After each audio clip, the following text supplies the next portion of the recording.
After receiving an invitation from Jade's Anti-Destruction Alliance, the Astral Express set its course for Himiko's homeland, the world from which the Express set off again after its fall. Plain Arcadia. In this world blessed by the elation, there exists the Phantasmoon Games.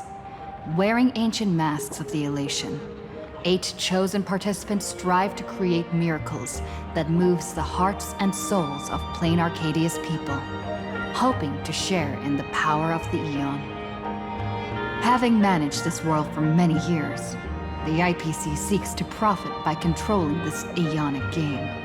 In response, the Astral Express, too, has decided to enter the fray. Meanwhile, General Yao Guang, the Xianzhou envoy to the Anti-Destruction Alliance, foresaw through divination the great crisis looming over Plain Arcadia. In her reading, the Stellaron hunter Blade, who had arrived for the Phantasmoon Games, would become the source of this impending catastrophe. To uncover the truth behind the coming apocalypse, Yao Guang seized a mask of elation meant for the Stellaron hunters and placed it upon Sunday's face. Thus, due to this unexpected turn of events, Sunday was made a participant in the games. Meanwhile, we journeyed to the school tied to Himiko's family in search of the mask of elation that had once belonged to her. Yet before we could reach it, we were attacked by the streamer Sparksy, a double of Sparkle, who seized the mask for herself. After seeing through the illusion, I encountered a mysterious girl named Evanesia in the school's archive room. With her help, I obtained another mask of her own creation, and thus became a supplicant of the Phantasmoon Games. To defeat supplicant Sparksy, we ventured deep into the Fool's base of operations, the World's End Tavern, and later returned to the school to overcome her. In doing so, we achieved the first miracle of the Phantasmoon Games. The Express hero defeats the villain, spreading the virus. Yet, at the close of the supplicant's first battle, greater mysteries emerged. A stranger appeared, claiming himself to be Himiko's father, and revealed a long-buried tale. 15 years ago, during the Phantasmoon Games, someone known as the Herald of Death went on a murderous rampage.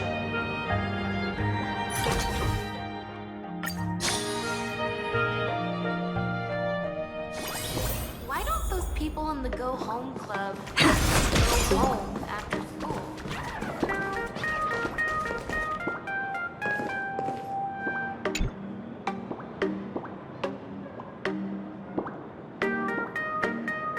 Miss March, please, look straight into my eyes. Just like that. Perfect. Now, I'll need you to repeat these next few lines after me, and do so in the same tone of voice. Okay. The sky is blue, not a dazzling display of sparks. The sky is blue, not a dazzling display of sparks. Though dazzling sparks may light up the night sky, they can never outshine the eternal silence of stars. Are you kidding? That's one sentence? Okay, though dazzling sparks may light up the night sky, they can never outshine the eternal silence of stars? Very good. Very good. The internet is both an umbilical cord and a waste duct for the mind, through which humanity's thirst for elation gave birth to the twisted Sparksy. Whoa there! That's a bit much. Maybe she can be the one to say it?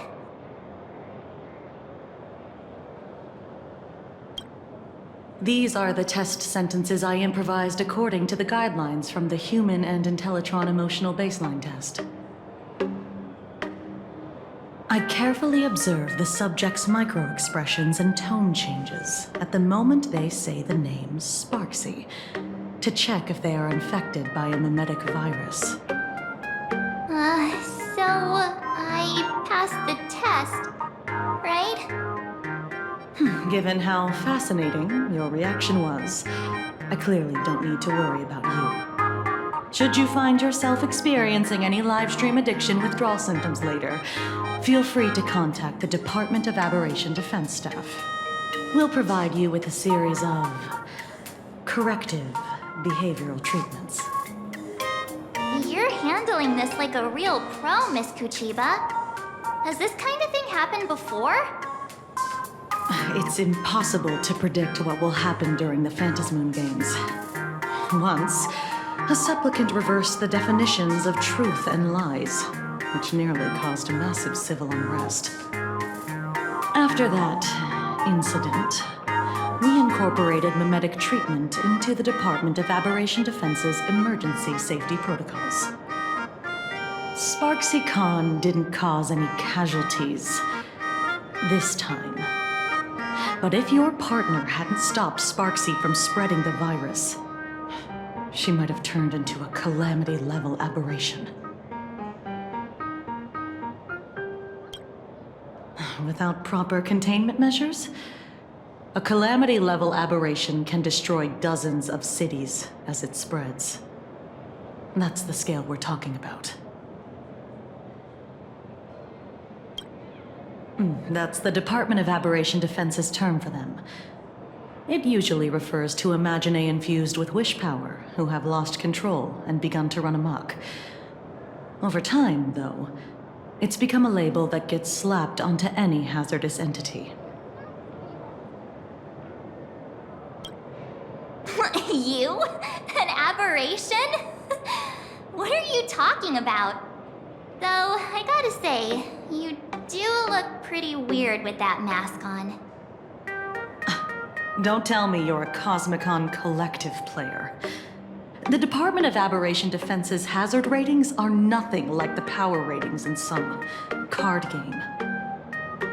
Right then, that's all for the required checkup. If you're interested in aberration calamity threat levels and how they're classified, you might want to take a look at this document. However, do bear in mind that causing damage of the aforementioned scale during the Phantasmoon Games will cause you to be classified as an aberration and dealt with accordingly.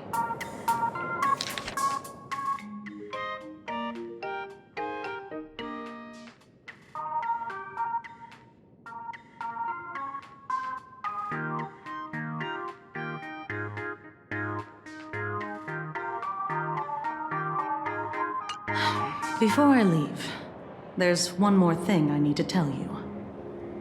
Remember Lyndon Scott? The man who served as your tour guide. He was murdered. What?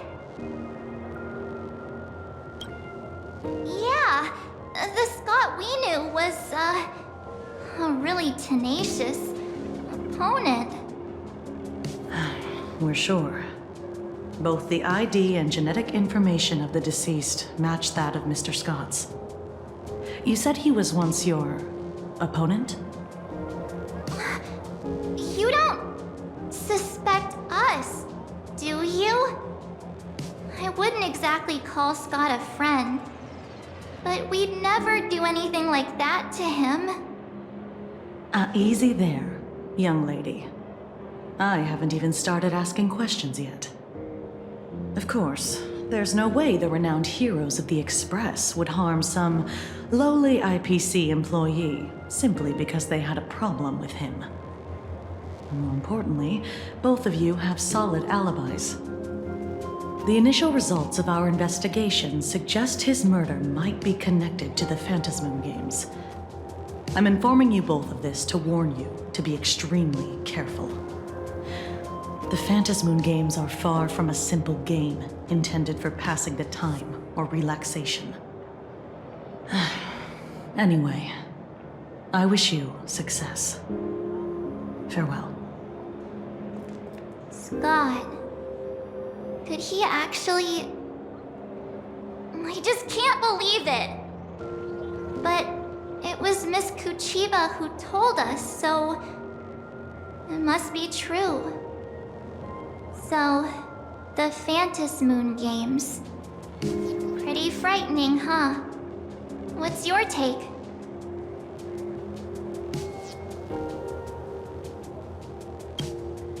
Yeah.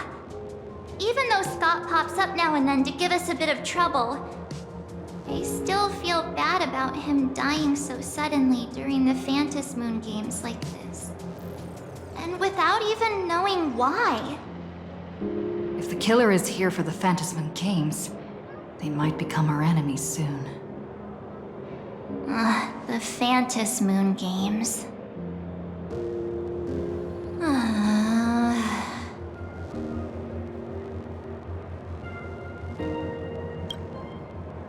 Good thing Himeko entrusted this mission to the two of us. Who would have imagined that the Great March herself would be stopped at the doorstep in the very first round? Forget it. I'm not like you. I was never hero material to begin with. Normally my hands can't even keep up with my brain when I play video games. You're definitely the right person for the Phantas Moon games. It's just such a shame. We finally get a chance to vacation in Himeko's hometown. And I thought we'd make some happy memories together. But...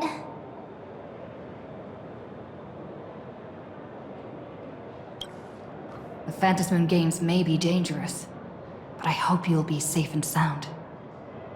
Hey, don't look down on me. I, March 7th, am a top-notch nameless who can hold my own.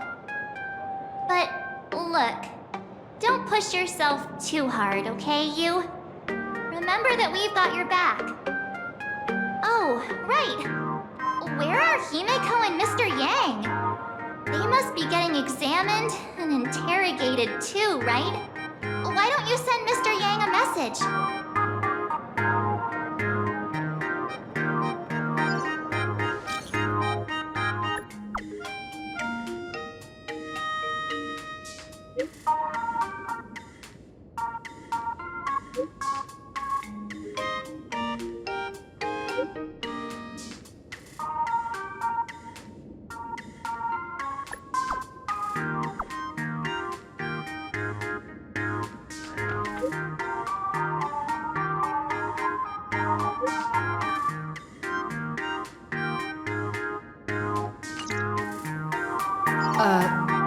Mr. Yang said he wants to hear what happened between Himeko and her dad. Can't blame him for being curious. I really want to know too.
You're here. Himiko hasn't mentioned her father at all in the time since I've boarded. So, what is going on between them? As you were the only one with her at the time, you're the only one I can ask.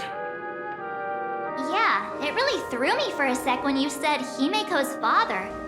But when you think about it, it's only natural that Himiko has a father, right? Not everyone's like me, thawed out of an ice block.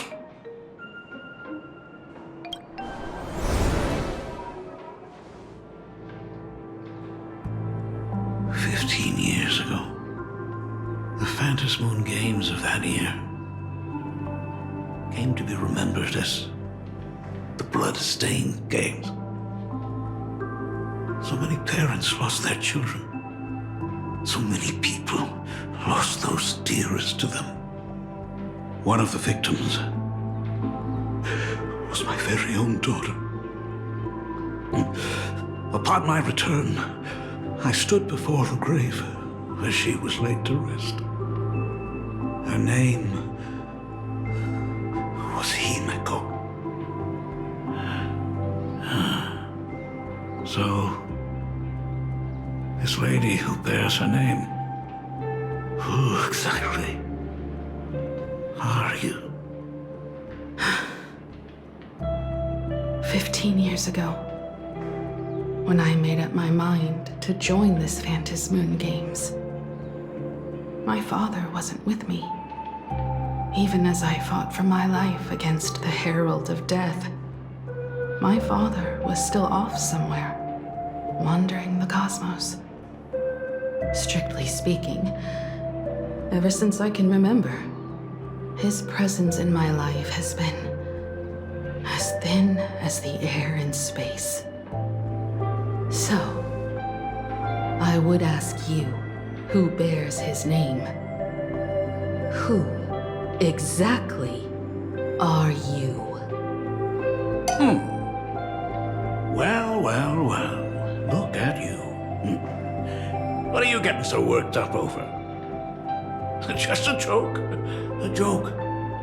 It's been 15 years after all, and you've grown into such a fine young lady. How could you expect your old man to recognize you right off the bat? So, what's with that gravestone I saw with your name on it then? When you don't know if you'll live to see tomorrow, there's nothing strange about getting your affairs in order in advance, is there, Mr. Ryusuke? Mr. Ryusuke? How could you be so formal with your own father? At least call me Dad like you used to, okay? Hold it. And you are... Don't tell me. Himiko, is this your child? Oh, could you please stop making things worse? I haven't seen you in 15 years, and now I'm a grandfather. Wait, who's the father? That's enough! You are looking at my colleague, A new generation of Trailblazer. My friend and my companion on the Astral Express. Do you understand now, Father? You hear that? She called me father. Hello there, my friend. Sorry about that. I thought you were Himiko's daughter for a second there.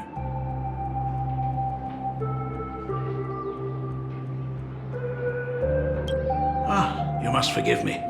I'm just an old-timer who's lost touch with the times. I'm a painter. Most of my work involves traveling to different segmenta to complete commissions for my clients. Himiko. I know I've let too many chances to spend time with you slip away. Just slip away? The first time we met was at Mother's funeral, when I was already 6 years old. Let's put that aside for now. Were you also too busy with work when I was suffering from a weathering curse? You might not believe me, but I've been running around for your sake all this time. All these years, I've been trapped in this room that represents the past that I imaginated. And I've never left it. You didn't know about me becoming the Express's navigator either? 15 years. The Express never stopped here once. You didn't even leave behind so much as a single word to indicate you were still alive. And the Department of Aberration Defense completely sealed off all records of what happened during those Phantasmoon games. I did hear many rumors about the Astral Express, though. I even saw the navigator's name. At first, I thought it was just someone else with the same name. And even when curiosity drove me to look up your picture, I still didn't dare believe that the woman so full of poise and grace was my daughter. She'd grown up safe, becoming a living legend in her own right. I thought about contacting the Express, but what if their navigator was just someone who happened to share the same name? I've been clinging to an absurd notion that if I never sought the answer, there was still a 50-50 chance my daughter was still alive. But if I found the answer, and it was no, then she would truly be dead. So, Himiko, how did you... I'd rather not tarry here too long. I'll be taking my leave now, Dean. The Express has defeated the supplicant that occupied this school and prevented another tragedy like the one 15 years ago. Now it's time for you to fulfill the duties you failed in back then. Go comfort those students, and see if you can't figure out how to deal with the media bombardment while you're at it.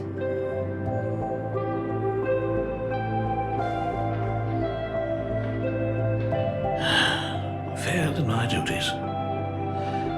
So, still mad at me.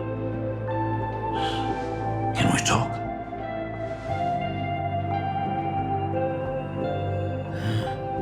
Sorry, kid. This might be a bit abrupt, but has Himiko ever mentioned her surname to you?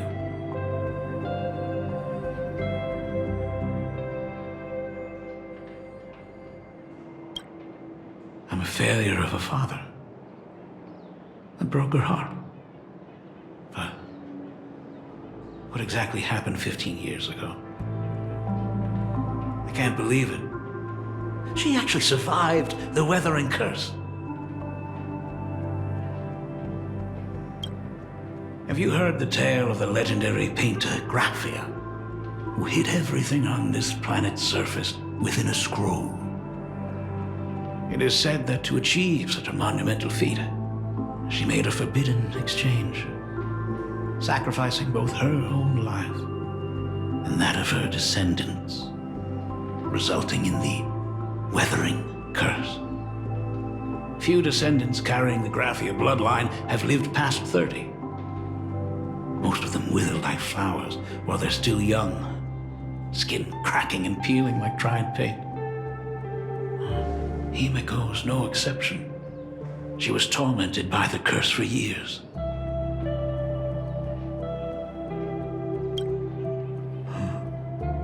What I did doesn't matter anymore. The Elixir Seekers' folk remedies, the Intelligentsia's guild treatments. I tried them all, but nothing could reverse the curse. All the time spent searching for cures only resulted in me not being by her side when she needed me the most. In the end, I am nothing but a useless father. I'm just a useless son-in-law who married into the family. Strictly speaking, I can't really be considered a Graphia descendant.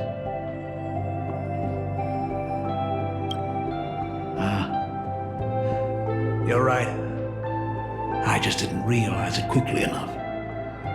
How she got through it, how she survived, none of that's important. What matters is that my daughter is back. That's all I need. If I may ask a small favor, would you mind showing me where my daughter works? I want to make up for all the care I failed to give her all those years. I want to get to know my daughter better.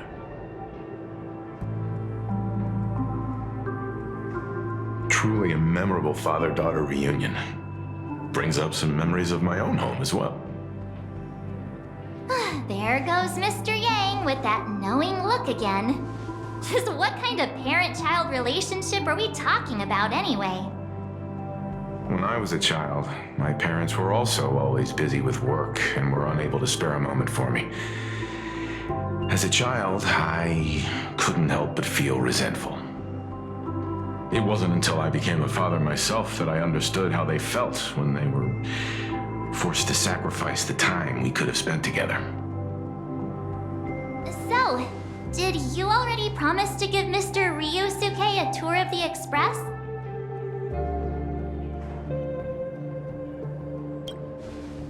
Thought as much. After all, it's Himiko's dad. So, where is he? Ah, everyone's here. Sorry to keep you all waiting. I'm truly grateful to all of you for looking after my daughter. Not at all. She's the one who's been taking care of us. Would you all be so kind as to show me around?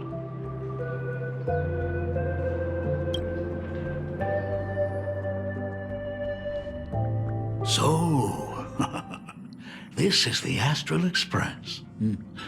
Really lives up to its reputation. It's even more impressive than I imagined.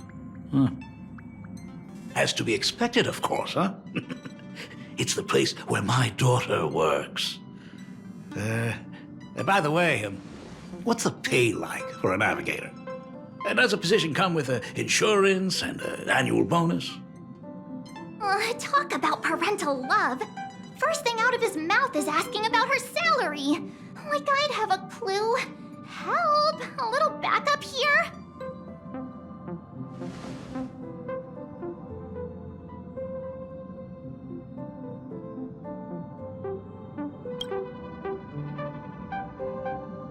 Hey, that's not totally true.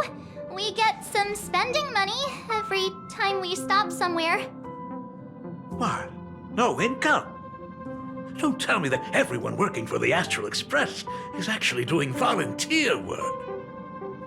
I mean, I guess you could say that. But actually, it's more like... I'm butchering the explanation. Anyway, it's nothing like what you're thinking. Mr. Ryusuke, please rest assured. None of the Express crew ever lack for money. We not only receive support from members of the Genius Society, but also from prosperous commercial worlds, such as the Planet of Festivities. Ah, good, good. Hearing you say that is a huge relief, Mr. Yang. Speaking of which, what kind of work does being a navigator generally entail? Don't you underestimate Himiko either. Her daily duties include, charting navigation routes, calibrating warp jumps, and technical maintenance. Not to mention she's always guiding the Nameless on missions. Oh, my daughter is really something else, isn't she? Of course! Every time we return safely from a trailblazing expedition, it's all thanks to Himiko's guidance and protection. She's the backbone of the Astral Express.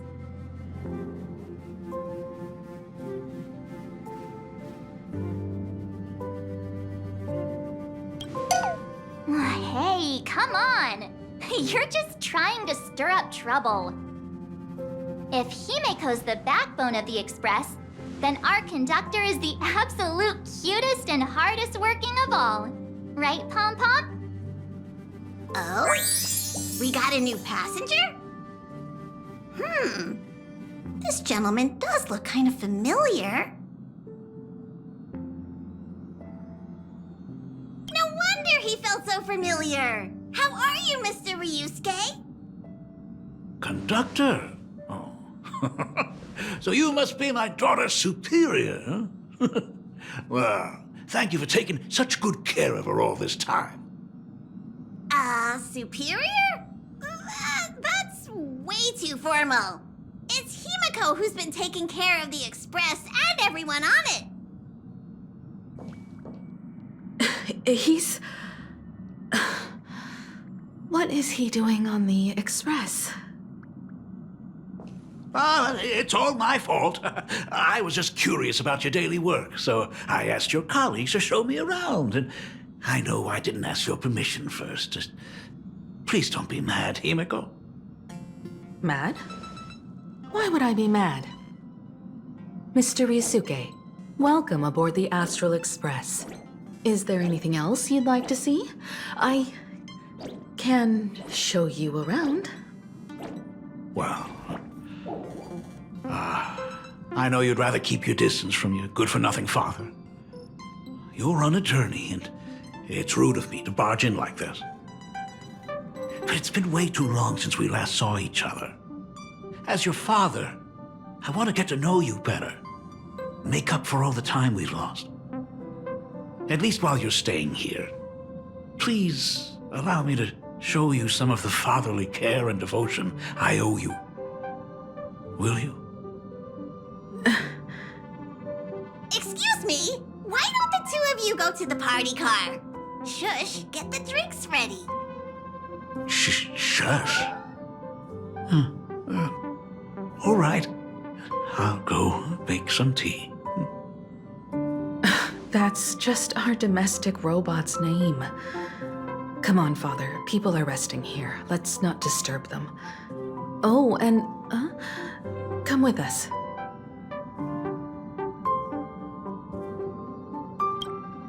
I want to talk about the Phantasmoon games, not just personal matters. They left. Whoa.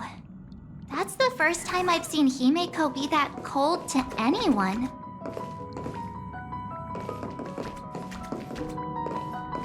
Oh, what are you still doing here? Himiko asked you to go to the party car. I get it. Reunions are private, and you don't want to spoil it for them. That's fair. It won't hurt to give them some time.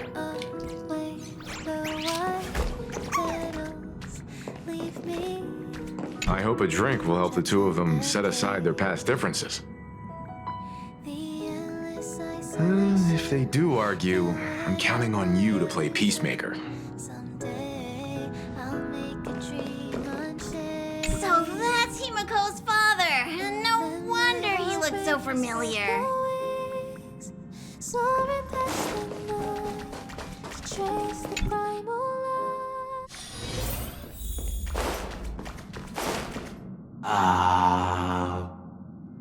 When it comes to breaking the icy silence between a father and daughter, nothing's better than a cup of hot water. The person who drinks it will yelp, "Hot!" and be immediately met with a concerned, "How could you be so careless?" from the other party. And just like that, the conversation starts flowing. Friendly reminder, that is not a joke, but a practical ice-breaking tip.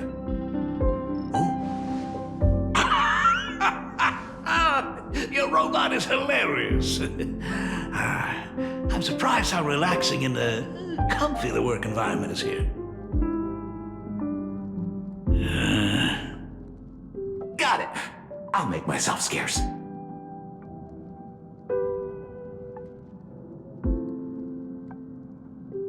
Being a nameless is neither relaxing nor comfy. Most of the time, we are facing down Void Rangers from the Antimatter Legion, bugs left by the Swarm disaster, Borisin, and various organizations that are suspicious of the Express or have malicious intentions for us. That dangerous? Huh. Maybe this trip home is a great chance to quit your job, huh? I mean, talk about coincidence. Just so happens I'm getting on in years. And Graphia Academy is in need of a new dean.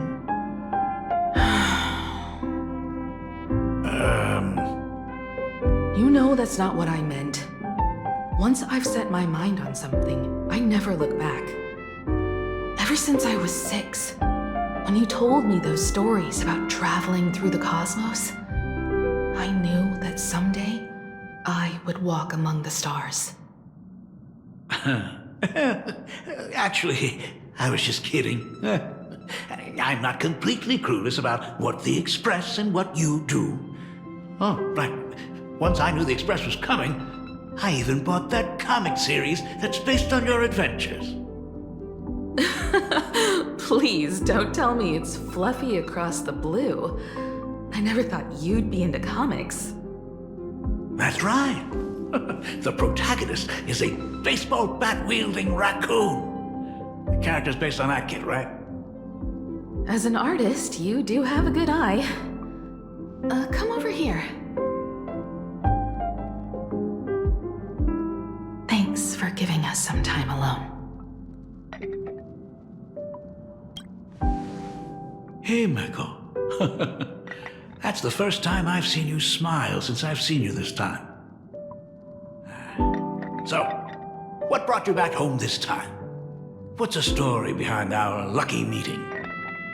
Like I said before, we're here for the Phantasmoon Games.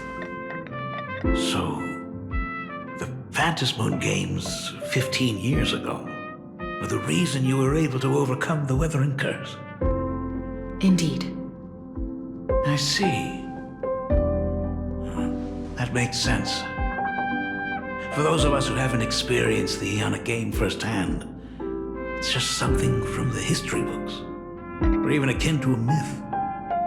But I never imagined that the Ionic game would turn into a blood sacrifice overnight.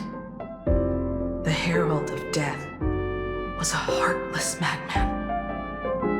If I hadn't defeated him then, all of Duomension City would have become his slaughterhouse. During the first few years of my journey, I relived that evening every single night in my dreams. The color of that twilight, painted with blood. So much blood, blended with terror and screams. The victims were twisted like clay into grotesque shapes, like paint tubes that had been snapped, one after the other.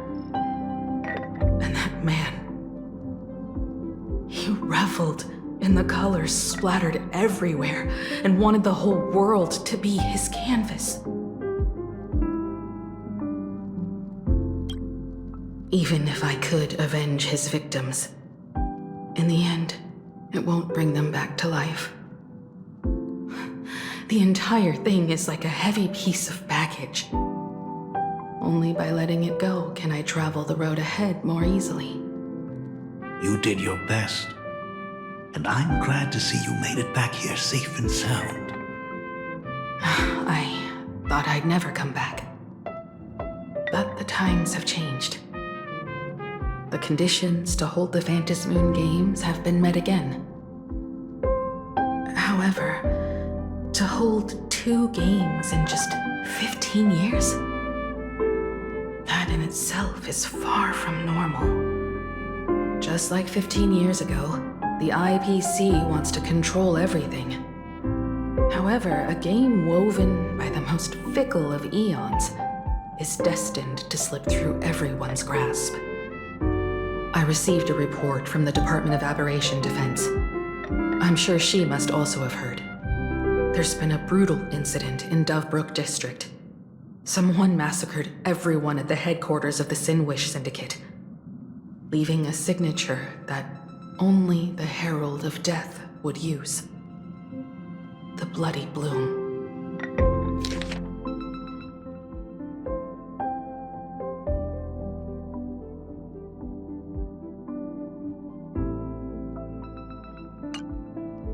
What? The Herald of Death is still alive?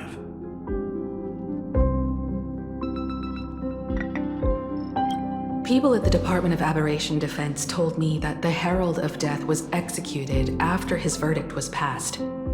Even were he to be resurrected, the rules dictate that the same person cannot become a supplicant twice. Are you saying we've got a copycat? That's right. The Herald of Death has a copycat. But what I find even more worrying is that this Phantasmoon Games has caught the attention of something even more terrifying than the Herald of Death.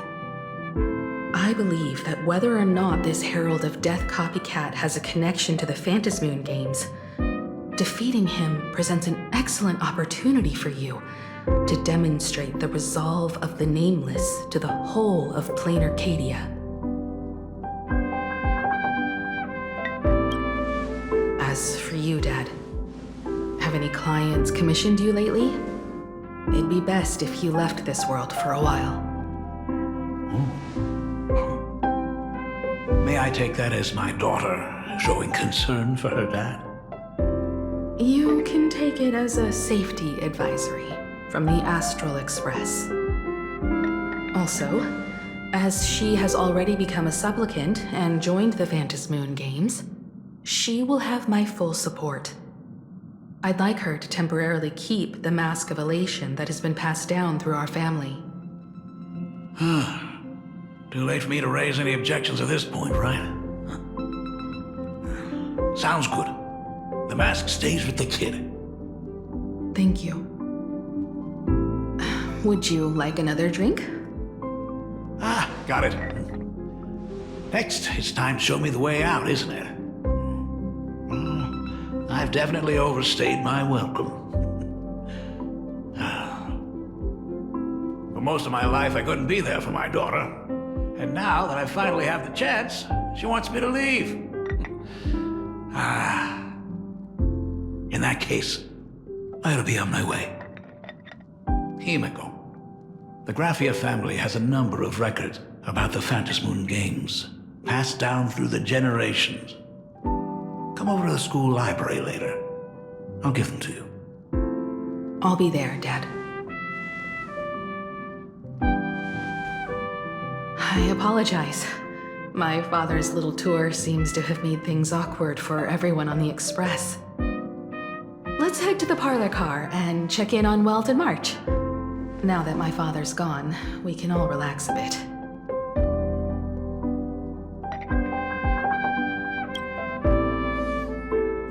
Has Mr. Ryosuke left? Yes. I told him to head home for now. After all, what is going on with the Phantasmoon Games has nothing to do with him. I'm really sorry, everyone, for bringing my personal family matters onto the Express. Not at all. Mr. Ryusuke is your family. And that makes him part of our family too. And the most important thing for family is to be together. So he's welcome to drop by anytime. Madame Pearl sent a message to the Express just now, inviting our supplicant to a meeting. She'll have a private car waiting for us. Yes. The meeting won't be held in some stuffy, formal reception room. She would like us to visit and tour the headquarters of a company under her name instead. Himiko, you know about Perlux Corp, right? Of course. It's the biggest entertainment conglomerate in plain Arcadia. Entertainment company? That's right. Perlux Corp is a titan, dominating the entertainment consumer market, including cartoons, comics, games, toys, and the like. They've cornered half the market.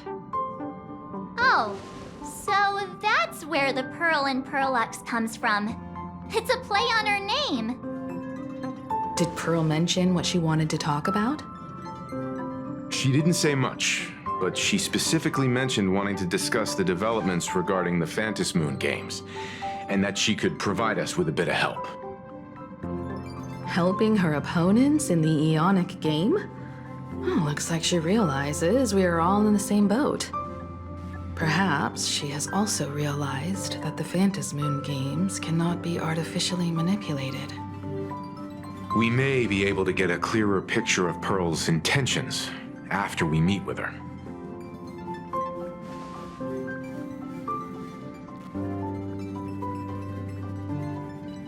Think about it.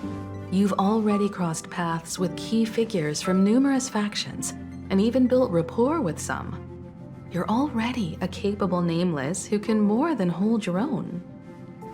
Though she holds a high administrative position on this planet, do not forget, she is also one of the 10 Stonehearts.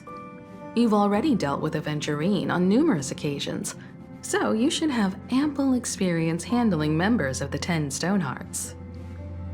Hey, don't worry. If things do get messy, yours truly is here to save the day. Looks like March wants to visit too. I'm just trying to look out for her here. Even if things do go sideways, Pearl wouldn't dare get mad at two adorable young ladies like us, right? Well then, I'll leave this meeting to you two. Aren't you coming with us, Himeko? I'd like to talk with my father. Didn't he say he would hand over the records about the Phantom Moon games from our family history to me?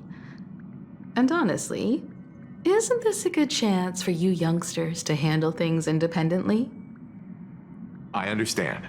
In that case, she, March, and I will be heading out now. Oh, score! A private car! So, where are we getting picked up? You should be familiar with it.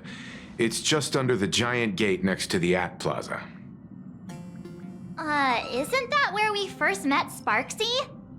Since we're getting chauffeured there, why not just come straight to us?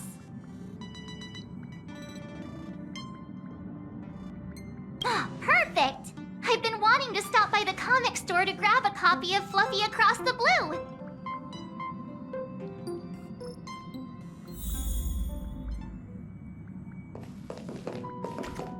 Destination Perlux headquarters. And let's grab a copy of the Fluffy while we're at it. Aw, this is just perfect. We'll head out when you're ready. There may be some information in the family records that could help us. It's just that whenever I think about talking with my father, I can't help feeling uneasy. Even someone like me, who's always putting on a composed front, can end up giving everyone a laugh. When you think about it like that, the meeting with Pearl doesn't seem so scary, now does it?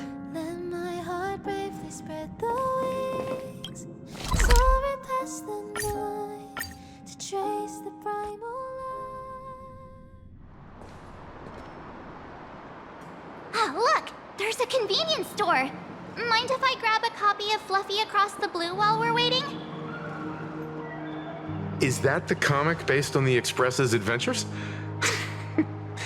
The author sure knows how to tap into what's trending. The best part is that the author drew all of us as adorable little animals. Totally fits our personas, don't you think?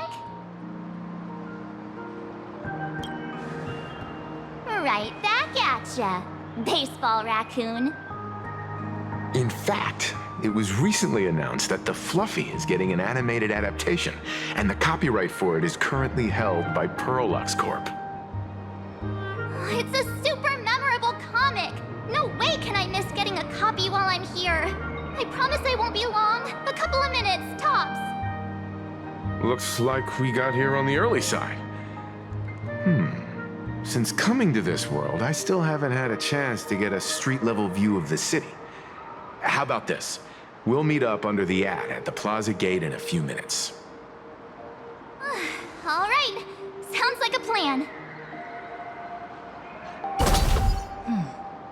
Might as well take a look around then.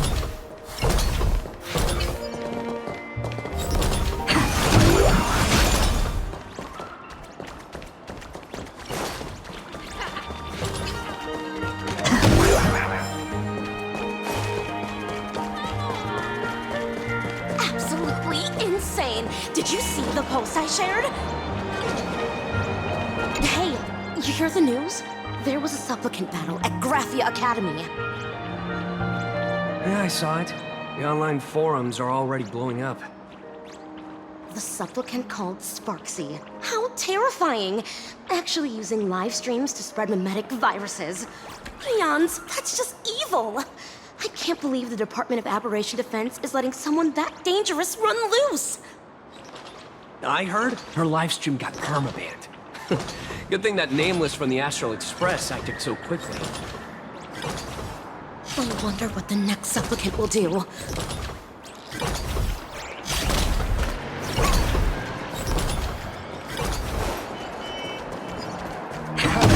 Read the new chapter of Fluffy Across the Blue? I've tried buying a copy of the Fluffy from a couple of stores, but they were always sold out. I really hope this store has it in stock. What happened to the newest issue? No spoilers! If you haven't read it, don't tell me a thing!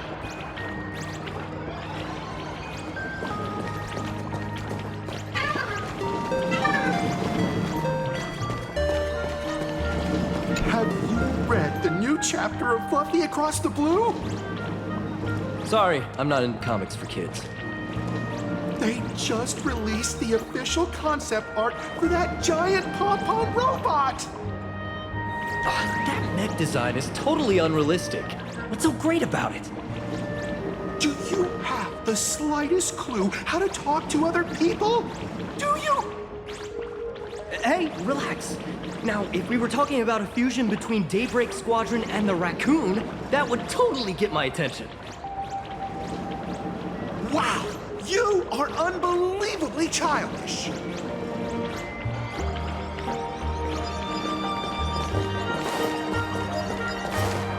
Hello there. Would you like to learn more about the Research Society of Happy Smiles? So, are there any charges? Is the weight of work and stress in your life crushing you? Check out the Research Society of Happy Smiles. So, this free? Rest assured, the only thing joining our Research Society will cost you is a bit of your precious time. We've set up a venue near Dovebrook, where we offer free psychological counseling and living assistance to all visitors. All our services are provided free of charge.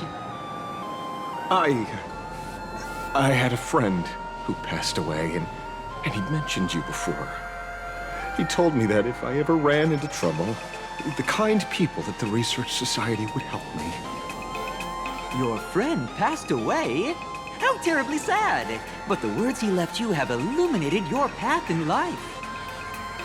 He told me that if I joined the Research Society of Happy Smiles, I could get rid of my suffering forever and be eternally happy. That true? Of course it's true. Just look at the society we live in. Everyone's suspicious and dismissive of one another, and willing to take dangerous risks just for a little pleasure, for a thrill.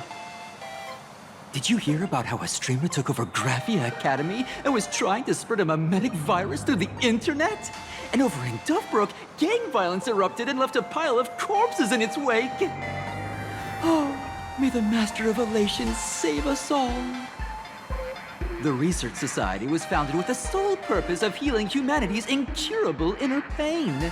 Following Aha's creed, we aim to spread laughter across the mortal coil and eliminate all suffering.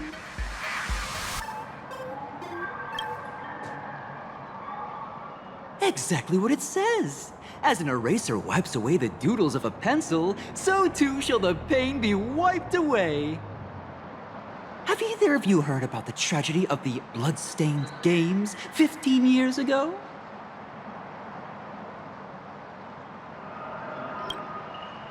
Oh, that won't do it all. You're the Astral Express's superstar. There's a ton of things you need to look into before joining the Phantom Moon Games. There was an awful accident during the last Phantom Moon Games, and many people lost their loved ones and children.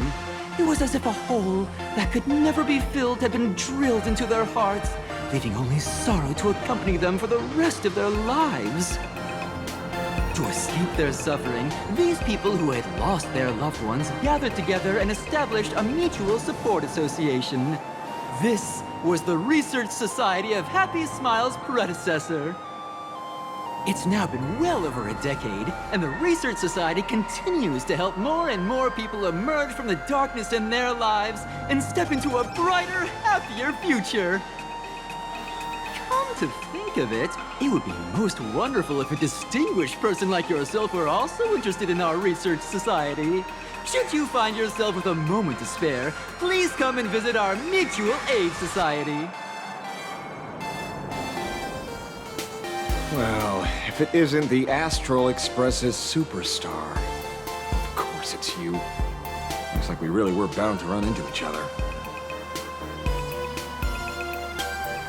I'm here to do my job. Problem is, you've gone and messed up my investigation.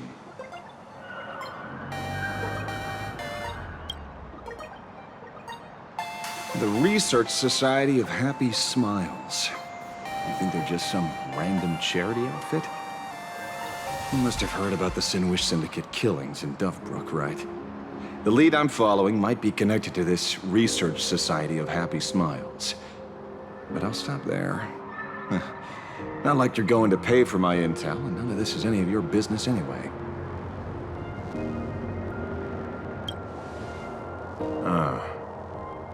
Based on your social circle, you wouldn't be talking about the poor IPC sap who was unlucky enough to be there, huh? Planning to avenge him?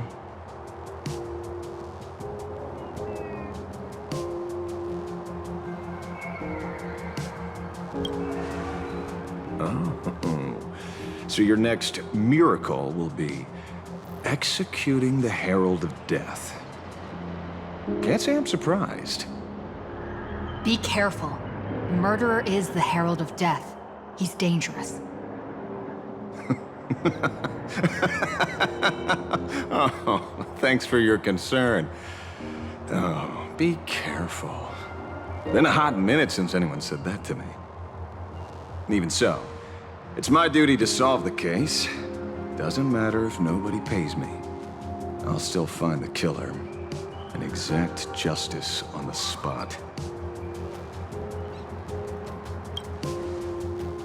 Because one of the victims happened to be someone I was on fairly good terms with. Fool. Revenge killings or turf wars. Wouldn't be unusual for gang members to die like that, but dying at the hands of some psycho who kills for kicks? That I can't accept. No matter where you are in the cosmos, which era, regardless of how civilization evolves, some rules will just never change. Like an eye for an eye, a tooth for a tooth. Hey, guess which lucky girl just managed to snag the last copy in the whole store? Who's this? Allow me to introduce myself. I'm Ashrail, the famous detective.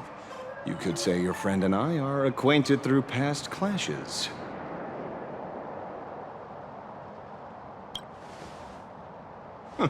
We did have a bit of a clash of opinions back at the tavern, did we not? That's what you meant by clash? Fair enough. First time I've ever heard anyone introduce themselves as a famous detective. Mr. Ashvale? Why are you staring at me? Is there something weird on my face? Young lady, you're holding a copy of Fluffy Across the Blue, right? Would you mind giving it to me? Well, give it to you? This was the last copy in the store, you know. I see. Of course. I'm not asking you to give it away for free. I'll pay for it. The retail price is 300 credits. I can pay you 10 times sticker price. 3,000 credits. What do you say? Hey, mister, this isn't about the money. Because it was the last one on the shelves. True. The last item in stock is like the final slice of cake on the plate. The last prey animal on the plains never fails to stir our urge to seize it before anyone else. So, 30,000 credits. How about that? That's my final offer. I'm not exactly rolling in money here. Truth is, I'm actually buying it for that foolish friend of mine. The one who died. Today is his farewell ceremony. I thought I'd buy him his favorite comic to pay my respects. He'd always be rambling on about some raccoon with a baseball bat. And how the journey of the Express would never end, that kind of stuff. I heard those stories so many times, it felt like my ears were gonna fall off. But, after all that fuss, I completely missed the chance to buy it. Every store around here is sold out. Oh, that's enough. My poor little heart can't handle sob stories like that. Here, Mr. Ashvale, take the comic. Oh, thank you very much for the comic, young lady. Here's the 30,000 credits. Ooh, as promised. Oh, I heard you're the real-life inspirations for the characters. Since you're here, could I perhaps trouble you to sign it? Unbelievable. Aww.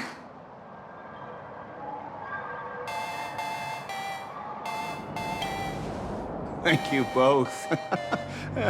If Kostad could see this from where he is now, I'm sure he'd be smiling down on us.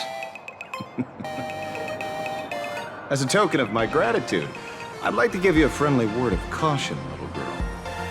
I know you plan to target the Herald of Death and cement your heroic image.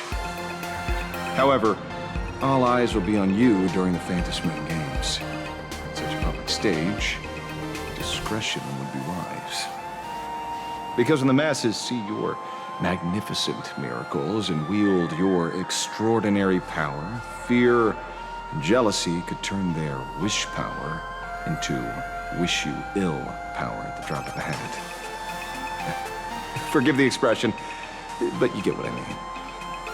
So, what are the plans you might have for this Herald of Death? Why not leave the whole messy affair of revenge to someone who couldn't care less about winning or losing? Like me. Just like this comic. I'm dead set on getting him.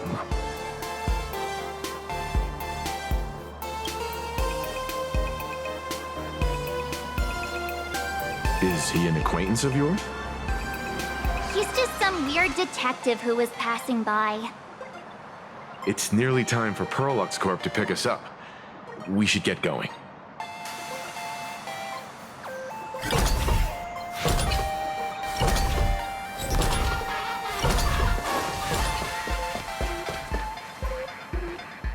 Well, we're here. So where are they? I don't see anyone in IPC uniform. Maybe they got stuck in traffic on their way over. Greetings, crew of the Astral Express. It is my honor to escort you on your visit to headquarters. Mechatron? I am guard number 100086, created by Perlux Corp, a security specialist from the business division. My designated human name is Faerun, said to derive from an ancient language meaning iron. It's a pleasure to be of service. I'm truly honored to hear you say so. So, what are we waiting for? Let's go! According to the instructions given to me by Madame Pearl's secretary, there is still one more guest I need to pick up.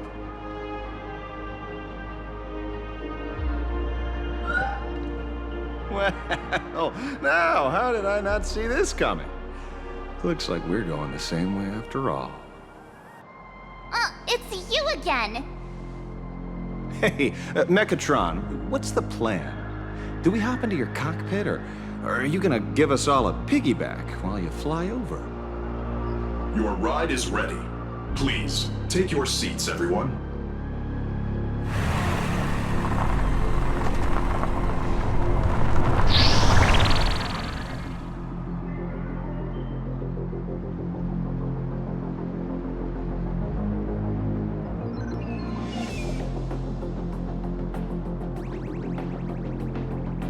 Whoa!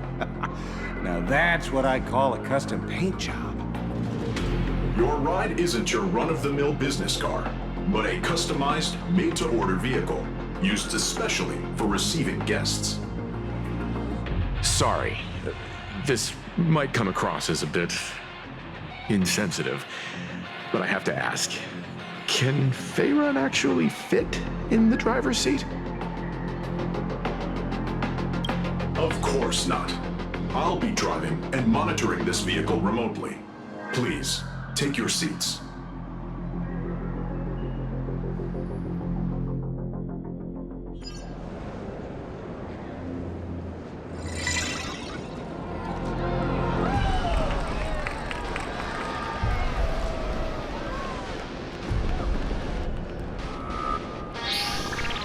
Now that is astonishing.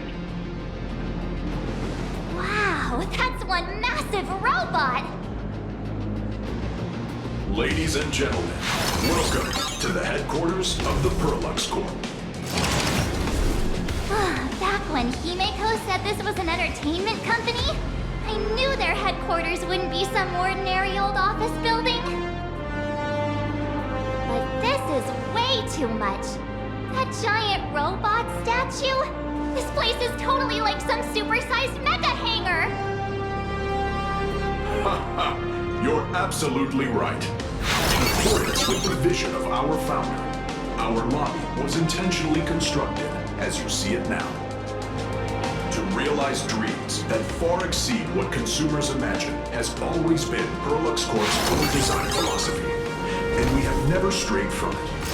If any of you are familiar with our company's works, you may recognize this as Mechatron Warrior Series, the Daybreak Squadron's base of operations.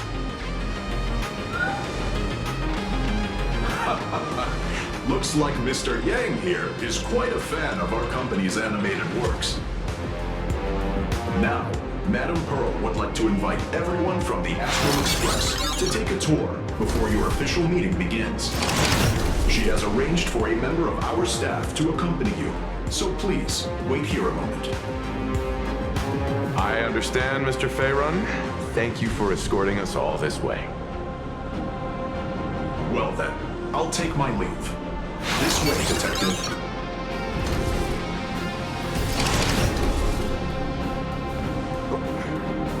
See you around, everyone.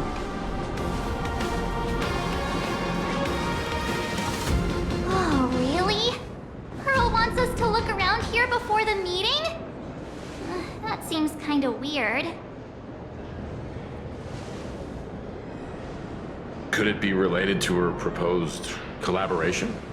Perhaps this is her way of introducing her other identity. It's all good as long as we get a chance to look around. That works for me. Why don't we explore while we wait for our new guide?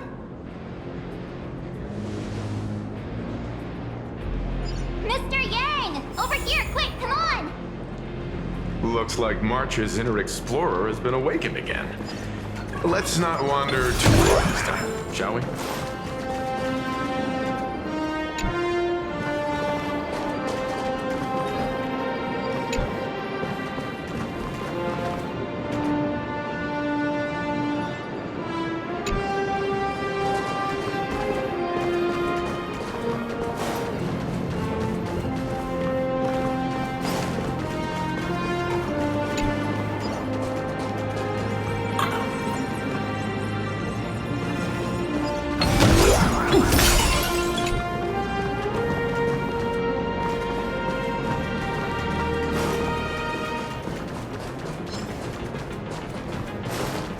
Welcome, ladies and gentlemen.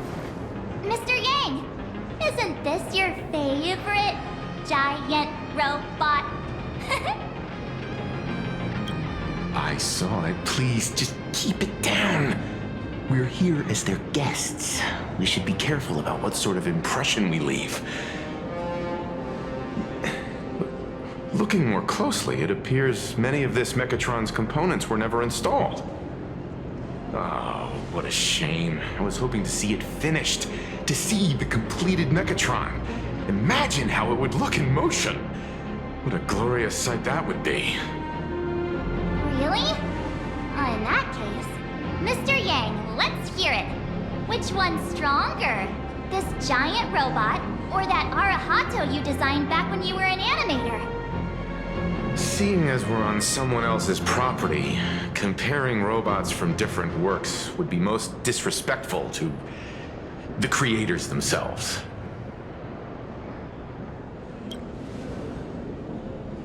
Arahato is an animation all about robots, while Daybreak Squadron is a live-action hero drama. The two really cannot be compared. Oh, what a stereotypically textbook mature answer. My days of being a hot-headed young man are well behind me, so please, cut this mature old man some slack, would you? We don't usually come to a place this cool. So why don't the three of us take a photo under this massive Mechatron? Now we're talking. Let me set the self-timer, so we can all get in the shot together. Oh, standing below a huge Mechatron like this is just incredible.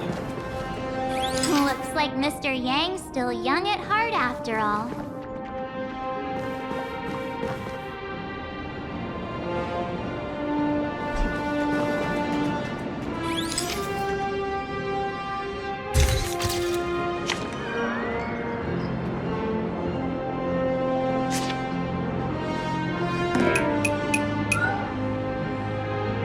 Where did this extra person in the photo come from? Ghost? But it's daytime, and there's way too many people here anyway.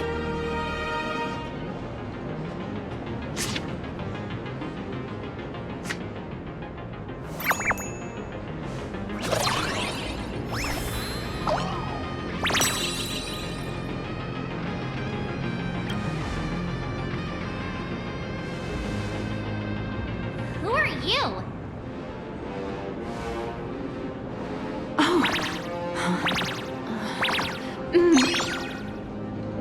Wow, this truly is a magnificent face.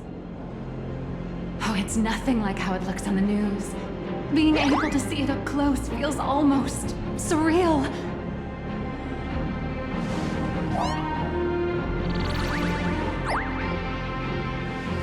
Am I too close? Oh, sorry, my bad. I'm not great with personal space.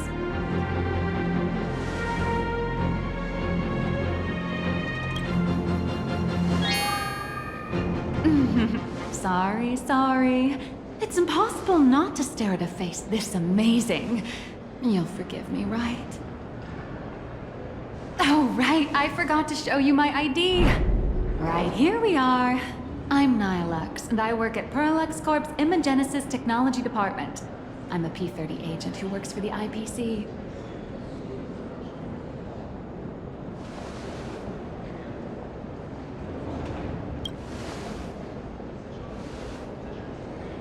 Just a slightly higher-ranking workhorse, that's all. Not on the same level as those big shots from the Strategic Investment Department who you folks usually deal with.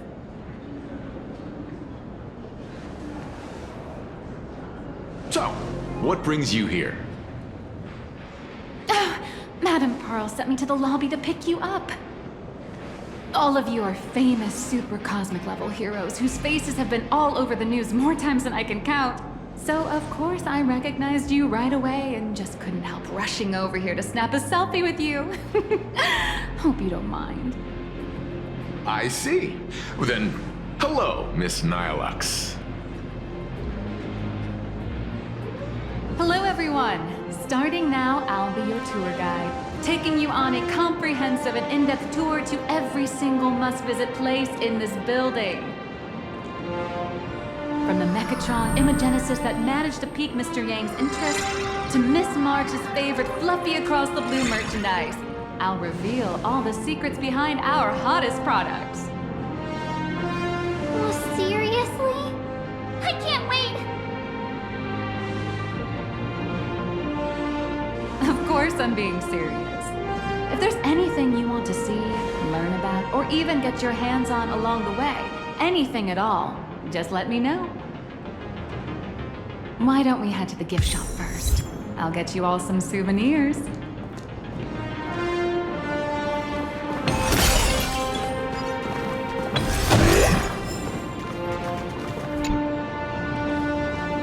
Mr. Yang, you seem reluctant to part with the Mechatron.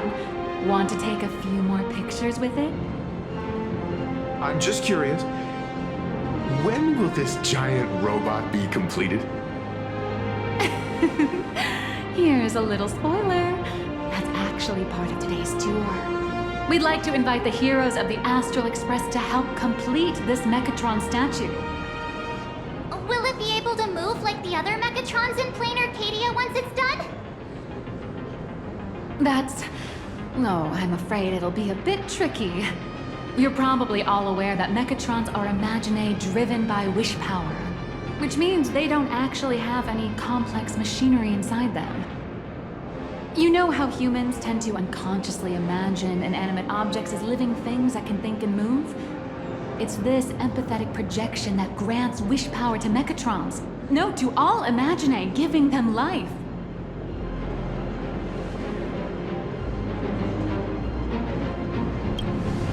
Think away. But one person's thoughts alone won't cut it. The bigger the Imaginae, the more wish power needed to sustain it. We'd need to break free from the mental shackles of impossibility to bring such a massive Imaginae to life. That in turn requires stories filled with the grandest of wishes and imaginations that know no bounds. Alas, modern humans think way too practically. People can't help but wonder, how does such a huge Mechatron even move? Given how massive it is, why doesn't it just collapse under its own weight? The tiniest seed of doubt in the giant Mechatron, standing tall astride the Earth, becomes nothing but an impossibility. Maybe it'd have a better chance of coming to life in a more primitive society. Oh, truly a pity. Oh, cheer up! Today's your chance to finish building this massive Mechatron. Think of how many robot enthusiasts would kill for this kind of opportunity.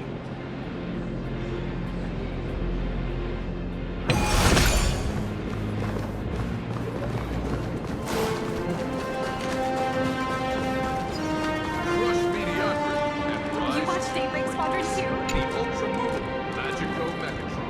On sale soon.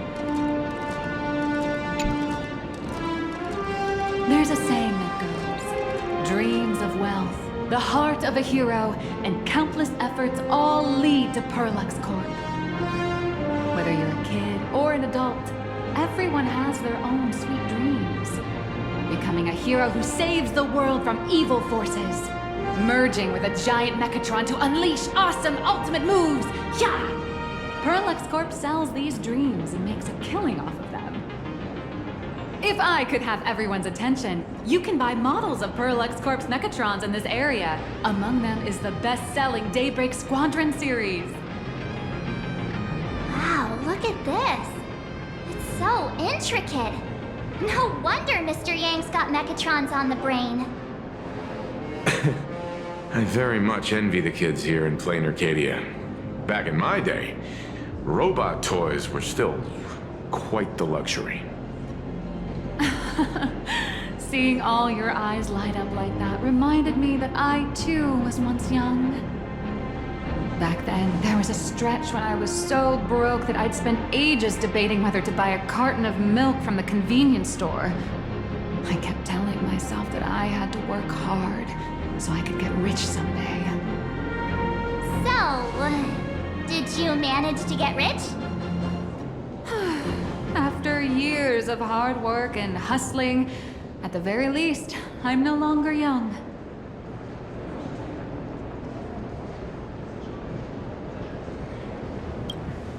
Oh, aren't you the sweetest? But I do have my secret to staying young. That is, lying about your actual age. Keep that in mind, just in case. Now, back to the grind. I wouldn't call it striking it rich, but I'm pretty close to making a sweet little profit. Oh, don't keep us in suspense, Miss Nihilux. Just spill the beans. Pretty please. You might not believe this, but I have some friends who've been trying to create a decentralized digital currency to fight against the IPC's credit system. Are these people from Punk Lord? That's right. These people are from the Nomadic Miners faction. They've discovered a way to hijack Noos's computing power for mining and are digging up a limited supply of learned coins. And I have gone all in with everything I got on this project.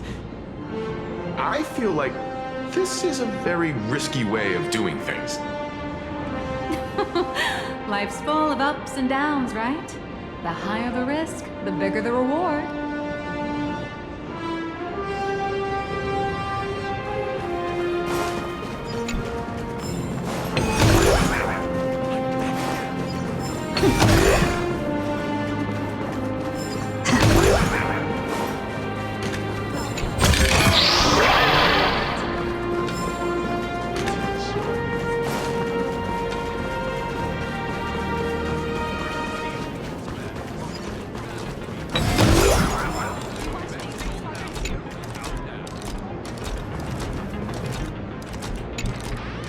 Hey, wait.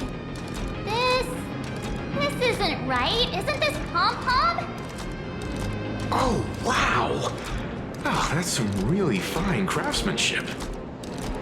This is a toy model of Alloy King Pom-Pom, which hasn't been officially released to the market yet. But just you wait. You'll see even cooler toys coming up later. Are you sure there's no copyright issue with this thing? Actually, this is Pom-Pom from Fluffy Across the Blue, which is totally unrelated to the Pom-Pom from Astral Express.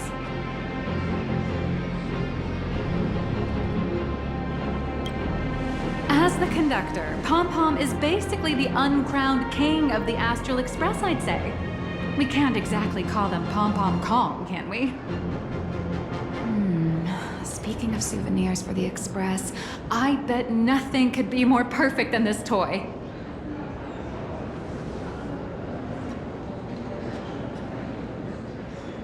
I have a small favor to ask. Would you mind taking a photo with me by that headless Mechatron statue over there? And maybe signing the photo too. I'd love to leave it as a memento for the staff at Parallax Corp. How's that sound? If you're willing, I can pull a few strings and use my access privileges to give you all the gold-plated prototype of the yet-to-be-released King Pom-Pom Alloy Armor 999, the only one in the entire universe. Just give it a thought.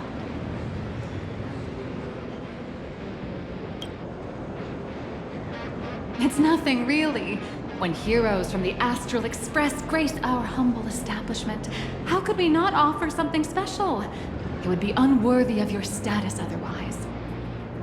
It's all up to you. Come on, let's go.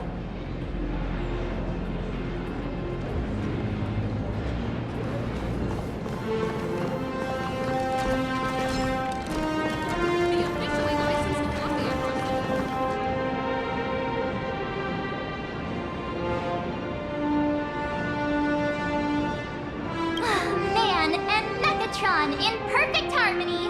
Ready to take a photo? I'm ready.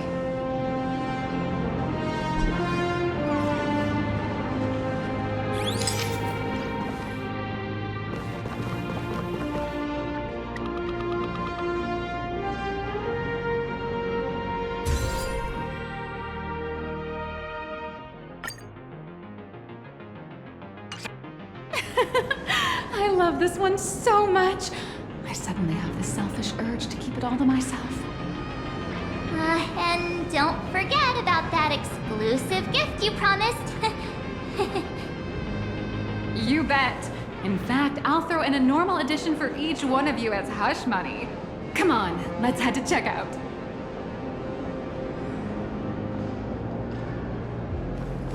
You watch Daybreak Squadron too?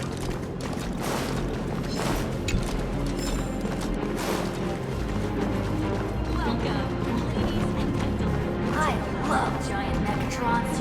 And giant Megatrons love me. How are you doing? It's my pleasure to serve you. I'd like to present each of our 3 distinguished guests from the Astral Express with an Alloy King pom-pom toy model as a gift.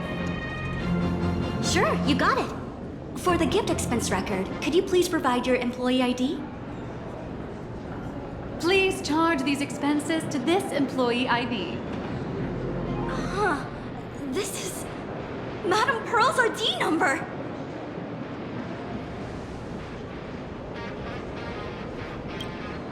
After all, you are esteemed guests invited by Madame Pearl herself.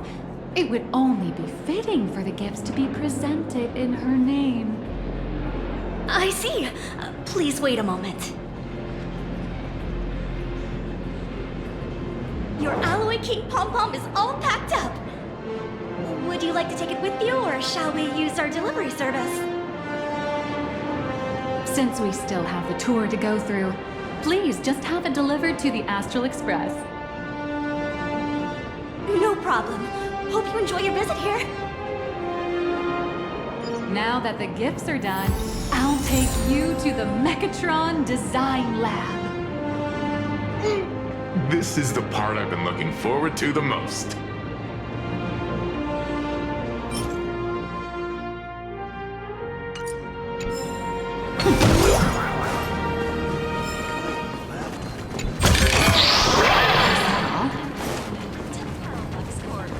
The Mechatron production line under me hazardous. For your safety.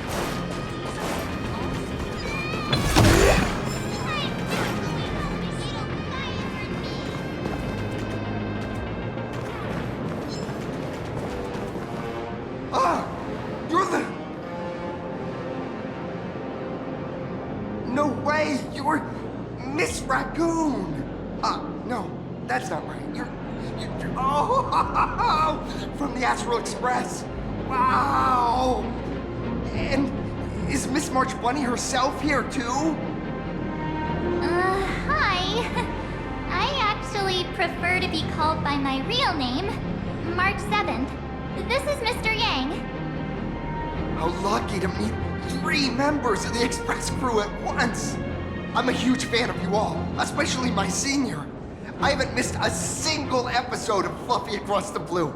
And I've even bought all the collector's editions. How could this guy say he likes you more than me to my face? Good thing I'm not that petty. Don't worry, March. It's hard to tell if people in this world love the real Express crew or just the cute animal crew from the Fluffy. I don't just follow the Fluffy series. I've been keeping tabs on all your adventures in Bellabog, the Cienjo, Penacony, and Emphorius.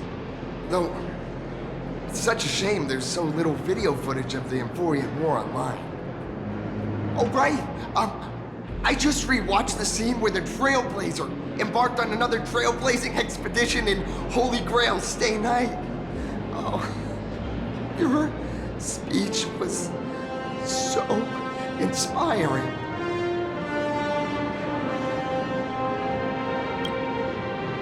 Such modesty from a legendary hero. What a stellar role model for all of us. Oh, right. I have a precious trash can in my collection at home. If I'd have known I'd meet my senior today, I'd have brought that can with me. Could I ask for your autograph? If that's okay with you. Just sign my clothes, please. I'm never gonna watch this ever again. Oh, you're acting exactly like me from 10 minutes ago, kid. Don't worry, she won't fly away just yet.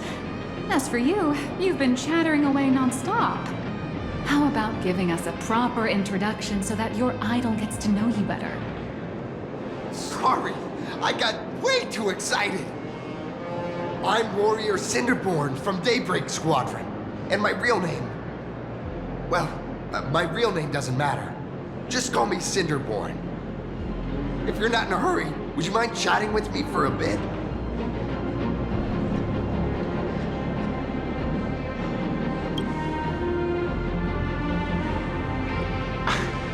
Daybreak Squadron is the most popular superhero drama in Full Wish TV's Mechatron Warrior series, following the story of young heroes fighting alongside Mechatrons against the Shadow Slither to save plain Arcadia. I never expected Mr. Yang to be so familiar with our story's background. After all, I'm a loyal fan of your show. I'm truly honored. I'm just a small-time actor playing a hero on TV. And like my senior's deeds inspired me, Daybreak Squadron has also motivated people to fight against all challenges in real life. Recently, Full Wish TV got approval from the Department of Aberration Defense. So now, the magical Mechatron Daybreak Warriors from the show can operate in reality. My friends and I are just honored to fight alongside the real Bullet Worm. Sorry. I didn't quite understand that. So, are you still an actor or not? How should I put this? My teammates and I are both actors and real masked heroes. Whenever disaster strikes the city or evil threatens citizens, we show up alongside Mechatron warriors to protect everyone.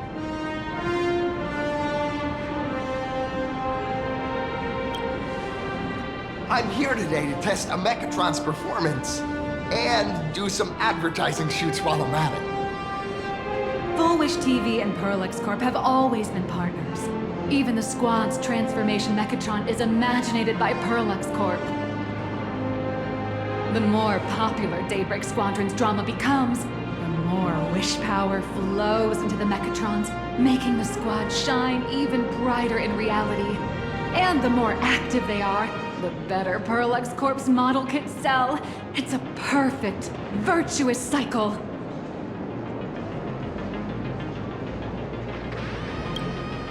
Oh, sorry for taking up your precious time with all this chit-chat.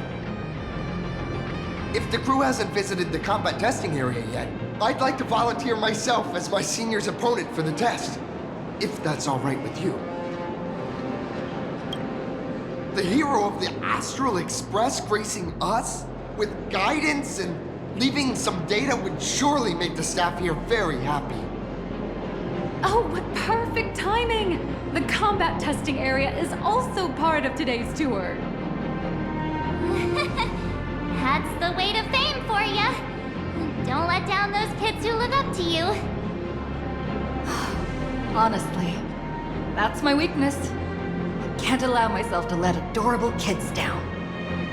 First, have everyone take part in the assembly process for the Mechatron in the control room. Then, using this Mechatron as a template, we'll build a smaller unit for her so she can try out the combat test program. So, follow me, everyone.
Mechatron Imagenesis Design Lab. 15 years ago, the first Mechatrons of plain Arcadia were born here, and they immediately gained widespread social influence upon their debut. Today, Mechatrons have become the most common and iconic symbol throughout the streets. You could say that Mechatrons are the first and currently only Imagine that can be mass-produced on assembly lines.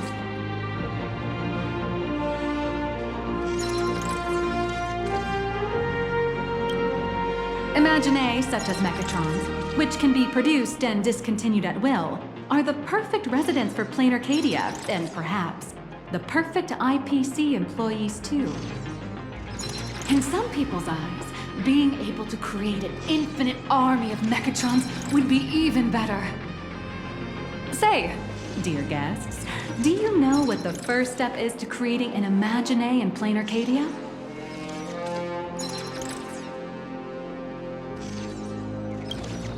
Well, in a way, that answer isn't exactly wrong. But just like how human laws can't control wind and rain, an average of 220,000 unauthorized Imagine come into existence each year through humanity's intentional or unintentional creation, and the Department of Aberration Defense can only turn a blind eye. Drawing the physical form means humans using brushes to give shape to fictional beings, which was originally the domain of professional artists. But here, collective creation and standardized Mechatron blueprints have replaced traditional artwork, improving standardized workflow efficiency and reducing wish power resource waste.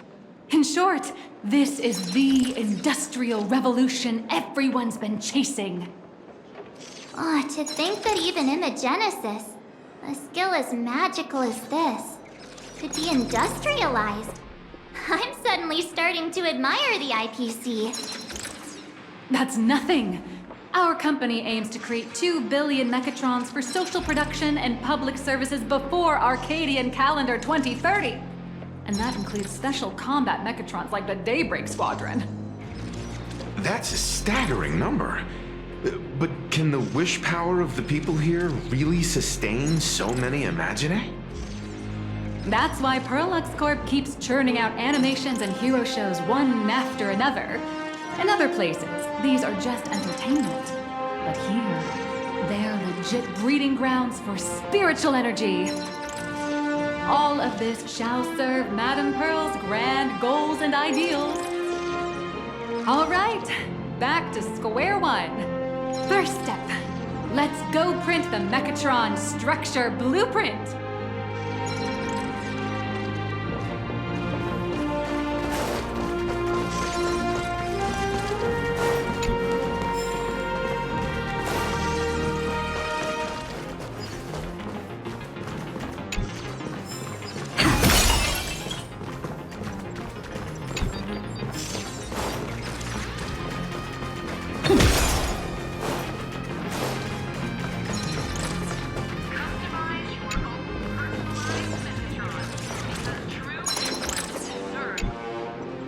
Adjust the Mechatron design parameters according to your needs. Mechatron assembly blueprint updated. Processing. Printing.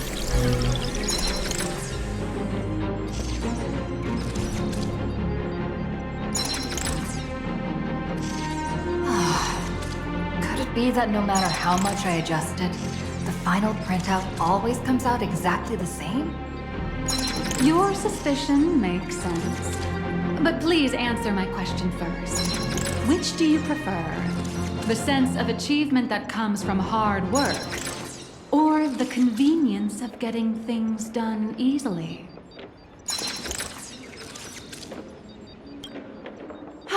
You got that right. The fully automated Imogenesis blueprint design system perfectly matches your needs. You can meticulously adjust every parameter, or just hit one button to skip it all, and the automated system will always produce results that meet the standards. Amazing, right? Just like how the inventors on planet Skrullum used to ask themselves, if all their inventions were already pre-recorded in the Supreme Punch Tape, what's the point of inventing in the first place? Printing complete. Please retrieve your blueprint. What you just said is the answer. It's not about the results of creation, but the elation we experience in the process.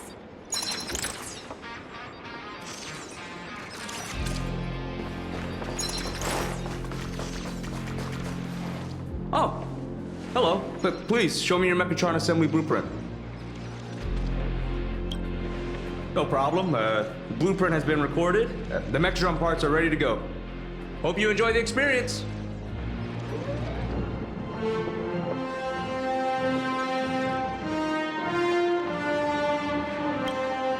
No. March and I will just watch you play from the side. Now then, please follow my guidance to complete the Mechatron assembly. This experience mainly involves assembling 3 parts: the arm, the shoulder armor, and the Daybreak blade on the back of the Mechatron. Go for it, little raccoon! Assemble the Magico Mechatron Daybreak warriors and save our city! All right, everyone, I'm heading out.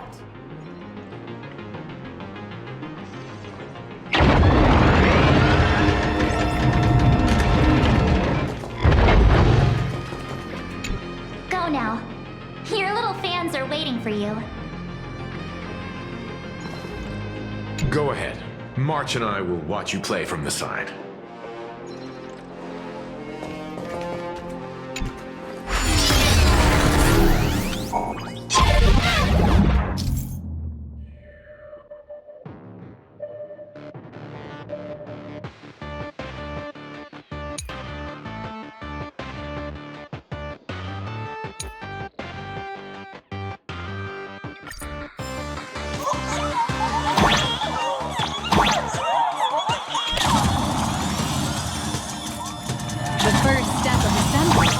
Remove each part from the frame, one by one.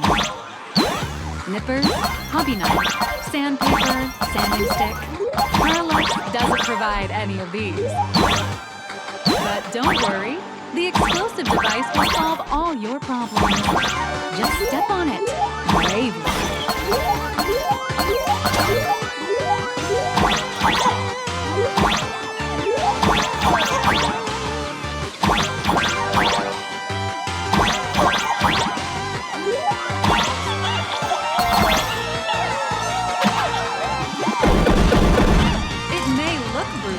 but it leaves no bird. And that's the magic that we as Parallax Corp are so proud of.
Activate the mechanical maintenance arm and align it with the shoulder joint base to connect the arm. Good. We're done with the arm for now. Next, activate the mobile maintenance rack and adjust the mech armor to the shoulder armor panel position.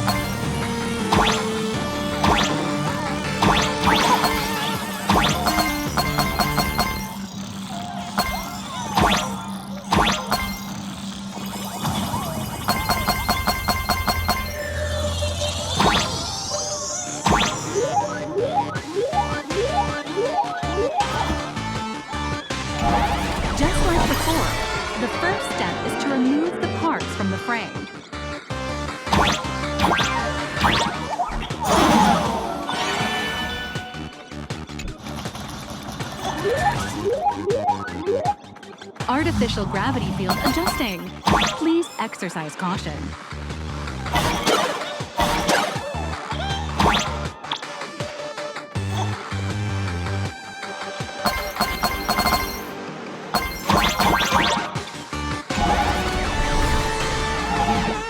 Activate the thruster and push the shoulder armor towards the unit interface.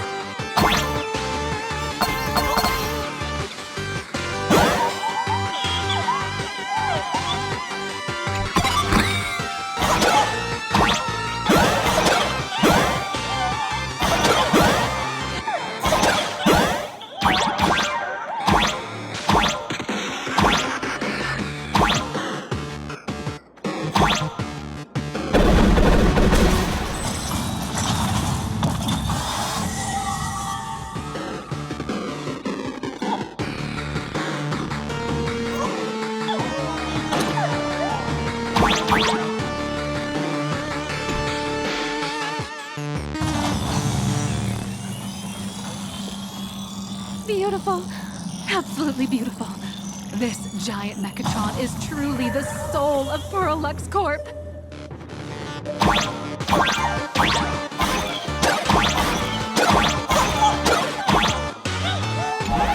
Now, for the final part. Please install the Daybreak blade on its back.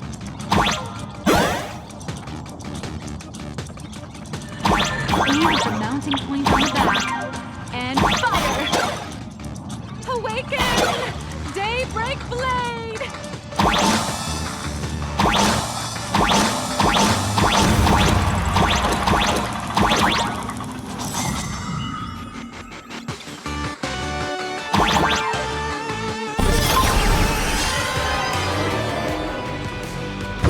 Mission accomplished! The colossal Mechatron you built with your own hands will now stand proudly in the center of this hall.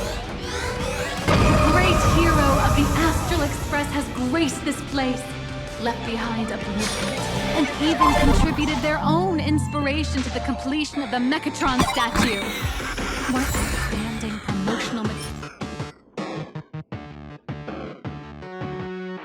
material this is for the marketing department.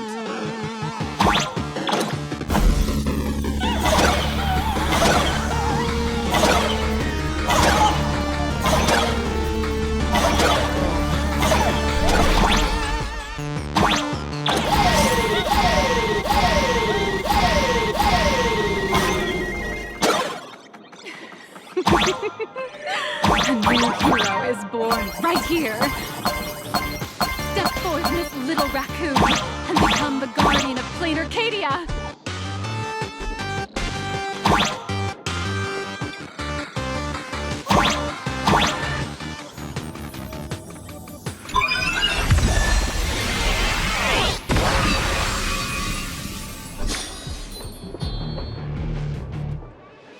Powerful wish power supply entity detected.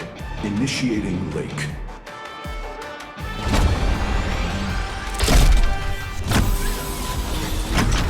Mechatron synchronization rate 15%. Assembly complete. Could the next step be? That's right. With the completion of the Mechatron assembly, it's time for some heart-pounding combat! Mechatron synchronization rate 39%. 42%. Your little fanboy, Cinderborn, is eagerly awaiting some pointers from you. While we can't power up this big guy, I've printed a small unit. Now it's time to show you how a Mechatron fights.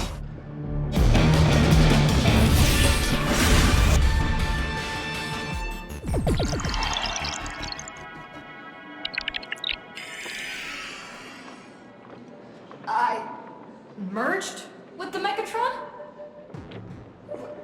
Where am I now?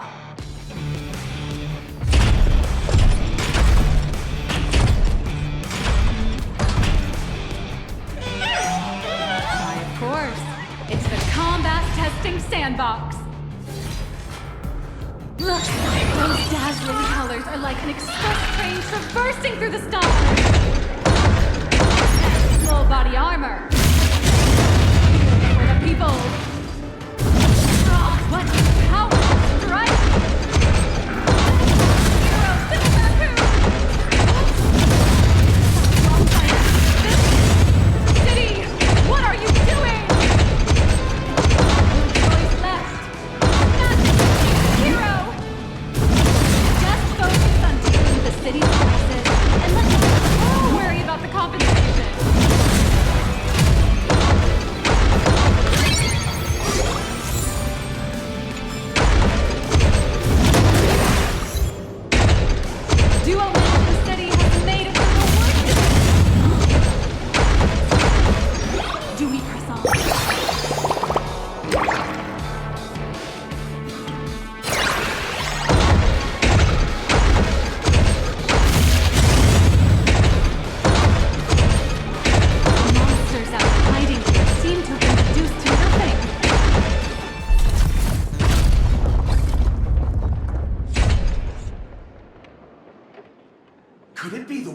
only trailblazer of the Astral Express walking towards us?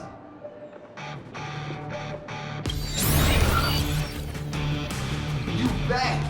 After all, you're our beloved hero! Although the giant shadow crisis in Dimension City has been dispelled, the real battle for you and the Daybreak Squadron is only just beginning! As the old and new generations of superheroes, you will face off here to determine the victor! Forged by raging fire, burn away the darkness, the star that set the world ablaze! Blaze Weaver! Slice of the skies! Flames of lightning! From the blue heavens descend, Azurling! Ka! Light blazing bright, the radiant bow of hope, Storm Lance! Country despair, unyielding blade of steel, hate that never fades, Cinderborn! You can do it, friend! Darkness waits, and dawn awakens! The Daybreak Squadron arises!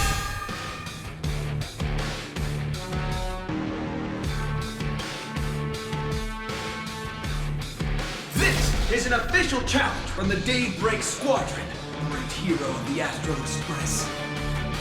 If we defeat you, we hope you'll accept our invitation to become the honorary Phantom 5th member of the Daybreak Squadron and help us safeguard the peace of Plain Arcadia.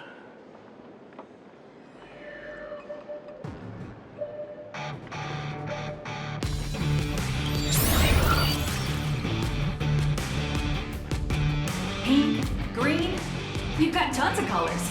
You can set any RGB value you want. Hey Greg, didn't you have something to tell your hero? Now's your perfect chance!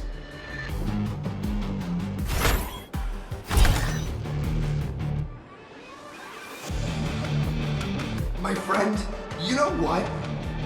Every time I transform into a Mechatron, I imagine I'm you. I think about what you would do when facing danger. It is your adventure stories that give me strength. So I'll give it my all from now on. Please don't hold back.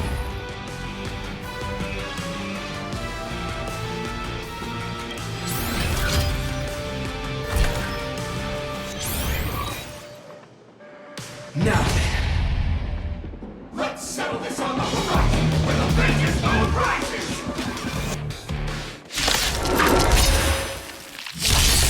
Let the two of us see what you're made of. Come on! One and only Trailblazer?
really got into character. That was some great acting. Huh? Were we just fighting in a film studio? Don't tell me you actually thought you were fighting them in a real city. That ain't gonna happen. Madame Pearl's insurance fund would collapse. It doesn't matter if it was a real fight or a fake one. What matters is your experience. Did you have fun? The user gave us a 5-star review. Thank you for your kind feedback. Your satisfaction and approval are our greatest motivators. Looks like the Daybreak Squadron is waiting for you. You gave them quite a combat lesson, it appears. Why don't you go share a few words with those youngsters?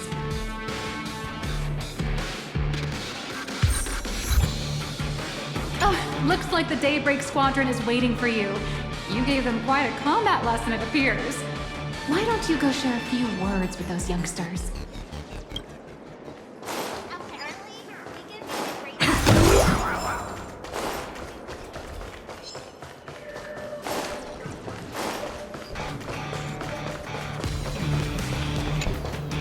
As expected of my senior, that was awesome! My life is now complete. Before joining Daybreak Squadron, Gray had always been your fan. That kid knows every story about the Astral Express like the back of his hand. And he's always looked up to you as his role model. Even as his leader, I'm nowhere near as important to him as you are. Huh, what an amazing battle! Well, more than beating you, we were hoping Gray would leave a lasting impression on you. After all, being remembered by their idol is the highest form of praise for a fan, isn't it?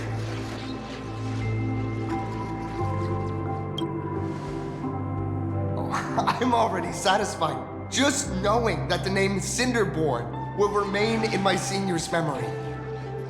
It's a shame, though. If she really could become the 5th member of our team, her recognition would rise even further. After all, many people still think we're just plain hero. That's only because we haven't done anything truly heroic yet. Don't worry.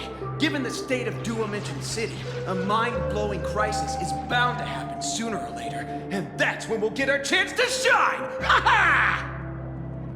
Yeah, just yesterday, I rescued 5 people from a gas explosion. Hope they recover soon, and spread the word about how awesome Daybreak Squadron is! There you go again, casually saying the strangest things. Like the Astral Express. We don't need to act to prove something so long as we stay true to our own path. Sooner or later, Daybreak Squadron will be recognized by everyone. Silly you! Is the Astral Express all you ever think about? Why don't you just go join the Express as one of the Nameless? Come on, don't make fun of me. I'm still just a rookie. How could I possibly be worthy of boarding the Express and fighting alongside seasoned veterans?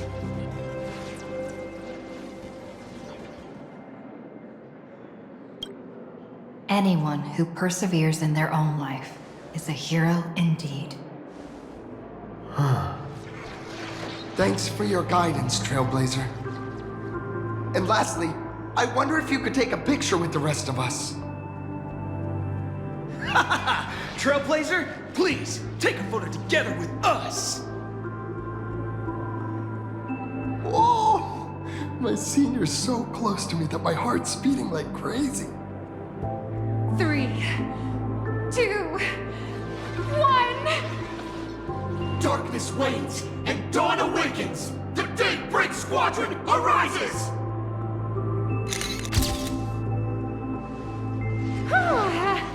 Time's about up. We should meet with Madame Pearl now. Oh, right. Want to say goodbye to your big fan before we go?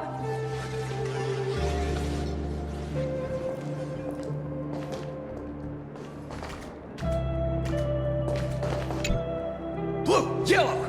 You guys were amazing back there! If we record this for promo material, we'll definitely get a ton of new followers! If only we could have beaten the Nameless! We were actually so close during that Megatron fight! What are you talking about? There's no way we could have beaten the Trailblazer. Well, it's not entirely impossible, I'd say. Ever since I converted, I feel like both my mind and body have become so much lighter. Gray, you really should join us and do the same. Haha, Gray. Being a masked hero means facing all kinds of dangers. You'd definitely feel pretty bad if you couldn't contribute your strength to the team when we needed you the most. Oh, looks like your idol's here to see you. We'll wait for you backstage. Gray. Senior?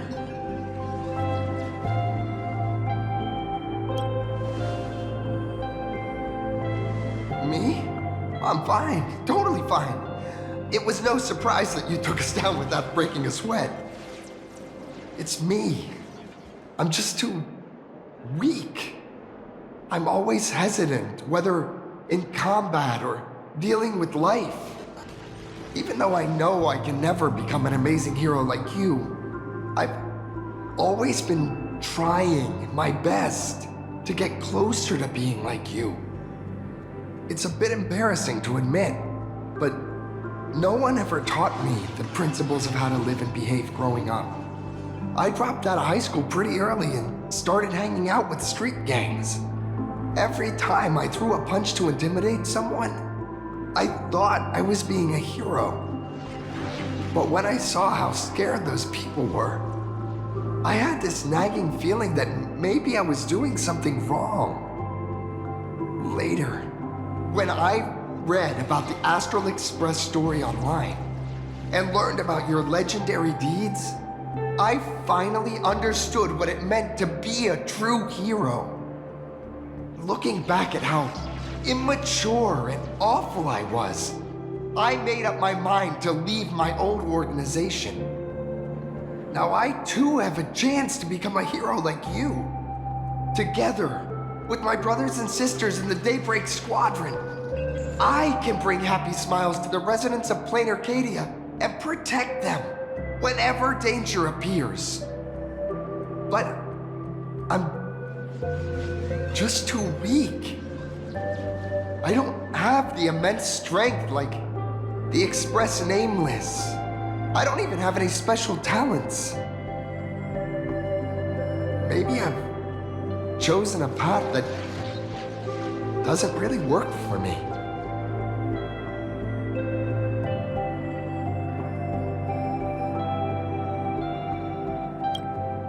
I don't want to give you empty platitudes about humans triumphing over fate. But I do believe that while kindness isn't something you can learn, strength is something you can acquire. Your desire to fight for those around you, and your wish to bring smiles to others, that's your greatest strength. Thank you, Trailblazer. Thanks for listening to my ramblings. Could you please sign that famous line? That's the one! That's exactly it! Rules are boundaries, and anyone who pushes beyond those boundaries becomes, in a sense, one of the Nameless. I'll remember today for the rest of my life. Goodbye, Trailblazer. I hope by the next time we meet, I'll be a true hero just like you.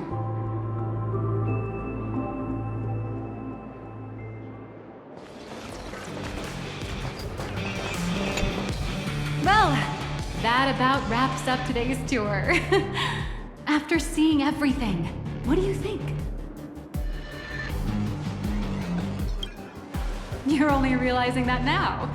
That's your greatest advantage in joining the Phantasmoon Games. A story that's already spread far and wide. Indeed, rather than the power to rule this world directly, that individual draws even greater strength from Parallax. The stories and dreams spun by this enterprise are capable of steering the future of plain Arcadia and of serving as the cradle for new Imaginae. Madame Pearl is waiting for you at the top of this building to discuss matters regarding the Phantasmoon Games. Let me give you a little reminder. The rules of Phantasmoon Games have never required any competition between supplicants. As an IPC employee, I've said far too much. Your friends are waiting for you in the hall. You should go meet up with them. Don't keep them waiting too long.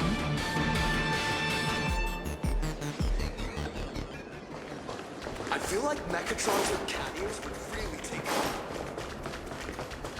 Why is the flagship?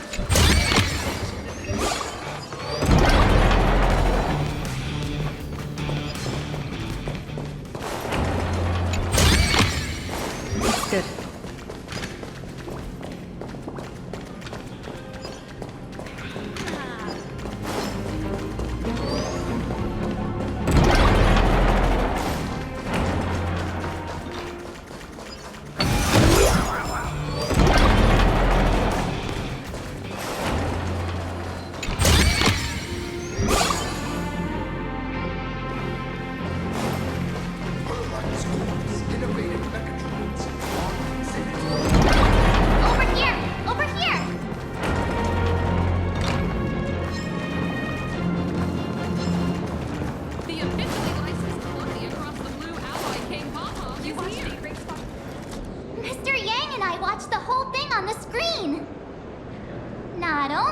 Assemble the Mechatron and give autographs to your fan, but you also got to live out your superhero fantasy.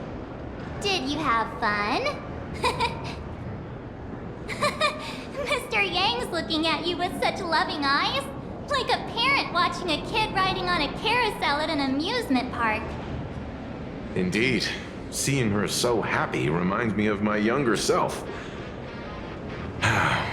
Those were the days. What are you talking about? Mr. Yang, you're still as young as ever. Oh, right. We've been wandering around here for ages and seen everything there is to see. What's this Madame Pearl really up to?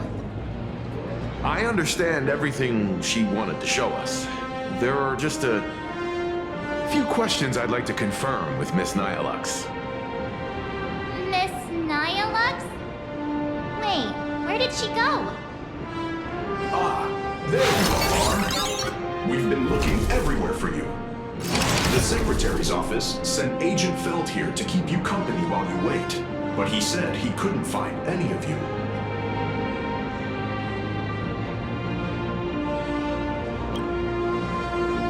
Wait, if Mr. Feld is the one who's supposed to meet us, then who is Miss Nihilux? Miss Nihilux? Who? Agent Nihilux, an IPC ranking P30, who works at Perlux Corp's Imagenesis Technology Department. P30? Imagenesis Technology Department? Since when did Perlux Corp have an Imagenesis Technology Department? Could she be some kind of corporate spy who snuck into the building? Oh, this is a real mess. What are those security guards even doing? Distinguished guests, are you hurt? Or did she trick you into giving her money or anything like that?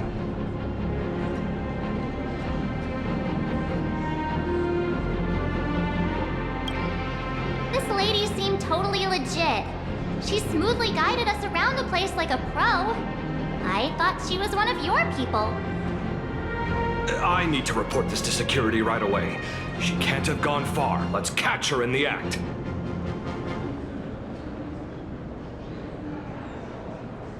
Thank you for your help. Astral Express crew, Madame Pearl has been waiting for quite some time. If it's convenient, shall we head out now? I'll show you the way. Please inform Madame Pearl that the 3 guests from the Express will arrive shortly.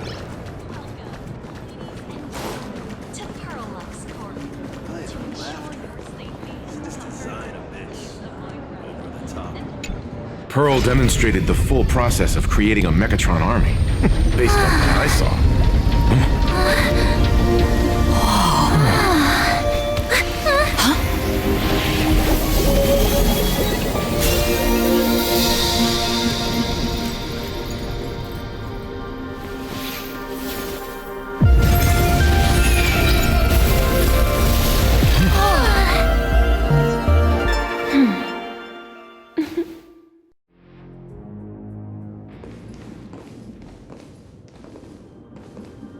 Hello, guests from the Astral Express. Nice to see you again. Thank you for your gracious hospitality, Madam Pearl. I understand there was a minor incident in the lower lobby involving someone impersonating a Pearl Lux employee. I hope it didn't spoil your enjoyment. We're fine. Don't worry about us. But how are things with you? Did you lose any valuable tech? Blueprints? Or top secret information? No, Pearl Lux's data firewall remains untouched, and all assets under security network surveillance are intact. The only change is an additional expense claim under my employee ID. Never mind. I can make a preliminary assessment that this was the result of someone's momentary impulse. Lately, mishaps have been piling up, like dark clouds before a downpour, casting shadows of uncertainty over my plans. Could you be referring to the Herald of Death? 33 citizens were found dead in the Dovebrook district. In addition, an IPC specialist assigned to negotiate the purchase of a Mask of Elation died in an unexpected incident. This party has made overt threats to public order and is clearly challenging the IPC. My intuition tells me this is only the beginning. Managing capital and managing a corporation share one thing in common. That is, an aversion to risk and a pursuit of stability. And I bear both responsibilities. As the executive officer of Plain Arcadia, I bear an inescapable responsibility for the safety of this world. As one of the 10 Stonehearts, I hope to bring the Phantasmoon Games to a swift and safe conclusion. Rather than staging another dangerous battle, like what happened at Graphia Academy, I hope the supplicants can show the people of this world miracles of joy and happiness, instead of sorrow and rage during the Phantasmoon Games. Therefore, I'd like to hear the Express's request. Trailblazer, please. Tell me, what's your ultimate goal for joining the Phantasmoon Games?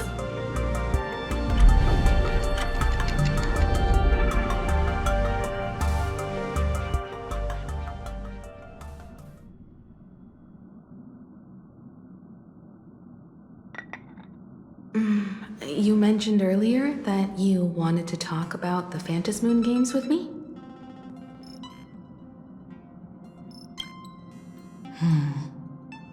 I'd like to talk about our ultimate goal for participating in the Phantasmoon Games. Got something in mind? I think the rules and rewards for the Phantasmoon Games are a little too vague. That's exactly what I thought when I joined the games 15 years ago. These games allow supplicants to do anything, good or evil. As a result, everything that unfolds in the course of these games exists beyond control. What's more vague is what can winners do when they share the power of the elation. According to legends and historical records from Ahatopia, victors typically first witness the manifestation of Aha themselves. They listen to the victor's wishes and grant them permission to use their power. and the applications of this power seem to be boundlessly vast. When faced with countless choices, the situation becomes even more thorny than having no choice at all. Sometimes I wonder, if we had agreed to become the leader of the Anti-Destruction Alliance, how would this trip have turned out? If I win, I'll give up sharing Aha's power and ask them to be the leader of the Anti-Destruction Alliance.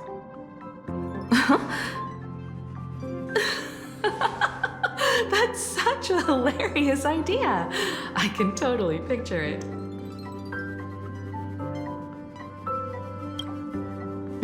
I get it. That's actually a brilliant idea. To begin with, this is far more meaningful than taking up a god's authority and squandering it freely for a single minute.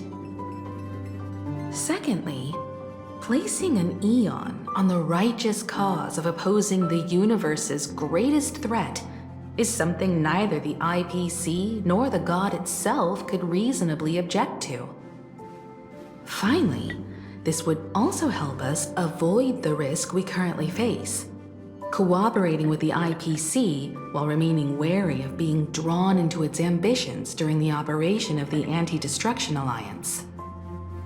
If we handle the negotiations well, perhaps Aha could stand behind the Astral Express, just like our cooperation with the Xianzhou, where we could maintain distance from one another while offering support from afar. The only question is, will Aha agree? Don't worry about that. From what I know about them, they'll agree. What kind of god of games would they be if they broke their own rules? Besides, they still owe the Express a debt. This is their IOU for the Express debt from when they were traveling with Akavili, complete with their signature and seal.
Use this to blackmail them.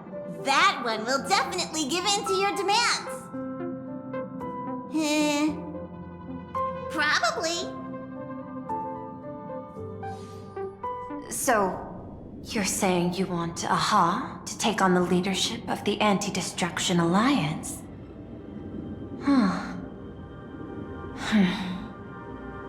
Logical extrapolation. Failed. Success rate, indeterminable. This peculiar proposal nearly brought my thought process to a halt. This request is far too lacking in structure, yet within an irrational context, it seems to conceal a certain kind of logic. If the universe is the master of Elation's playground, then they should do something about this playground that's about to be destroyed. As expected of the Trailblazer, your thinking is so... out of the box. I've learned something today. However, I don't think you stand much of a chance in the games, because I've joined as a supplicant.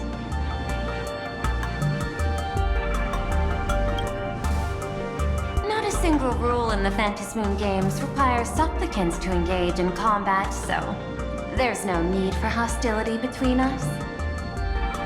Plain Arcadia's administrator is a supplicant? At the same time, she has at her disposal assets of staggering magnitude. Perlux Corp among them. With money and power on her side, wouldn't her chances of success be way higher than ours? As I previously proposed to Miss Himiko, I'm willing to cooperate with the Astral Express to ensure the smooth progression of the Phantasmoon Games. But the Astral Express isn't your only partner, is it? I have 2 other allies. However, you all are my most promising ones. Once the Astral Express joins, it will maximize the safety and success of this Ionic game. And I will do everything in my power to fulfill my partner's wishes within that limited minute.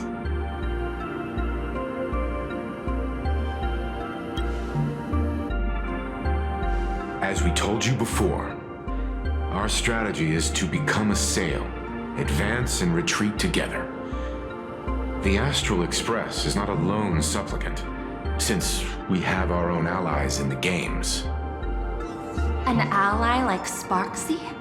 It's true that you defeated her and took her mask, but given her typical decision-making style, Sparksy isn't exactly what you'd call a reliable ally.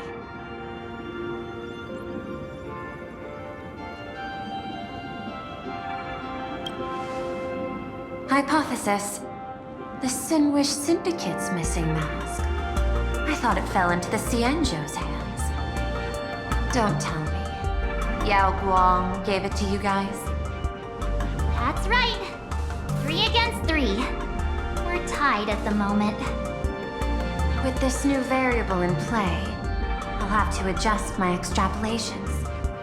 But the conclusion seems unchanged. After all, as the administrator of this world, I have the natural advantage in resources.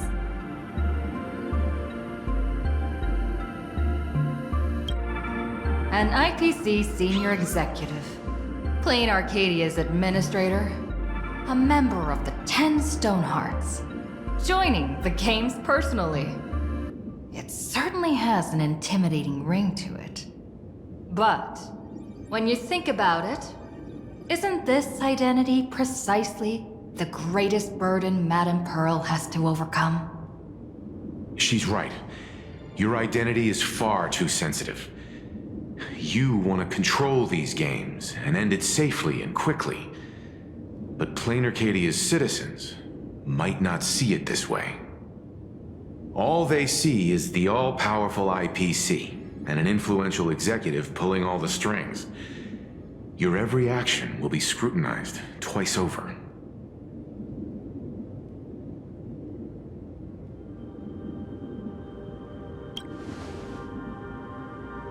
A sharp observation, I must say. Quite impressive. But I do not believe you yourself would overlook this. Madame Pearl, what is it that you seek to obtain from the Phantasmoon Games at any cost? What I seek is a treasure lost to this world's history. I want to recreate Graphia's divine art of imagenesis. Does that have something to do with painting? Hard to believe, no? My birth originated from the theme assigned by the celestial differentiator of planet Scrulum: art. At first, I was nothing more than a machine that imitated human paintings. For an Intellitron, generating works of art is no great challenge. Day after day, I studied. Day after day, I exhausted every possibility. I could instantly analyze the proportional structure and pigment composition of any painting. I could precisely reproduce every pixel of Graphia's masterpieces. Yet I could not create as she did. Graphia's ultimate creation was establishing the world in canvas at the end of the Phantasmoon Games. I want to understand her thoughts at that moment, and touch the essence of creation. Is this your personal pursuit? Or the IPC's demands on this world? Both. The IPC's point of view is far more pragmatic. The world in canvas is a dimension that can shield us from the Antimatter Legion's warfare, and they've always been eager to master this technology. Unfortunately, it seems we can't convince each other to back out for now. Then, I have another proposal. Why don't we shift our perspective and turn our attention to those two supplicants who haven't surfaced yet?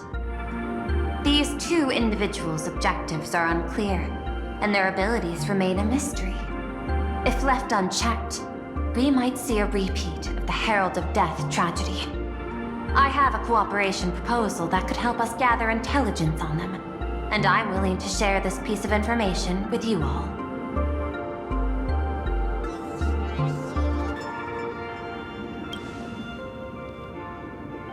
That is correct.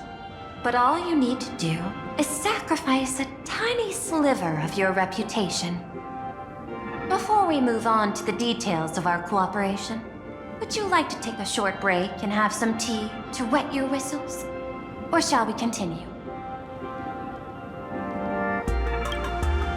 I was thinking of having Perlux Corp host an expo for the Astral Express.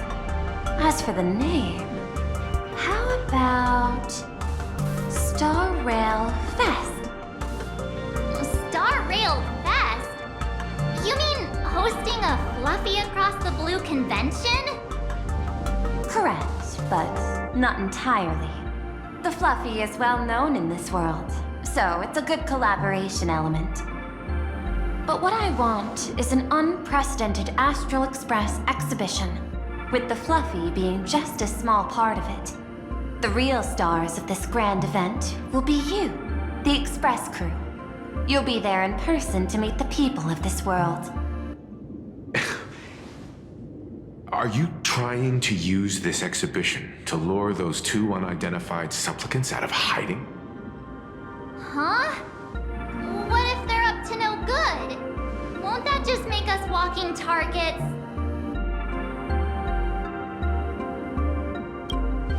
What could be more inspiring to the people of a world than standing face to face with heroes of the cosmos? That's an enormous amount of wish power, and the Astral Express is the very source from which this wish power originates.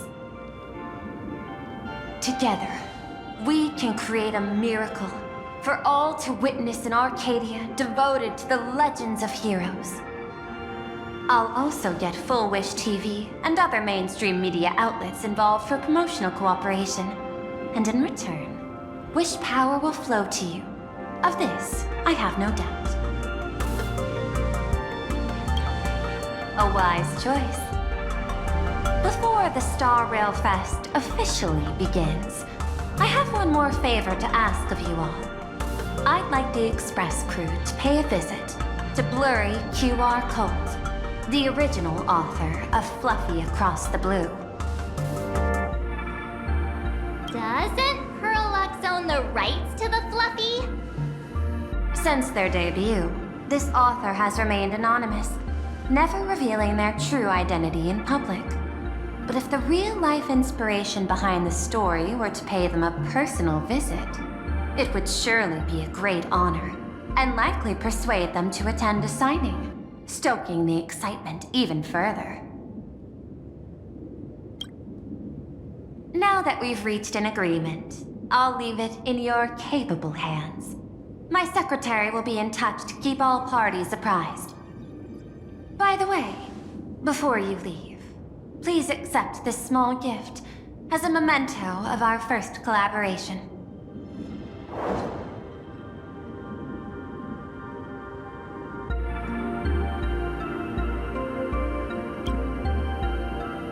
I've studied in detail the records of my colleagues' interactions with partners in Penacony, and I was particularly inspired by Aventurine's technique of giving small gifts that symbolize good fortune. So please, Keep this chip with you as a symbol of good fortune for our future cooperation. Take care, everyone. Well, we'll be on our way then.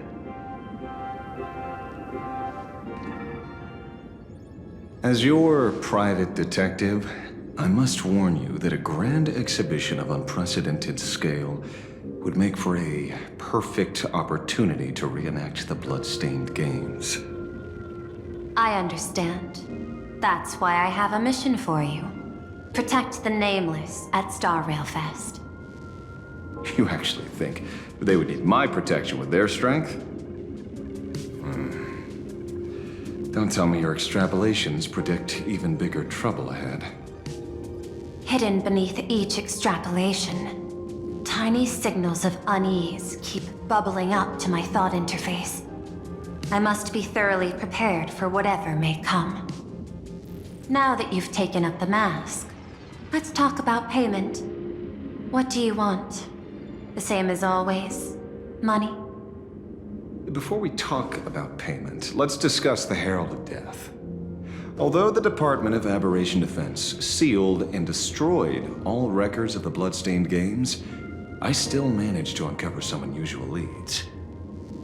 After the Herald of Death incident, the victims' families collectively received compensation so massive it could fill any gaping wound. So, I figured, maybe we could find some leads by looking into official Plain Arcadia expenditures. But here's the interesting part. This item was nowhere to be found in that year's public financial report. Care to guess whose books this money went through? It was you, the omnipresent IPC. To be precise, it was the IPC's technology department that paid this astronomical compensation.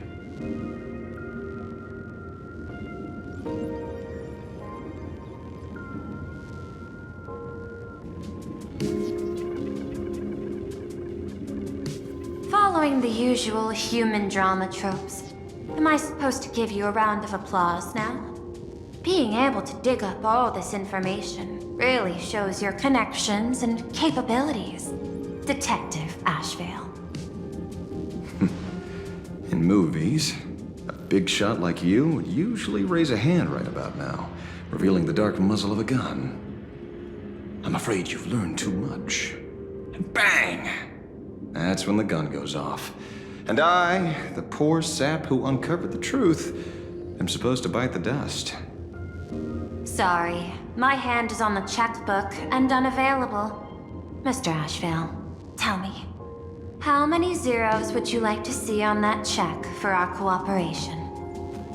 It's not about the money. Indeed, money isn't the issue. 100 million credits. Are you trying to buy me off like some poor victim's family? Tell me, why did the technology department pay to sweep this under the rug? 300 million?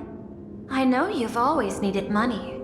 For cryosleep, supporting the families of fallen comrades, and for treating those who survived. Isn't this exactly what strategic investment is about? Putting money in the hands of those who need it? I'm not your lackey, Intellitron. Tell me the answer. 500 million? I could pretend there's a glitch in my calculation process and make it a cool billion for you. Money or answer? Your call. I want the answer. Oh, an unexpected choice. It defies my usual understanding of your decision tree. Note, I say this without sarcasm or ridicule. The answer is, I don't know much. Hard to believe, perhaps. But as CEO, my power isn't unlimited. Besides, the Herald of Death affair lies 15 years in the past. This world is like an unfinished game of chess that's been dragging on for years. The hidden moves laid by the previous player. keep becoming my challenges. Even today. But since you've invited me to finish this game together, sharing intel is a must. Reasonable. I'll share what I know about the answer. Marcus Antali, the Herald of Death, last member of the Intelligentsia Guild School of Evolutionary Perfection. 5 years ago, his identity was confirmed, and he was executed. Note, executed in every sense of the word. Miss Yabali, head of the technology department, took possession of his belongings, and even I don't have the clearance to access those records.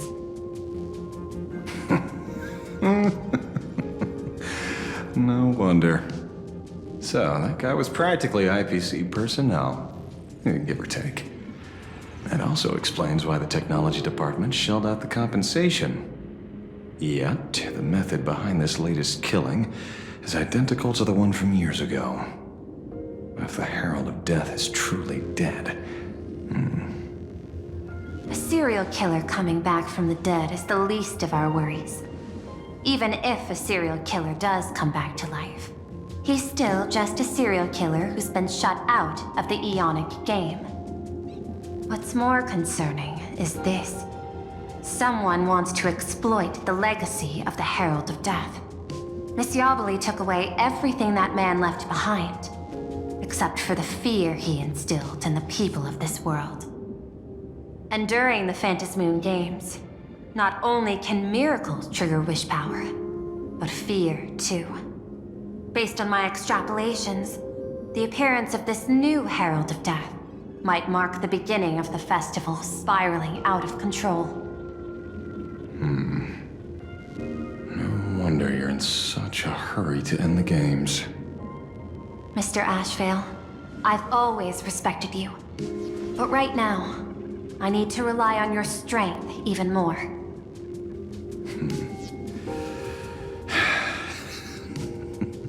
Respect. When I was younger, what I really wanted was to make the IPC fear me. The passage of time's not exactly kind, is it? Deal, Madam Pearl. But I will require one more form of compensation. Whoever this new Herald of Death is, I must deliver justice with my own hands. This time, there won't be any lengthy interrogation. By the authority vested in me as CEO of Plain Arcadia, I pardon all crimes committed in the course of your revenge. Go ahead and do what you must, Mr. Ashvale.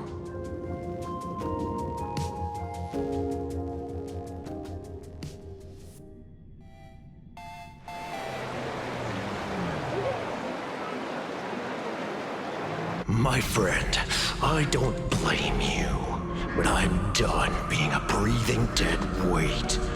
So do me a favor and pay me back for that drink with this bullet. Just do it, you coward! Let me die as a Galaxy Ranger before I turn into a monster of abundance. Gonna shoot me? I beg you. My Skybo above. May you have a pleasant dream. Not knowing who you are, not knowing why you exist here, that isn't life. In ancient times, humanity's daily goal was to obtain 2,000 calories of food. Humans back then knew they were just one member of the animal kingdom. They understood why they migrated, hunted, gathered. But now, in an era where you can get food delivered to your door with just a tap of your finger, effortlessly achieving that 2,000 calorie goal, humanity has lost its way like never before. Tell me, will the Phantasmoon Games bring a new direction to this world, Ashvale? What's wrong with getting food with just the tap of your finger? Don't tell me you Want to go back to the days when everyone was starving and at the mercy of the harvest? 2,000 calories are pointless, but just for survival. It's the goals beyond 2,000 calories that define humanity. And the Phantasmoon Games holds up a mirror to humanity, allowing them to see their truest selves. I'm just a detective. Ask me such a profound question again next time, and I'll charge extra. My apologies. I just heard you joined the Phantasmoon Games and couldn't resist asking for your thoughts. You've met Madame Pearl, huh? She dumped this hot potato of the Herald of Death on me. On us. Judging by your expression, it seems less like a hot potato and more like a sweet fruit. Because I have a lead now. I think the key lies in the word copycat. To prevent copycats, you kept the Herald of Death's modus operandi from 15 years ago under wraps. Which means... There's only a few people who could reproduce this killing method with such precision. The investigators from the Security Bureau and the Department of Aberration Defense at the time, and those directly involved in the Herald of Death case. Detective Kuchiba, I've heard that you've devoted considerable time to researching the crimes from the Phantasmoon Games. So, I'm the prime suspect now. Is that it? Just a bit of minor deduction. After all, murderers always love to return to the scene of the crime. Isn't it coincidental that you happen to be standing right before my eyes? That's not deduction. It's a conjecture at best. As for investigating those two categories of suspects, we've been doing that for a long time already. It's been 15 years. The relevant people and the victims' families have all gone their separate ways. Tracking them down now won't be easy. Yeah. After losing their loved ones in such a cruel way, their hearts were shattered. Many couldn't bear to stay in Daybreak District and chose to move away. I remember seeing that in the case files you sent me. They even formed a mutual aid society for the victims. I wonder, after all these years, have they managed to heal the wounds in their hearts? Maybe they have. After all, they go by a new name now. The Research Society of Happy Smiles. Ah, you mean that charity with the slogan, Healing Smiles, Healing Arcadias? Before he died, Kostad mentioned that group to me. He said quite a few young people in the gang left without looking back, just to join them. So I thought, maybe we should start by looking into their rivals. The Research Society of Happy Smiles, huh? A charity that helps people escape their pain and find happiness, offering free counseling, medical care, all of that good stuff. Sounds like they've turned over a new leaf. How could you call them rivals to the underworld? I dug a little deeper into them, and found something interesting. You mean your monkey dug up something interesting, right? Okay. Mr. N dug up something interesting. Have you heard the name of the sponsor behind the Research Society? Her name's Fullwish. That name rings a bell. Wait, isn't she the boss of Full Wish TV? I think she was one of the survivors of Graphia Academy too. This is getting a little too coincidental. Just like every case you've accidentally cracked before. Mr. Ashvale, should I compliment your keen instincts or your incredible luck? Luck's a part of a detective's toolkit, too. Anyway, whether Full Wish is guilty or not, we won't know until we look into her. That's why I asked you here.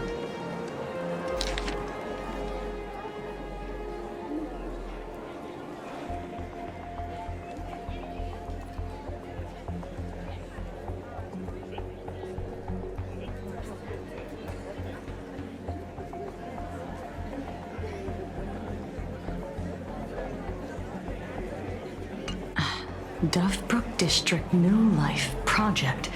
Public Recruitment and Mental Healing Seminar at the Research Society of Happy Smiles. And she's the speaker?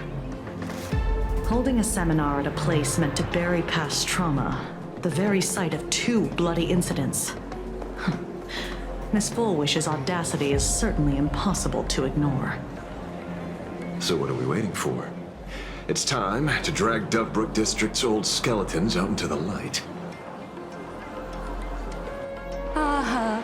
Are you talking? Yeah, I'm almost there. I want more happiness.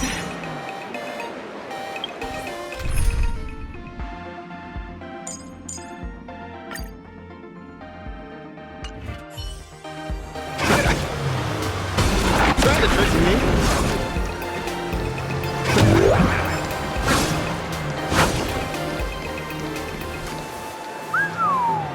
This place is buzzing. Are they all here waiting for Fullwish to grant their wishes? A rich person like Fullwish can make most people's wildest dreams come true with the snap of her fingers. I'm less curious about who she'll help than what she wants for herself. If money could really accomplish everything, the IPC wouldn't be eyeing this world. My bet, I'm sure that Fullwish wishes the tragedy 15 years ago never happened. Erasing history. Can the laughter really pull it off? In past victory records, there have been countless and often bizarre instances where the victor used the elation's authority to change reality. You have to understand, the Phantasmoon Games isn't just some wish-granting lamp. What makes it irresistible is that it turns the one who wishes into the genie. That's quite alluring.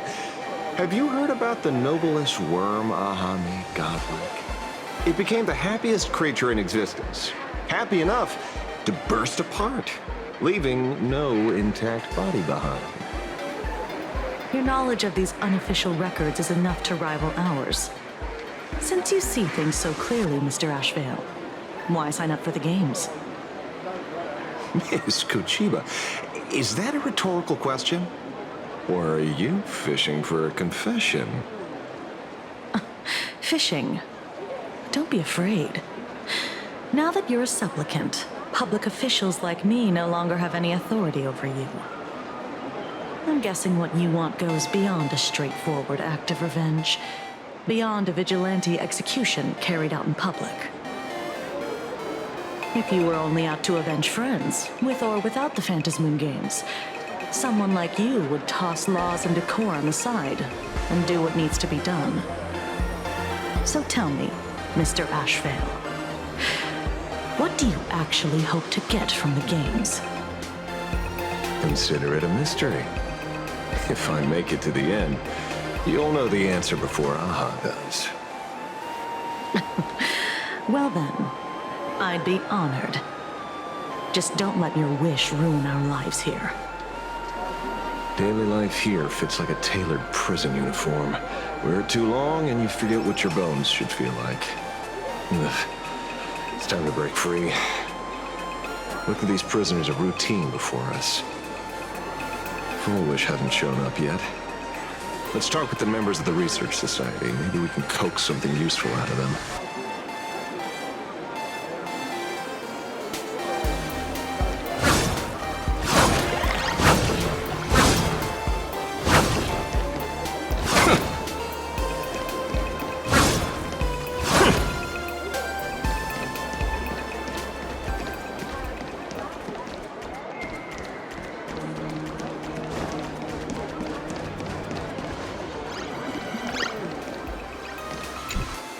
I got called into another chat with the boss today. Never thought he'd care about me this much. Everyone is smiling at me. The office feels downright cheerful. These days, I go home, change my baby boy's diaper, help my daughter with her homework, prepare tomorrow's lunch, and clean up the house. It's hard to describe how satisfying that feels. When Emma left me, you must have left the kids to me for my own happiness. When I look back, I realize I was someone who had it good, and I never understood how lucky I was. Right? All thanks to Miss Foolish. Yesterday, during my tumor removal, the anesthesia wore off halfway through. I squinted and watched the doctors pull all kinds of things out of my stomach. There was this lump still twitching when they cut it out. I used to be too weak to even get out of bed. But after the Society's treatment, I am almost ready to walk out of the hospital. Isn't that amazing? Oh, I kind of want to see someone slice me open too. It should be fun. Hey, did you two hear about the Sinwish Syndicate? You've come to the right person. My neighbor got a visit from their debt collectors. You should have heard the racket. I saw the news too. Those parasites who ruined the peace, who kept people from being happy. Gone! Wiped clean! Oh, praise Aha! Wait, they extorted you too? Something like that. Still owed their underboss tens of thousands of credits. So your debt's wiped clean. Oh, must feel pretty great, huh?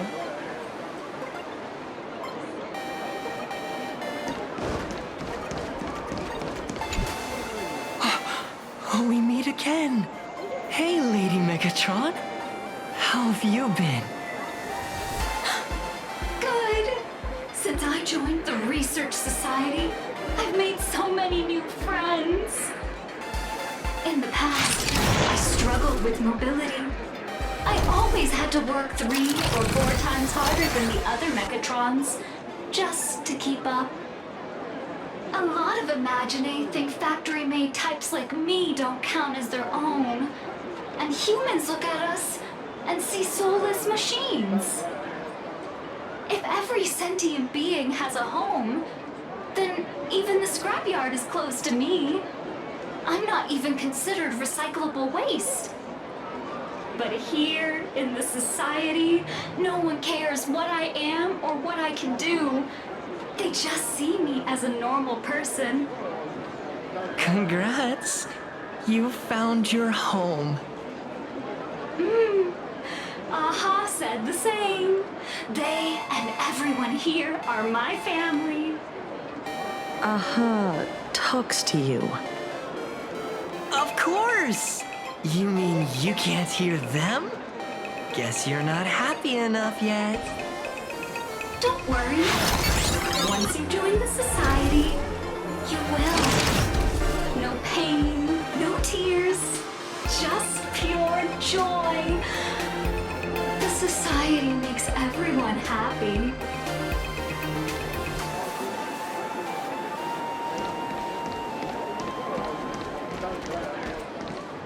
Looks like it's about time.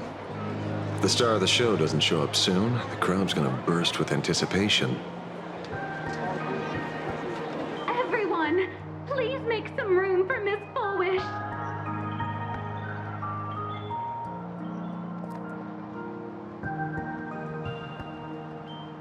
By the Master of Elation, may they bless all souls and grant them smiles. Are you all happy today? Very happy!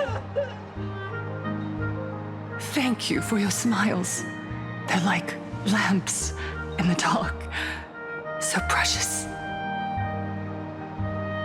But before we celebrate the elation, let me share a memory drenched in tears. It once dragged me into the abyss. Yet, it also taught me what the elation really means.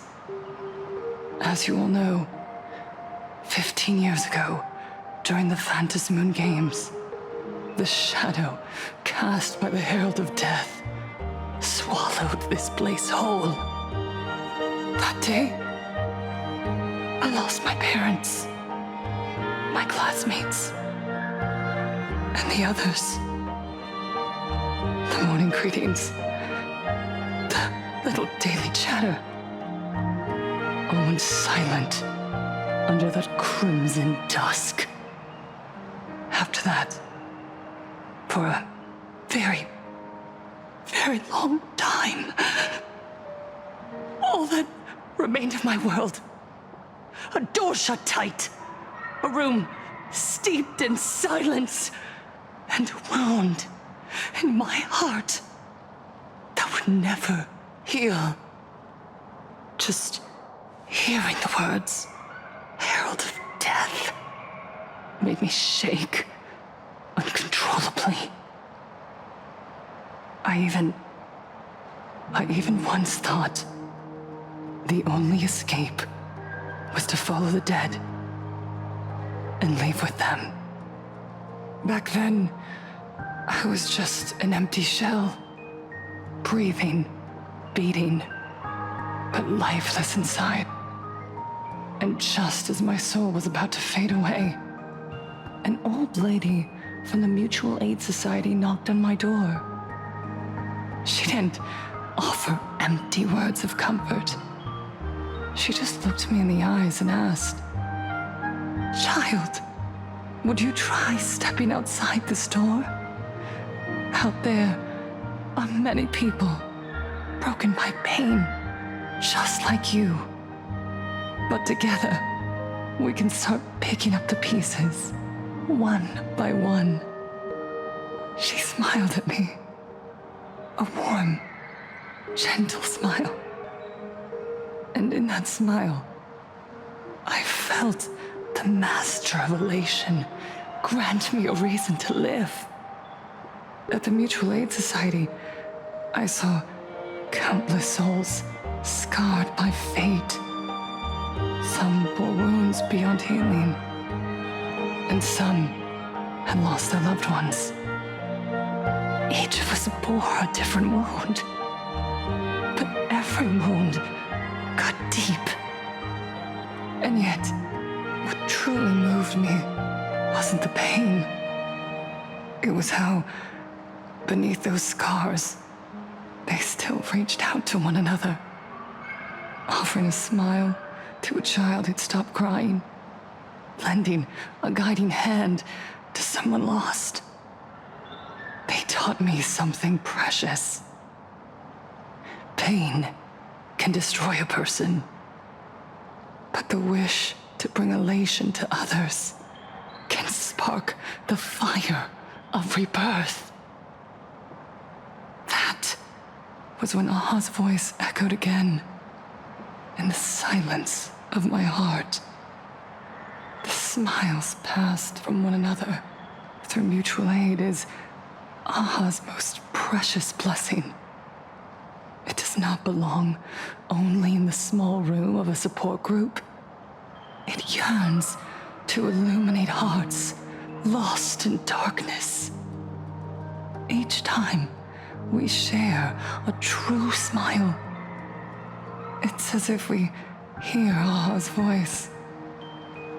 And when that voice rings out, all suffering fades, all pain is healed, and everyone knows what true happiness feels like. That's why the Research Society of Happy Smiles was founded. I will share this divine smile with all of you. No more sorrow!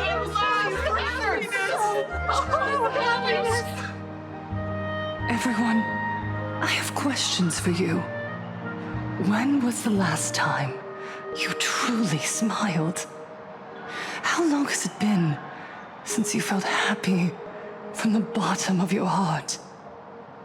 Minato, do you ever feel like your days are looping endlessly, like an old silent film, repeating until it suffocates you?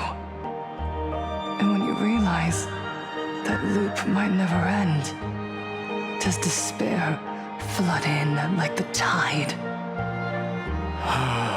You're right. Miss Bell Woods, you left school full of dreams, only to have your resume rejected again and again. You told your parents you were busy in Seafeld City, hiding your heartbreaking loneliness behind that lie. Please, help me. And Taija did the cold exclusion at school and the indifference of the adults who should have cared build a wall around your heart.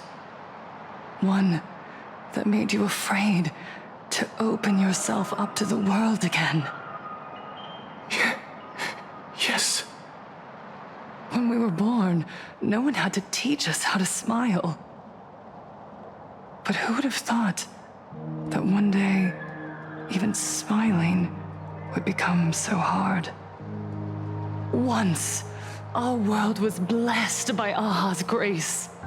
A gentle world in canvas, painted in elation. For centuries, humans and Imaginaes lived freely together in that eternal haven. Until the Inter-Astral Peace Corporation violently tore us away from that sanctuary. They brought us their so-called inter-astral civilization, imposed their so-called standards of happiness, and told us that life's ultimate joy lies in self-focus, self-indulgence, and self-satisfaction.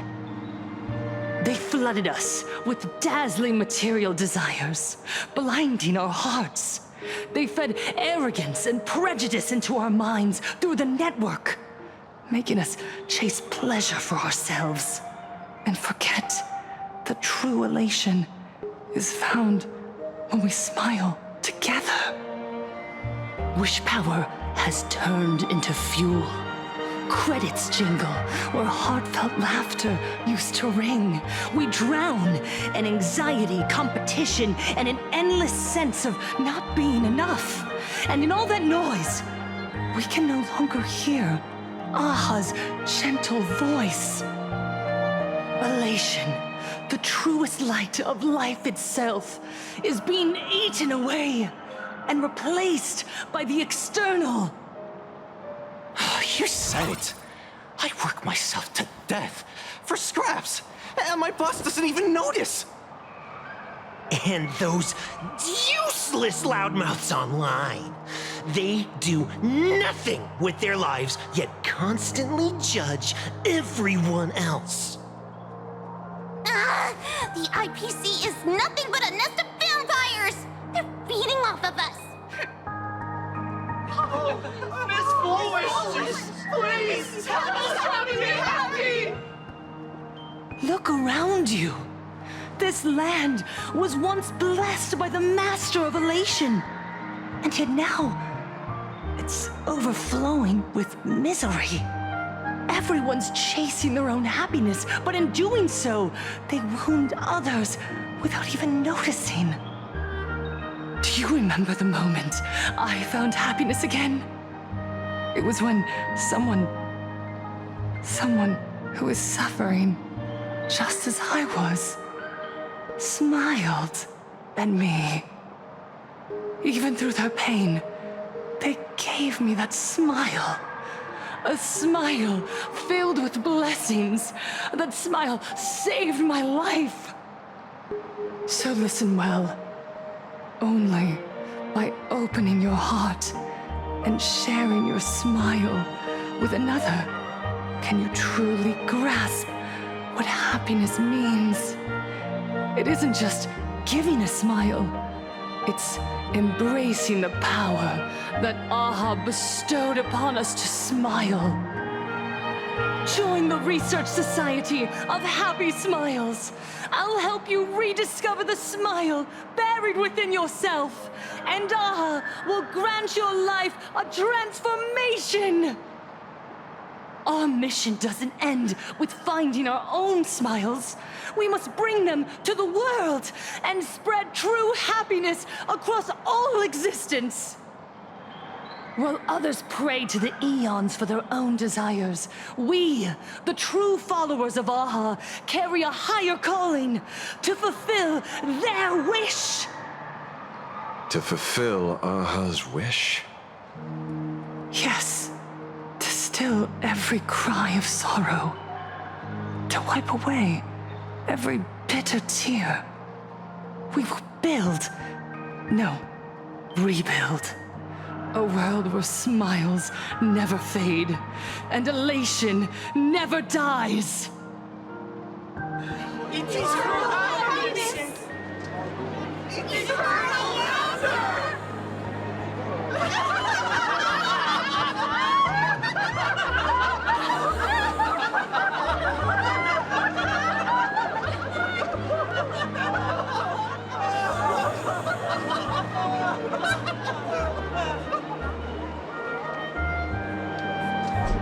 The speech is over. What's your take, Detective? She's so far gone, it's hard to make sense of it. Then let's not overthink it. Let's talk to her directly.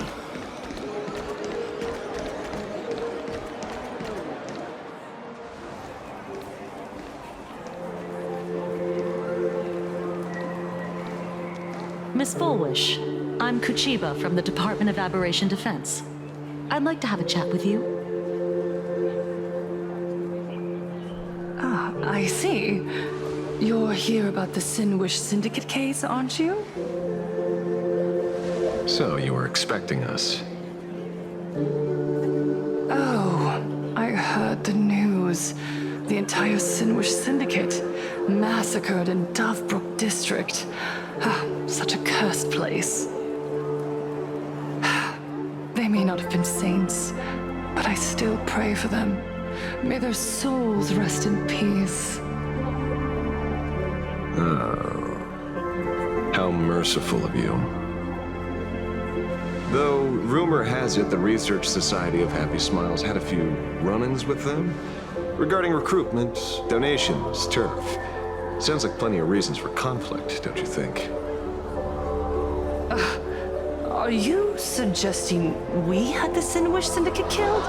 For conflicted interests? Wait, that's not what I said. You know nothing about our finances. Every expense is covered by a charitable foundation established with the compensation from 15 years ago. We don't need a single cent from our members. When I heard about this tragedy, I personally allocated relief money for the victims' families to keep order and peace in Dovebrook. Tell me, Miss Kuchiba, someone copied the Herald of Death and slaughtered dozens. What will your Department of Aberration Defense do this time? We never released that detail. How do you know someone's imitating the Herald of Death?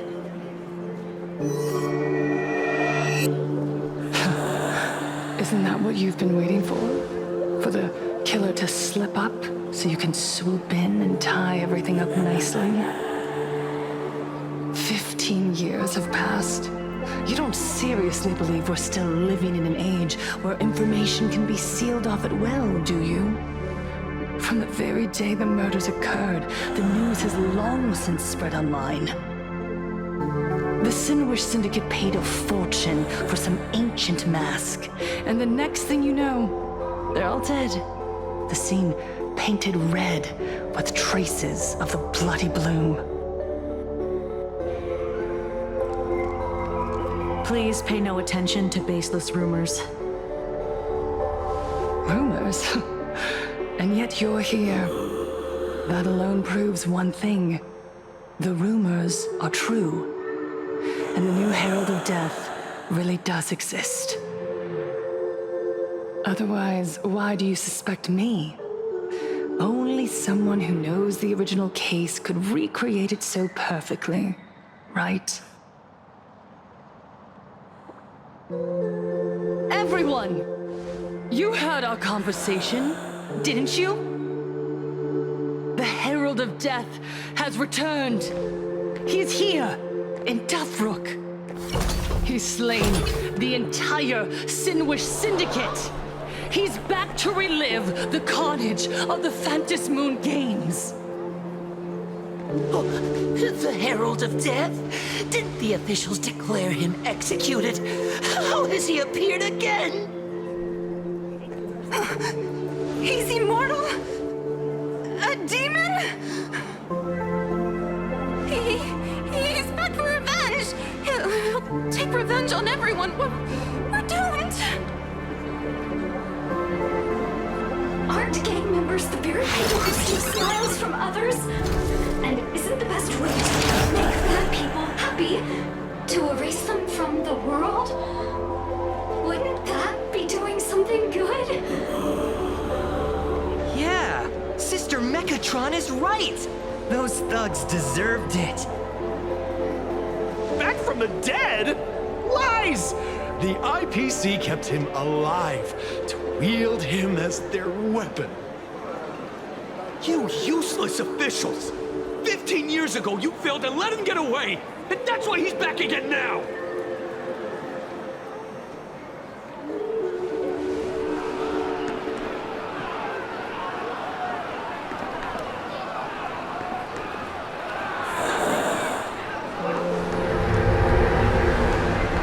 Everyone, there's no need to panic.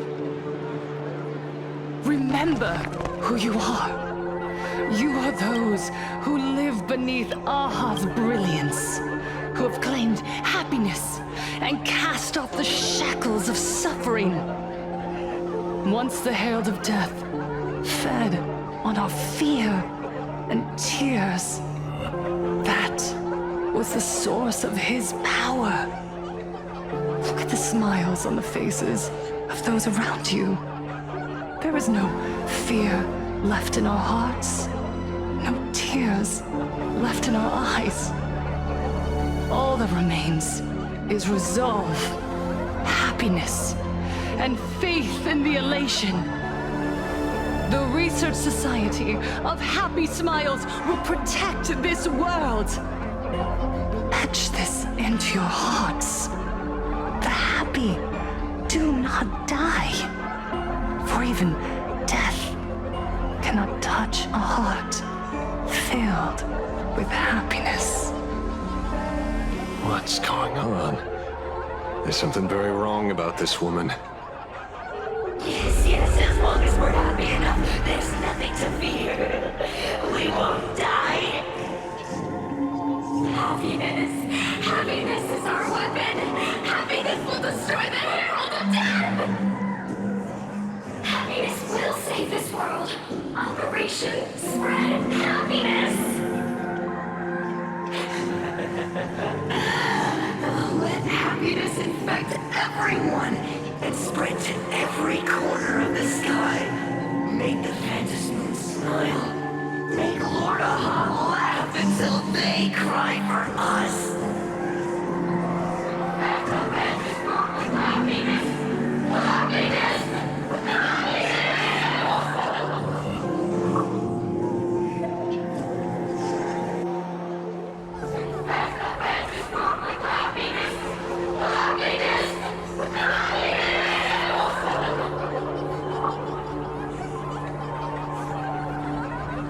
Silence!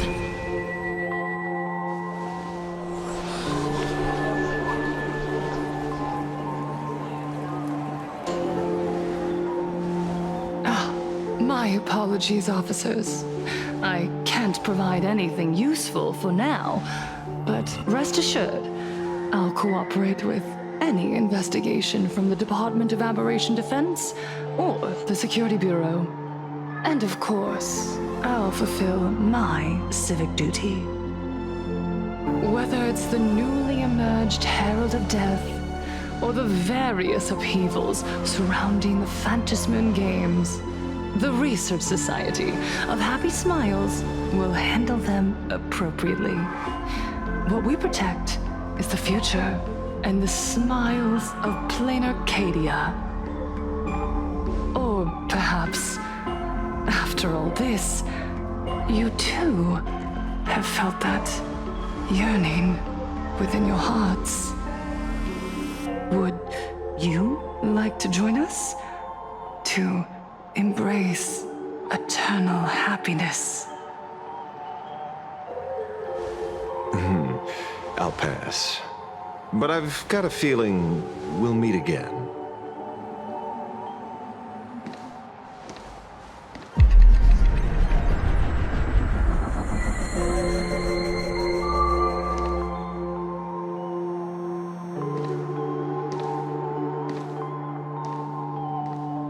Miss Fullwish, thank you for your cooperation. Hopefully, next time we meet, it won't be like this. May the Master of Elation watch over all and bless you with the everlasting smile.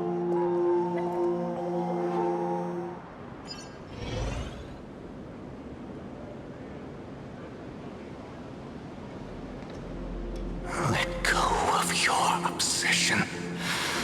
Let go of the shadow in your arms.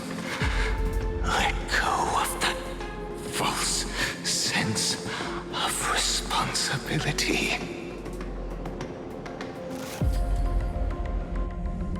You're the one who should be dead, aren't you? Come, join your brothers. Let the gears grind to a halt. Let the hands fall still and end that life of yours that was never meant to be.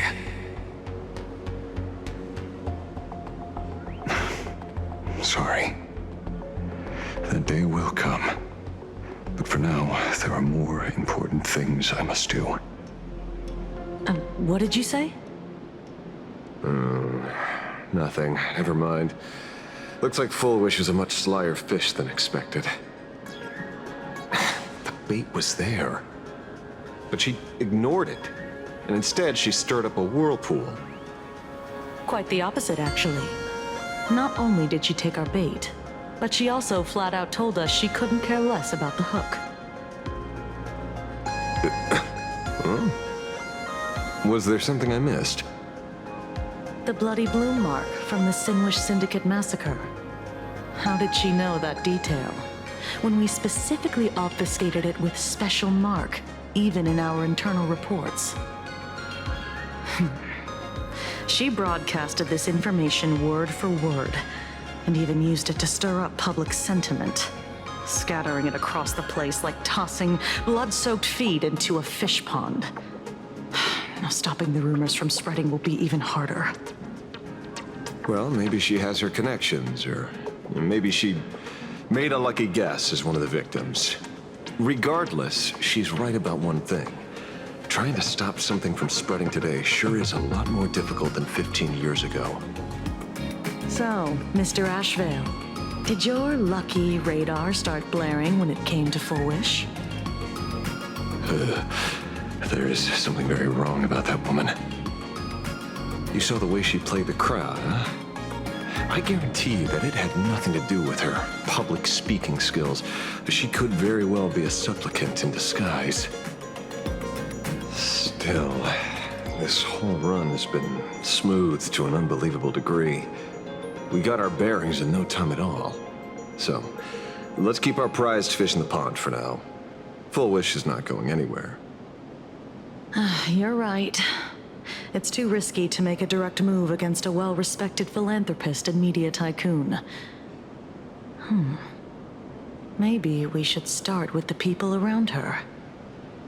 There were people from all walks of life at the gathering just now. Workers, suits, students, the elderly, and even mechatrons.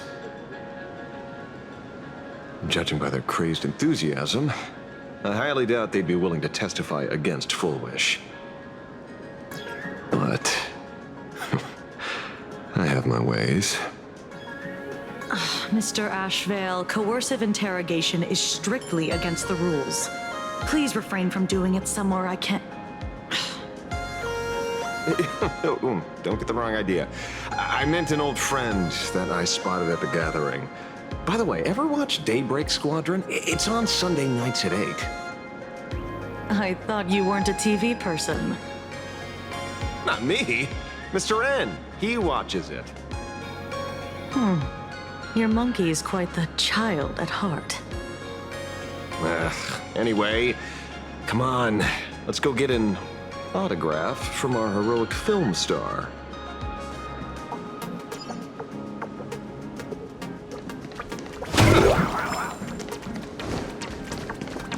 Is that him? Shh! Don't interrupt. What? You lost him? Not even close.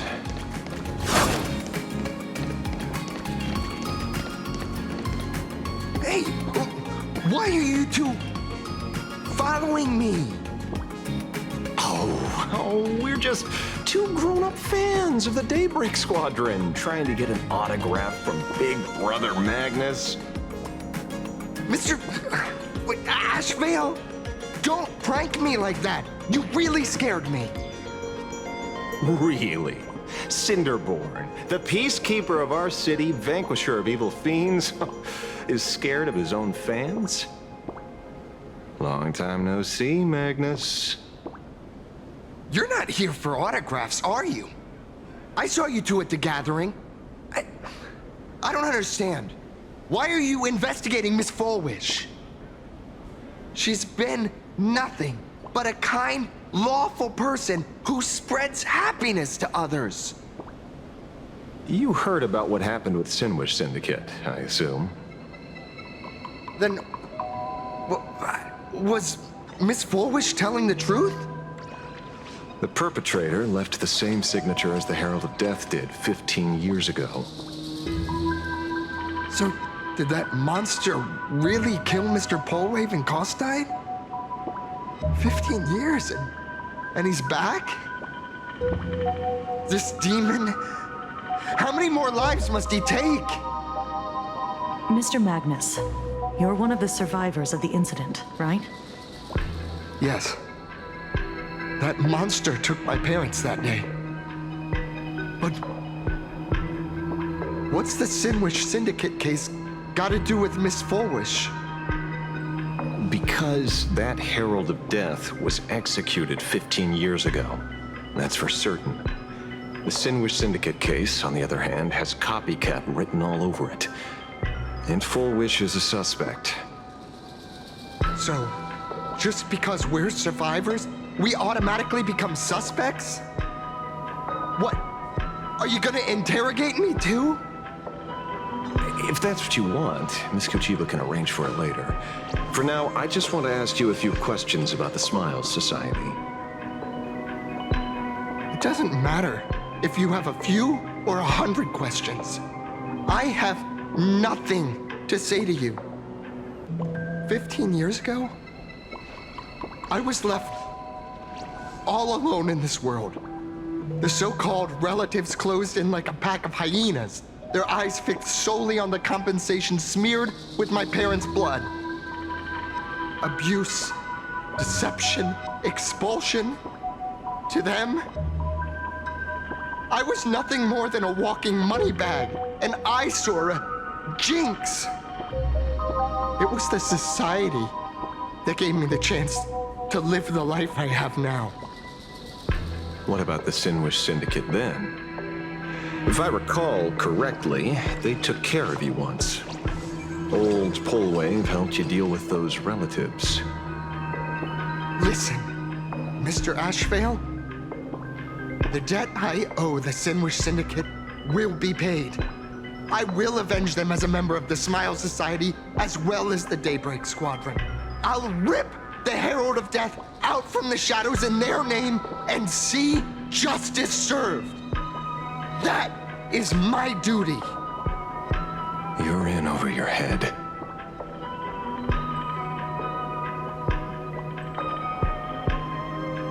The new Herald of Death is very dangerous. I doubt a handful of actors like you can achieve anything substantial. You think we're just a couple of kids playing superheroes with masks, right? Well, you're wrong. My squad mates and I aren't the easy pushovers we used to be, Mr. Ashvale. I haven't had my transformation surgery yet, but I can already power a Mechatron warrior in battle. We are real heroes here. Boys, let's stay on topic, shall we? I just wanted to have a few words about the society. I have nothing to say to you either, Miss Kuchiba. Neither of you are getting a word out of me on this. Well done, Magnus. Your loyalty to the Smiles Society warms our hearts. You're following me? Not by choice. These IPC dogs made it clear that they intend to frame Miss Foolish. Oh, we're not going to just let this slide. Would you look at that? The hunters become the hunted. What does it matter? If someone's looking for a beating, we'll gladly give it to them. You have 5 minutes for questioning. So make it count, Mr. Ashvale. They're all yours.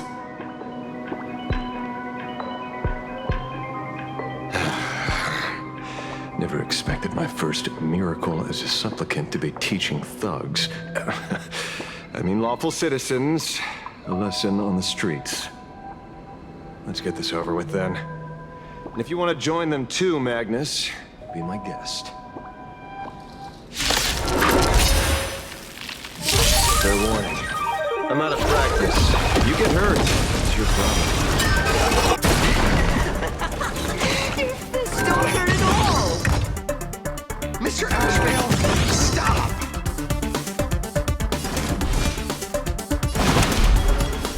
Mountains grow, dragons rise! Come on, choose you!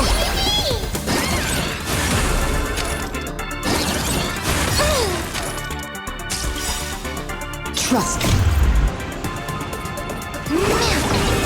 Together, we can do anything!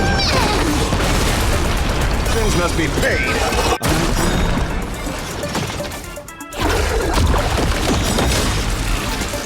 Dragons, obey this calamity unknown, soaring above the land. This is permanence! Don't worry. Just close your eyes. The night will soon fall. Good night.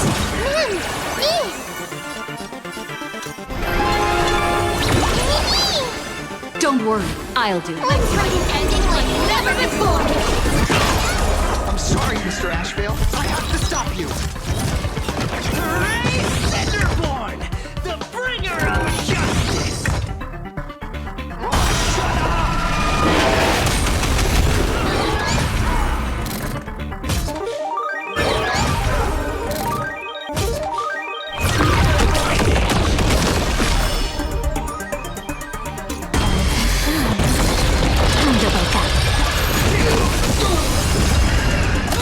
I need to be better.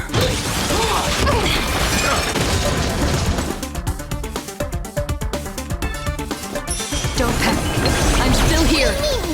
My purpose has always been to earth shatters, heaven trembles.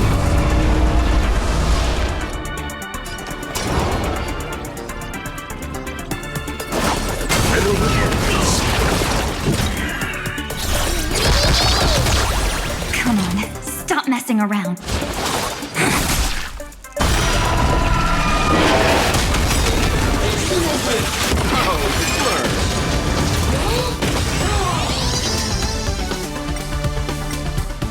I offer my blood to consume this injustice. Beasts, go and slaughter each other. Go to the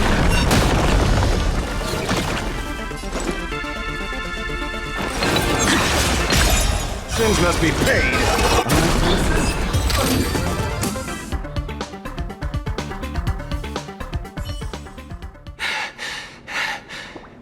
It hurts. A little. But I'm happy. There's something seriously wrong with you all. Enough! Are you really going to kill them? What's the matter, defender of the city? Are you scared? This is the real Phantasmoon Games, Magnus. This is the bloody truth under the mask of the Elations game. 15 years ago, at dusk in this city, the Herald of Death tore people apart, one by one. Did he ever stop to ask even once, is it enough? I know you want to make something out of yourself, like the trailblazer of the Astral Express, and I know you want to catch the new Herald of Death and crush him like a bug, using the same methods he used against the Sinwish Syndicate. But here's the deal. It's not your duty. And the Eonic game sure isn't a TV show where you get to play the hero and save the day. You mentioned a conversion surgery earlier. Are you saying that all Society members underwent some kind of unknown modification? That figures. I was wondering why these people looked like they felt no pain at all. Humming along merrily even as they bled. Does this have anything to do with the surgery? What? Nothing to say? Fine by me. 3 minutes left. That's long enough for me to question them. Time to hurry and get some answers from these people while they're still on the ground.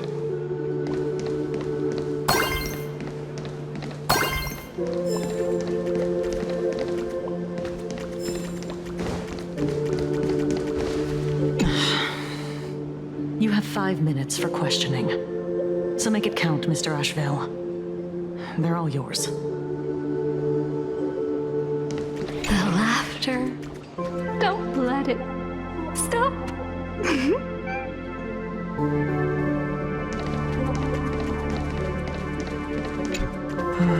Smile. Please, smile. Hey, lackey. Wake up. Pain should not exist.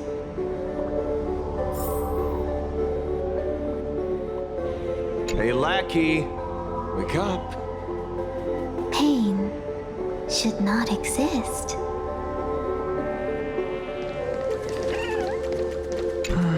Smile. Please, smile.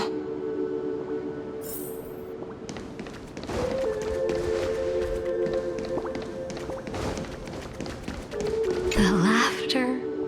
Don't let it stop.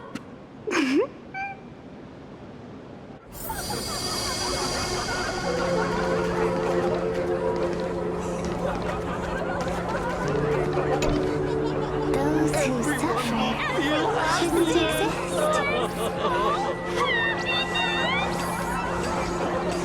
What the heck happened to these people? This is... the small procedure that official members receive. They call it the happiness surgery. With a prick of the needle, no more than a mosquito's bite. The doctor puts this small thing inside your eyelids, even smaller than a synesthesia beacon, and more convenient. People who have had the surgery say that it soothes all your pain and suffering, past or present. Even your body becomes stronger, and your mind clearer and more focused. A state where you can truly receive happiness. So, you haven't had this happiness surgery yet, right? I'm not ready yet. I've been thinking it over. But the rest of the squadron had it, and they've all become happier.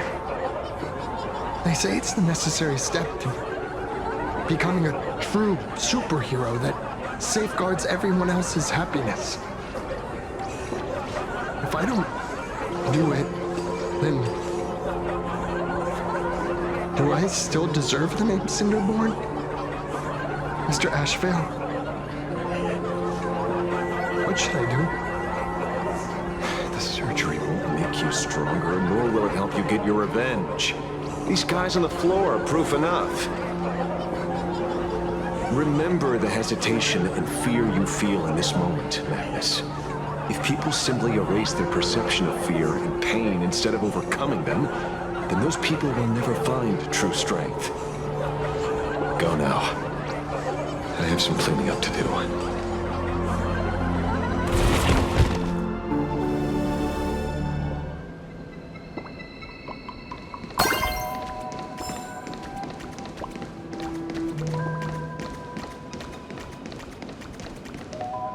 So, did you, pry the answers you were looking for out of them?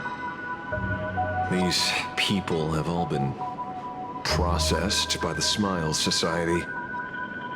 Heck, who knows what method they used. It completely neutralized their ability to feel suffering and despair and gave them bodies like steel and capable of feeling pain. Say, is this the kind of treatment that the Medical Ethics Committee would approve? As if.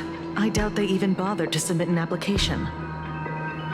Which means Fullwish has far more dirty laundry than we initially expected. The idea was to find the Herald of Death with the leads we had. But here we are, going deeper down an increasingly scarier rabbit hole. Judging by their voices, these followers don't seem to have any ill intentions. In fact, they sound a lot more humane than most humans. If all this has nothing to do with the Herald of Death, then it matters little to our investigation. After all, how they pursue happiness is their own choice. Wouldn't you agree? Are you serious, Kojima? It's only human instinct to avoid pain, right? Such avoidance doesn't go against the laws of nature, nor does it legally constitute a crime when the party involved was a voluntary participant. Not a crime. Well, my instinct right now is telling me that this definitely has something to do with the Herald of Death. Unfortunately, Mr. Ashvale, we need evidence to solve the case. I'm here to follow my senses and dig up whatever's at the bottom of this. As for evidence, that's your headache. Besides, I don't think we need to turn over every stone to figure it out. If the new Herald of Death and Fullwish are connected, we'll be seeing another move soon enough. If I were her, I'd choose the brightest stage possible so this weapon could spread maximum panic. You mean the Star Rail Fest? Madame Pearl promised that top-level security would be deployed during the fest, as well as a contingency plan, robust enough to quell any crisis. And you are staring right at him.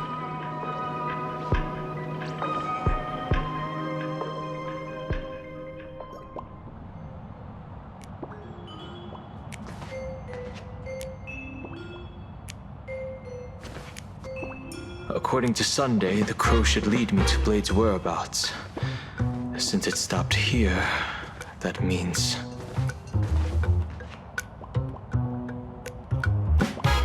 I wasn't even looking for you. Yet here you are, throwing yourself into the fray. Consider me surprised. We haven't even settled the score over the mask you stole from the Sinwish Syndicate. And now you're skulking around and following us? What's your deal? What do you, or should I say, all of you, want?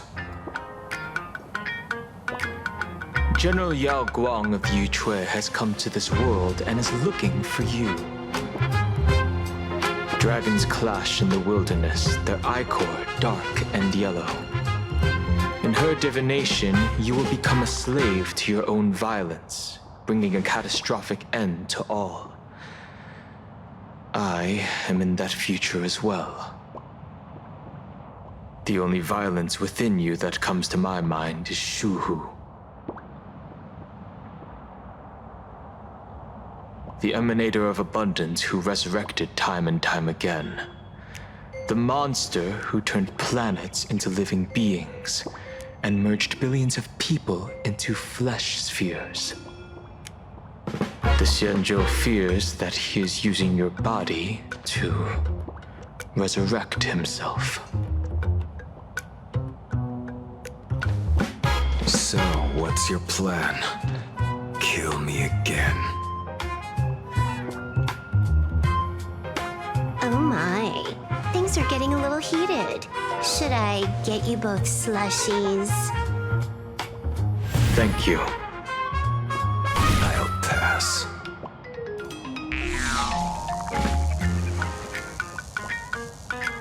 While General Yao Guang's divination may foretell a death battle between us, that doesn't necessarily mean it's the only interpretation. My experiences on the Express have shown me time and time again that even fates set in stone aren't entirely immovable.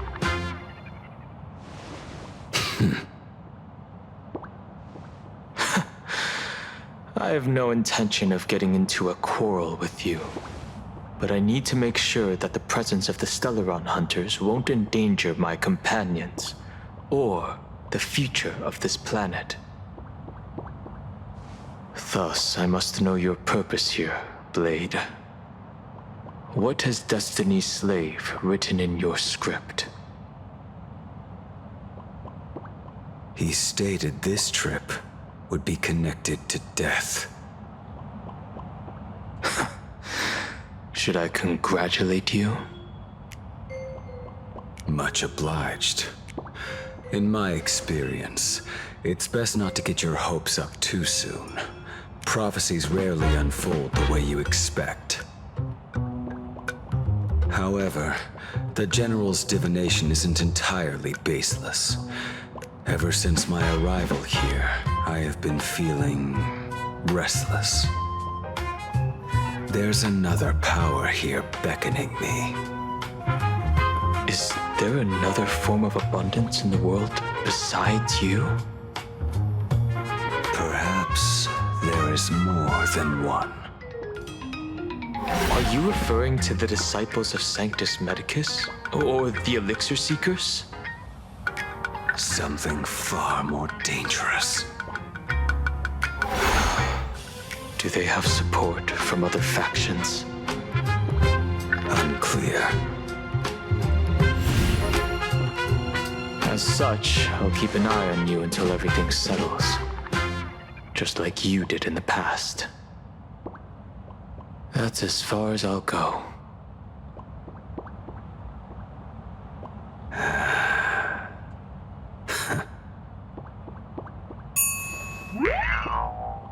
Did you two just agree to some weird collaboration before me? I'll leave that matter in your hands, Silver Wolf. I don't get it. That good-for-nothing detective didn't even blink an eye before selling us out to Pearl. And you still plan on working with him?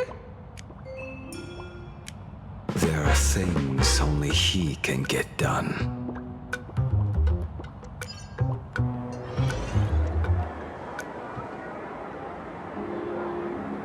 Hey, you two! Why the long faces? On land blessed by the Master of Elation, frowning is bad manners. Come on, smile! Whether you're hungry or full, poor or rich, the laughter is with you. Would you be interested in learning about our Research Society of Happy Smiles? Thank you, but I'll pass. Another one. How many people have been talking to us about happiness today? Well, 6 exactly.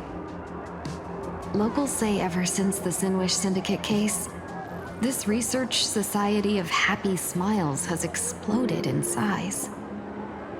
That gang's fall left a power vacuum, and the Research Society of Happy Smiles filled it like a fast-growing fungus. Even those who were once resistant or indifferent got swept up in it. I think I'm starting to get a better picture now. Is this, by any chance, tied to what you're preparing to do in the Phantasmoon games?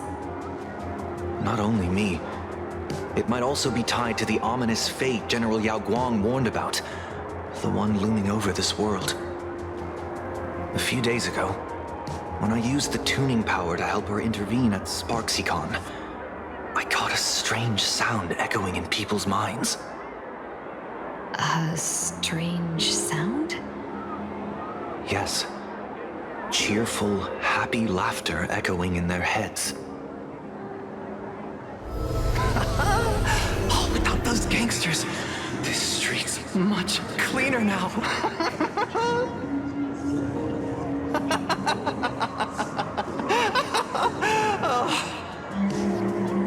The so-called voice of Aha those society recruiters claim to hear? Could the Joy Seeker truly be so passionate about universal redemption? Whatever that is, it's not Aha's laughter. From the moment I set foot on this street, I've been using my tuning ability to sense the residents' minds. Miss Tingyun, allow me to correct you. Those connected to the Research Society of Happy Smiles number not 6, but 42. Each of them carries the same sound. Identical laughter, looping endlessly like a broken record. Mind control? Or something worse? Are you trying to say that this is tied to the harmony? My apologies. I dare not make such wild assumptions. No, this isn't the work of any tuner. It feels like a barrier, born from the human mind itself, to numb the unbearable pain it cannot endure. Like a worn-out tape recorder hidden deep in the subconscious, repeating the same thing over and over. I am happy. I am happy. So, whose divine handiwork is this supposed to be now?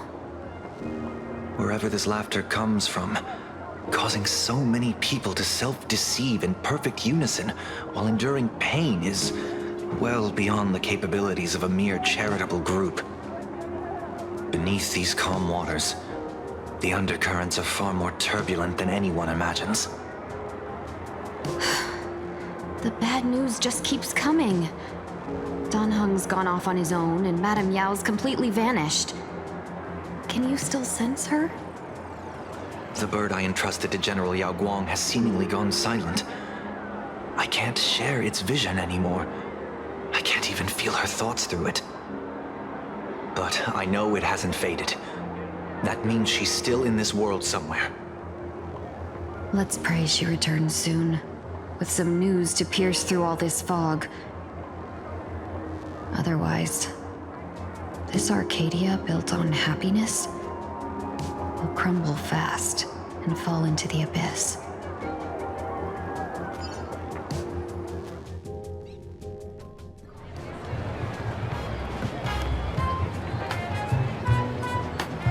Blurry QR Cult? That's an unusual name. Why would the author of Fluffy Across the Blue have such a pen name?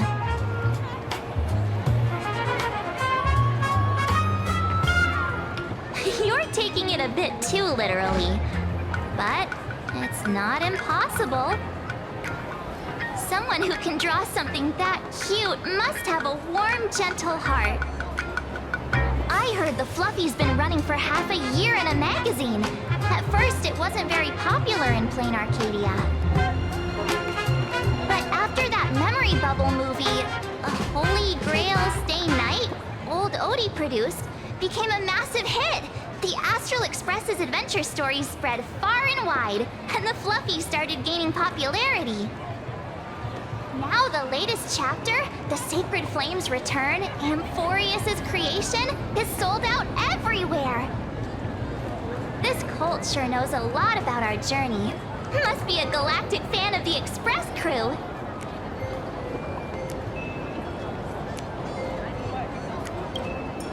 Aw, come on. Whatever happened to trust? According to the address the Perlux employee gave us, it looks like we've arrived at a familiar place.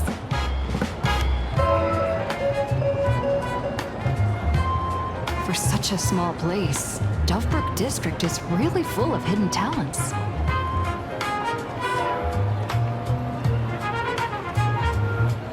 Turn left at the first intersection, then turn right, go straight for 200 meters. Wait, this is the Furbobo Weekly newspaper? Oh, don't tell me the author of the Fluffy is actually a Furbo. No wonder he rarely shows his face. Come on, let's go upstairs.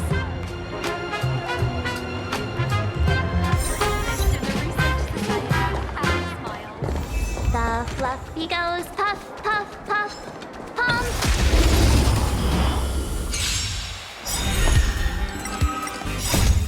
We can do anything!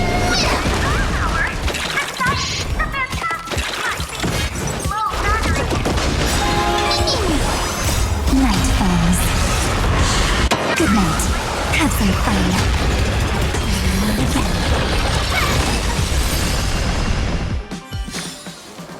Reach the end of the story in your own way.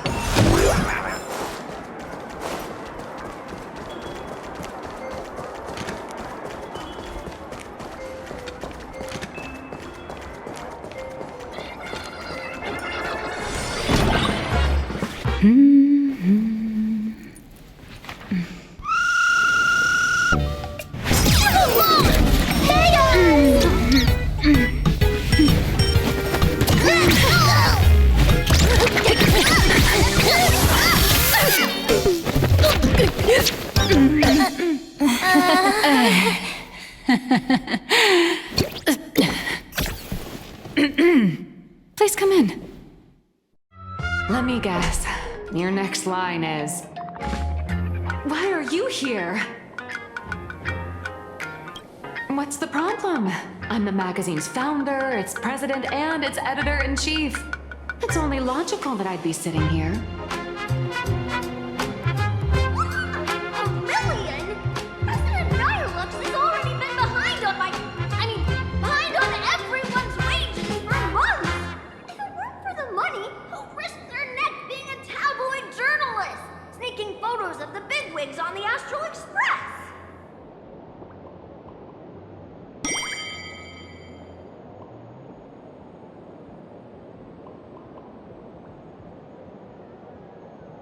A boss who doesn't pay wages has no right to sit here. They belong in the underworld. Idiots. Without me, you'd all have been locked up in some Department of Aberration Defense painting prison long ago. And you still have the gall to demand wages from your savior. Have you ever heard of the sensational serial thief case, Phantom Furbomorph? It happened in the year 1996 of the Arcadian calendar. I'm sorry. I was wrong. I shouldn't have talked back. I'm sorry for being born a Virgo. Hey, Boob. Even if you've got dirt on us, making us work for free is way too ridiculous. We've had enough. We've overthrown the boss. We've got a new president now. Please, stand up for us. Welcome, traveler. Furbo Hot Pot requires a reservation. Rumors are 10,000 credits apiece, and if you're looking to hire a hitman, just head right down the hall to the storeroom. Oh, or maybe... You came to meet the brilliant, charming, and universally adored blurry QR cult. Well then, truth be told, that person is actually...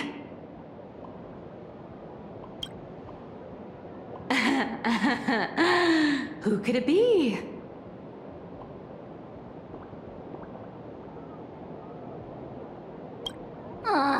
Even more non-existent memories. What are you even talking about? Once you rule out all the wrong answers, only one truth remains. The only one here who can actually draw is you, Nihilux. Your blurry QR cult.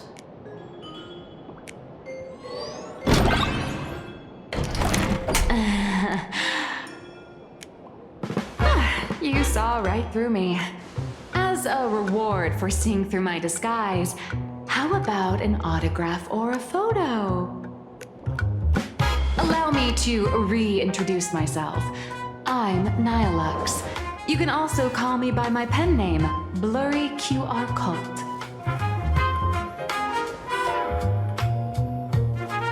Aw, no wonder you were tagging along back at Perlux Tower, acting like you knew us so well. Wait. This blurry QR cult persona isn't a fake, is it? Identity is just a mask and a body. Real or fake, it's all in how you see it. At the very least, for now, there's no other blurry QR cult around who could show up at Star Rail Fest for a live signing and hype up the Astral Express, right? So, you already know why we're here. Just a little deduction, that's all. The news about Star Rail Fest is already everywhere online. Knowing how that perfectionist Madame Pearl operates, she's definitely pulling strings to make your collaboration a success. Naturally, having me step in was part of her plan. If that's the case, will you... That said, I'll have to respectfully decline. Not to brag, but Fluffy Across the Blue is ridiculously popular in this world. If tickets weren't limited, the line would wrap around the planet twice and a half.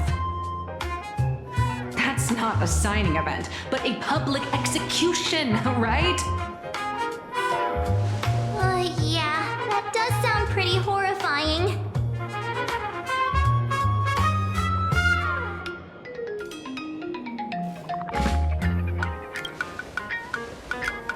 How should I know? It depends on what trouble you get yourselves into.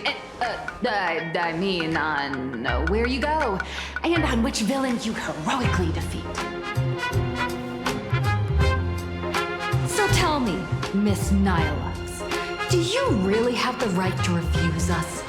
You've used the crew's likenesses and adventure experiences without permission. Surely you owe us some form of compensation. Why are we talking about this all of a sudden? Today, on behalf of the entire Astral Express crew, for your violation of our publicity rights, emotional damages, and lost wages, I hereby demand 1.6 billion credits. How did you work that out? Believe it or not, I don't have a single coin on me right now. That's impossible. Just your royalties alone should have made you rich. Due to, unknown circumstances, my luck with money hasn't been great. But I get what this is really about. You're not only after cash, are you? I'll show up at Star Rail Fest. Is that good enough for you? Then it's settled. Thank you, Colt. That said, I also hope the two of you, as the original inspirations, will take some time to familiarize yourselves with Fluffy Across the Blue before attending the exhibition, so you won't be caught off guard by fans' questions. Time to attend Miss Nilux's class. Please follow me.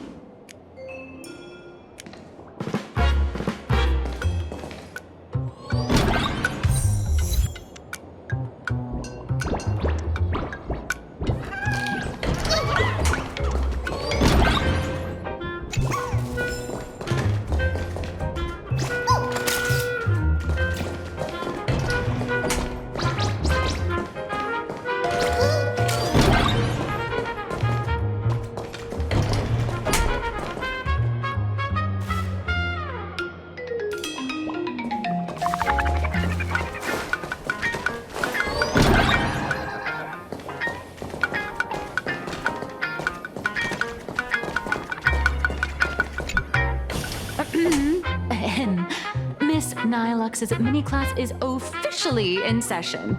If you have any questions, feel free to ask at any time. Miss Colt, why did you pick the Astral Express as the theme for your comic? Well, I'm all about realism, but sadly, my previous works like Acheron's Godslay, Galaxy Ranger Saga, and dozens of others all got cancelled. If you hadn't beaten Iron Tomb and boosted its popularity, this one would have been cancelled too.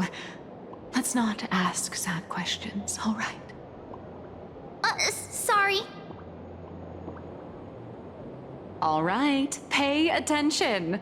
The cute little critter in the center of the image is Baseball Raccoon, the main character of Fluffy Across the Blue. Just recently, March Bunny and Woof Woof Dawn found her in a trash can. At that moment, a terrifying monster is causing havoc on the space station. It tries to spit fire at Baseball Raccoon, but the flames don't burn through the trash can. Instead, it sets the trash on fire, and the stench knocks the monster out. Miss Colt, why is she the protagonist? Readers today value immersion, and a character who has no memory of their past is, of course, the best choice. I don't know anything about my past either, so why didn't you pick me? Even though Little Raccoon joined the Express the latest, she's left behind so many stories across different worlds that there are even rumors in the Lafu's prison about her beating up alien life forms. With material this crazy, not making it the main character? I might disagree, but AHA absolutely wouldn't.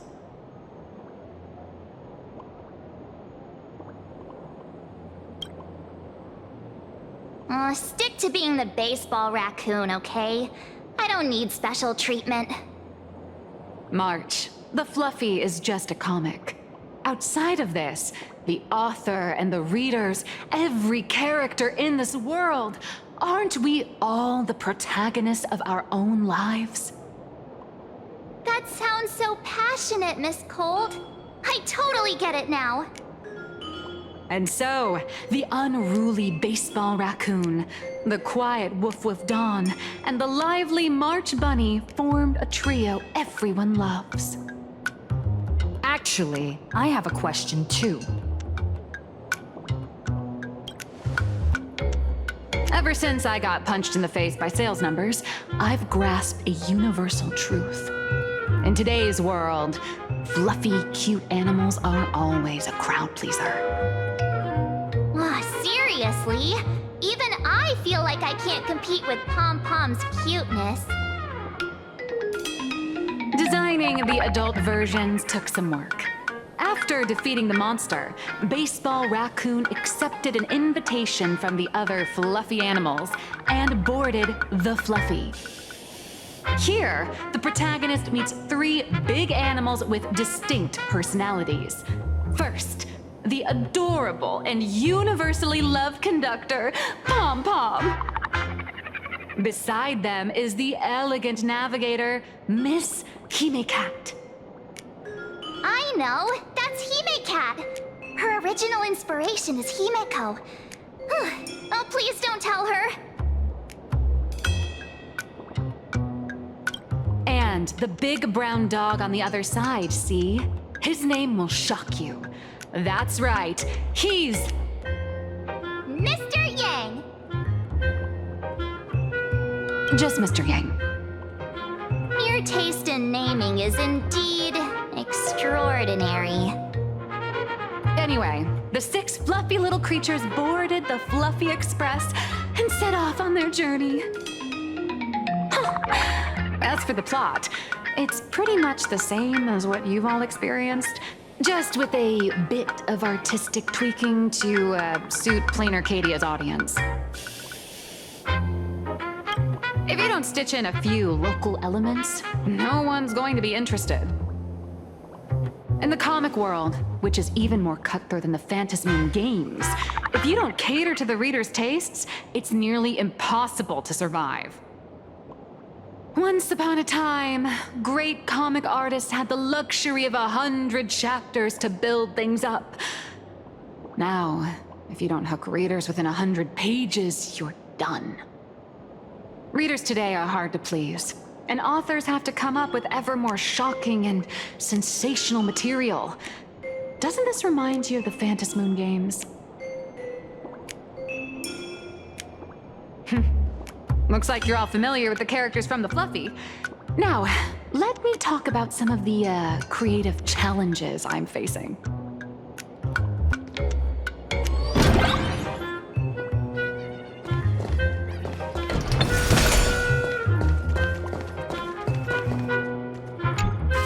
So, what do you see on the Fluffy stands?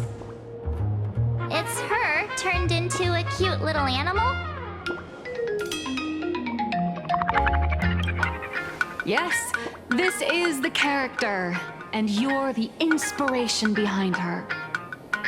But even for someone as interesting as you, there are many backstories that readers don't care about, don't want to know, or don't feel obliged to understand.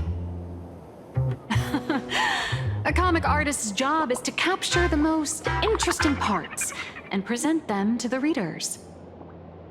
The cute and clever one is March Bunny. The unruly but reliable one is Baseball Raccoon. This is what we call a concrete archetype paired with an abstract character. And the abstract side of a character will only be further simplified in the eyes of the readers. So, how do you think the readers across the universe view you nameless?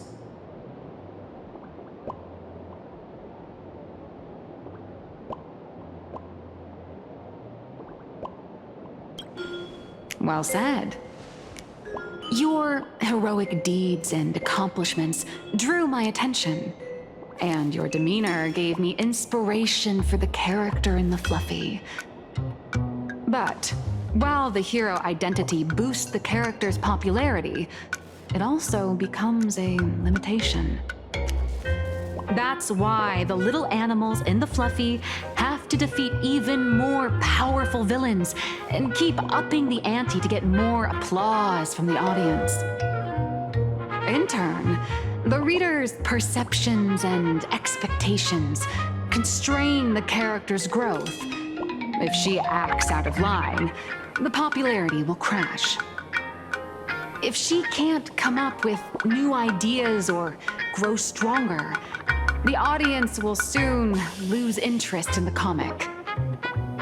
Unfortunately, the creation of Fluffy Across the Blue is now stuck at this very awkward bottleneck. Honestly, after drawing comics for so long, I've pretty much run out of ideas. Hundreds of Amber eras ago, people would laugh out loud just from seeing a cat do a backflip. Now, to get the same kind of enthusiastic reaction, you'd probably need to have that cat fight a Mechatron in a one-on-one showdown in Perlux Tower. Although the Fluffy specials are selling like crazy, doing side stories without progressing the main plot isn't a long-term solution. Ever since all the gossip memo keepers I hired got wiped out in Amphorius, my source of intel's been drying up fast. But if someone from the Astral Express could quietly feed me a few juicy insider secrets from the Phantasmoon games, imagine the reader's reaction when the next chapter drops. Whoa! Does Blurry QR Code have a time machine or what? Oh, that'd totally save the Fluffy's future sales. After all, my little Furbo crew already works for you. Just have them slip me a copy of the Phantasmoon Games press release. Let's call it buying your exclusive adaptation rights. We'll do a 50-50 split.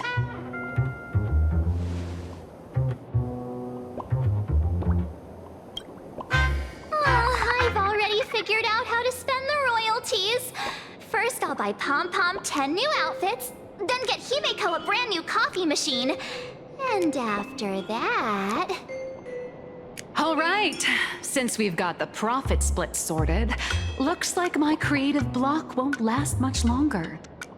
Just wait for my appearance at Star Rail Fest.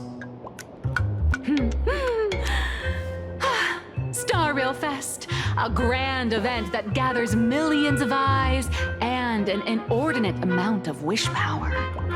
And under all that attention, the dark forces coveting the Master of Elation's blessing are bound to surface.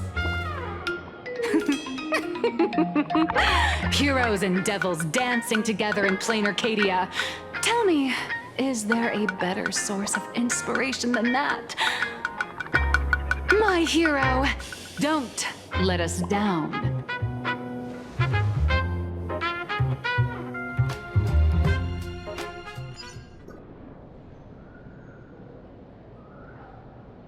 A supplicant is the master of wish power, but wish power can also become the shackles that bind the supplicant, forcing them to fulfill its desires.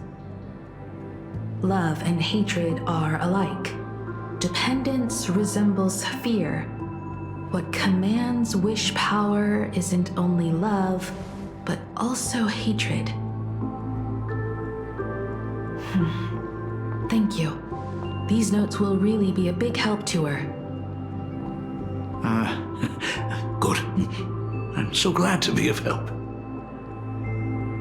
For generations, many members of our family have attempted to enter the Phantasmoon Games, hoping to rely on the Aeon's immense power to lift the curse afflicting the Graphia bloodline.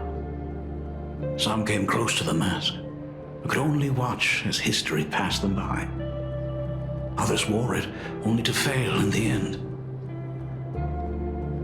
That was until 400 years ago, when your great-great-grandfather Hero won the Phantasmoon Games and successfully gained an audience with Aha. But the family's curse was not broken.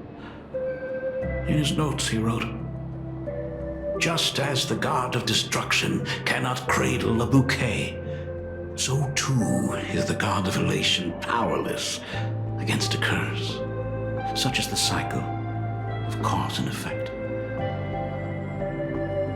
Father, are you wondering what it was that healed me? I know you're keeping something from me. But I don't care what cured you 15 years ago. As long as you're alive, I can wait until the day you're ready to tell me. Still, as a father, there are things I must say, even if you don't want to hear them. As an artist, I'm fascinated by fleeting lives. How they struggle, they suffer, and in doing so, reveal a brilliance worthy of time's memory. But as a father, I can't stand by and watch my daughter walk into tragedy.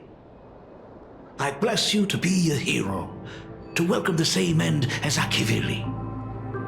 Those are words I could never speak. The road ahead is shrouded by uncertainty, and that's why someone must take the first step, to trailblaze a path others can follow.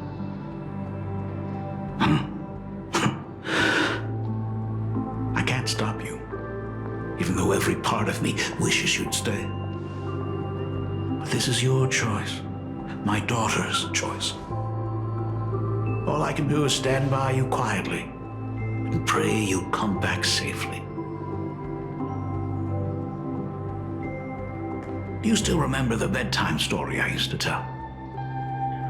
They say there was once a princess in the sky. Day and night she painted in her celestial garden, untouched by the joys and sorrows of the mortal world. One night, a thunderous sound echoed from her painting. Curious, she stepped inside. Through seas of flowers, across mountains, until she reached the world's edge. There stood an ancient tower, so tall it pierced the heavens. So vast, it seemed to hold the universe itself. Climbing the endless staircase, the princess reached the summit. And from there, she saw the world beyond her garden. In the distance, she heard cries, the voices of people burning in raging fire. From that tower of infinity descended the world painter to walk the mortal realm. With a single stroke of her brush, she brought forth 1,000 imaginae, turning the tide against destruction. To go where there are cries, to go where there are flames. That is the meaning of Murata. But beyond the family name, my interpretation of our ancestor's name, Graphia, is also the hope I place in you. Himiko, whatever choice you make, if this is truly what you want, then go. Use those steps blazed upon trails to paint the world as you see it. Thank you, Dad.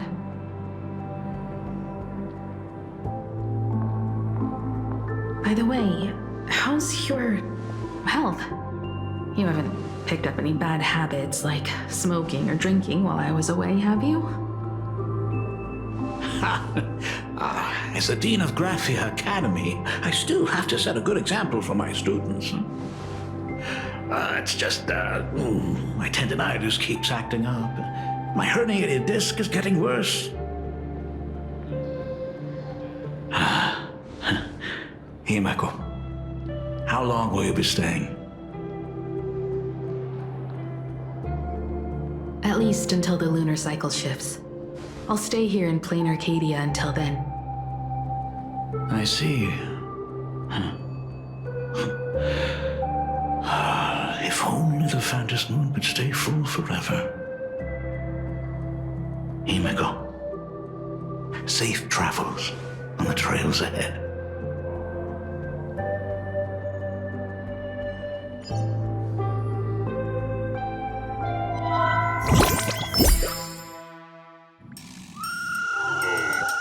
Hello, everyone! Welcome to Foolish TV's special news segment, Arcadian Morning Report. I'm your host, Goofy. Hi, everyone! I'm your host, Snowy! The Star Rail Fest exhibition venue funded by Perlux Corp and constructed by Turbogen Heavy Industries has officially been completed! Thanks to modern imagenesis technology, it took only a day for the Skyline's lookout cloud to take on a completely new look. Starting today, the Lookout Cloud line is officially opening up its stuff for the Star Rail Fest exhibition areas.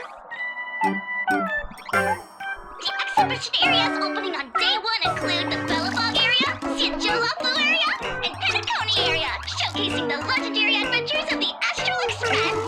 The Emporius area, which is currently under construction, will open in due course.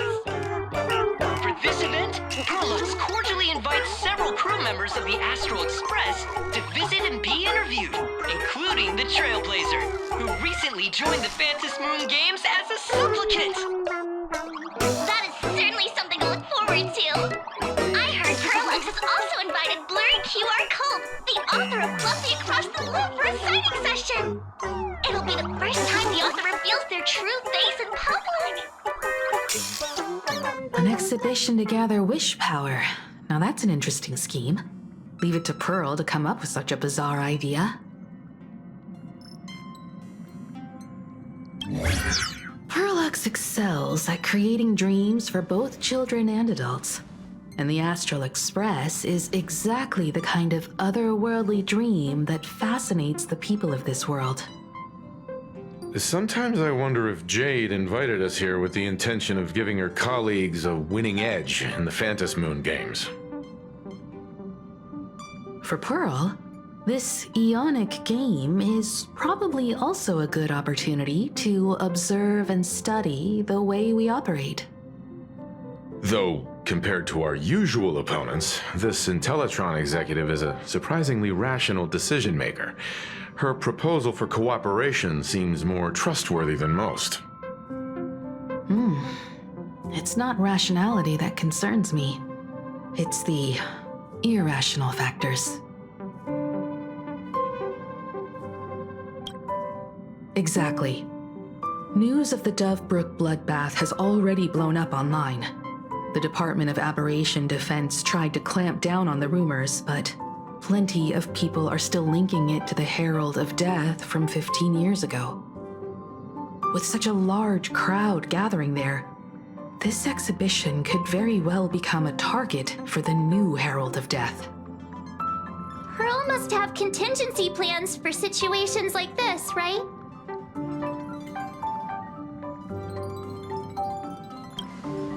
That old guy? No way! Whatever Pearl has planned, we must consider the possibility that the Herald of Death might attack the venue. We won't just be there to showcase the Astral Express to the people of this world. We'll also need to stay on high alert for any suspicious activity. It's about time. You should get going. Someone's got to stay behind on the express to keep the conductor company and be ready for any emergencies that pop up. You guys have fun out there, but stay safe. Contact me right away if anything comes up. They're both out on a mission with General Yao Guang. Don Hung is tracking Blade's whereabouts, while Sunday is working with Miss Ting Yun. Both of them are tied up. Looks like they won't be able to make it to the exhibition this time. Looks like the heavy burden of documenting our travels falls on yours truly once again. I'll make sure to snap tons of pics so I can tell you guys all about the exhibition when we get back. Star Rail Fest, here we come! It's still early. Routine.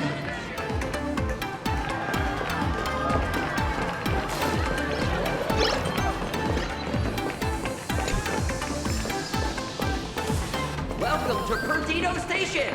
Passengers exiting, please use your tickets to pass through the gates in an orderly manner. Please be mindful of your personal belongings. Thank you!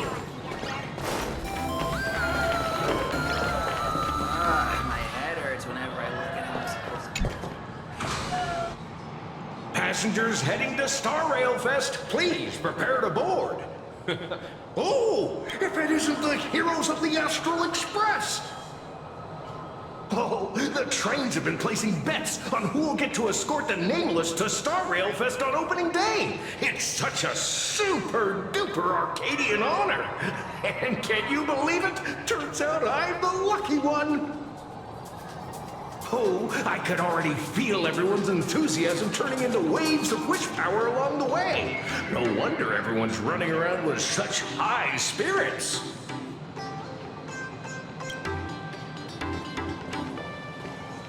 Ding, ding, dong, dong. The express is about to depart. Heroes, please stay seated and hold on tight. This special train is bound for the Star Rail Fest exhibition. By the laughter above, may the smile of plain Arcadia grace our faces.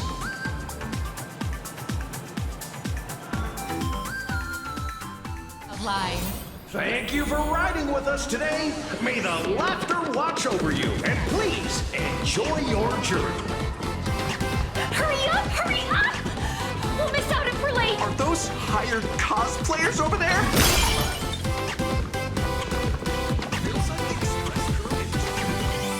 Chat! I've made it in safely!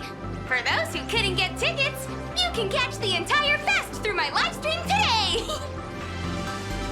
Next to me is my partner.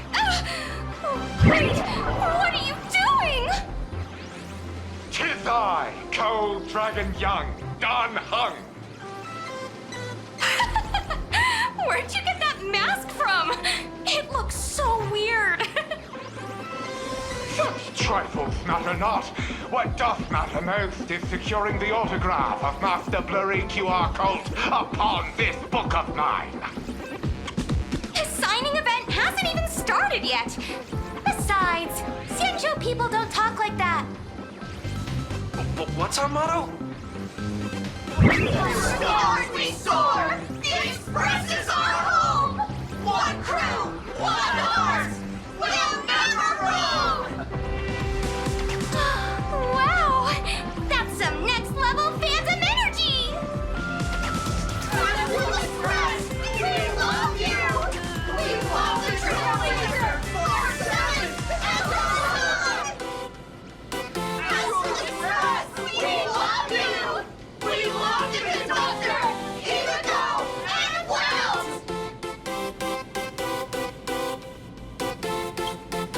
Oh, shh, this isn't Amphorius, you know. Watch what you say. The family's got ears everywhere. It's best if we keep quiet about Mr. Sunday while we're out in public. Want to take a photo together, Himiko? No, thanks.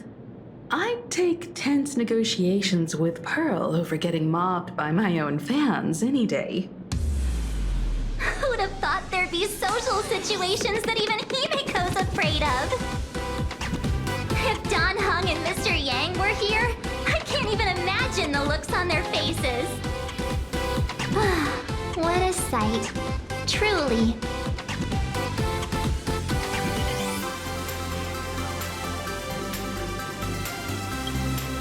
Exactly.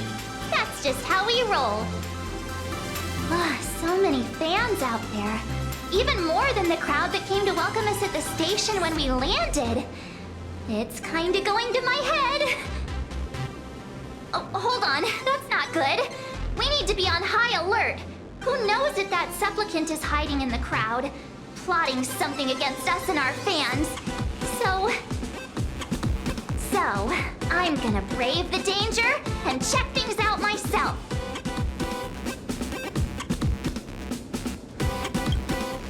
You talk too much. Don't wander off too far, though. We still have official business later. Speeches and other activities that we need to show up for. Got it. We'll just hang around here.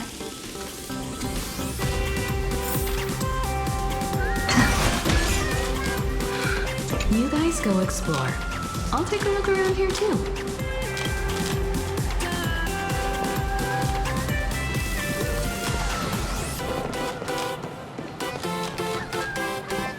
I can't tell you who sits next to me. So how's that for pure love, huh? Is that all? Wow! With that outfit, you must be cosplaying as March Bunny. Am I right? The accuracy is just insane! Yeah, just like the original. Since we're all fans here, let's skip the sales pitch. But I gotta say this up front. The conductor is the cutest in the whole universe! I agree. The conductor is the cutest in the whole universe. But wait a minute. Some of your stuff looks familiar to me. Sharp eye! You're definitely a hardcore fan. We collaborated closely with artists from different worlds along the trailblazing expedition to create these products. I can pretty much guess who they are. I may not be that talented or have the artistic skills of a master, but I've written some articles and gained a bit of popularity in the fan community, so while I'm here at the booth, I thought I might as well do some self-promotion.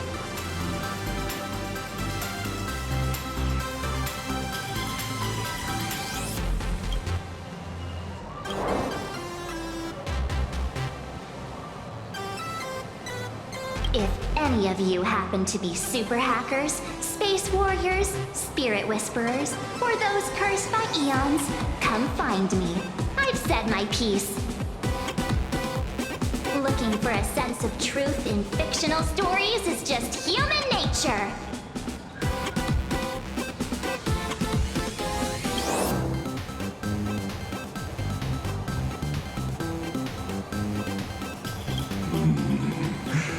Robert the II, wise throughout the universe, profound in his insights, was bestowed the title Profound One by Noose. If it pleases you, my king, we shall storm the throne and snatch that bloody seat from Rupert the First. Among the countless stars are whispered the secret chronicles of Rupert.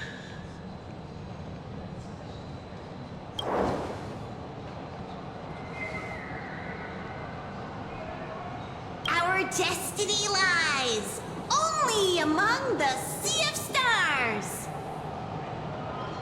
On June 1st, year 40,000 of the Trailblaze Empire era, at 2:55 a.m., Wat Yang's life came to an end at the age of 33.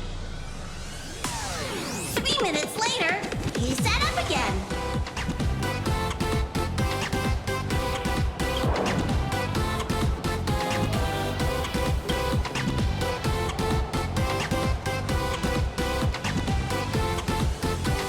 I'm sorry, Kafka. You can survive without me. But if I leave Mr. Yang, he won't make it. Well, what about Silverwolf? Are you planning to release her back into the wild?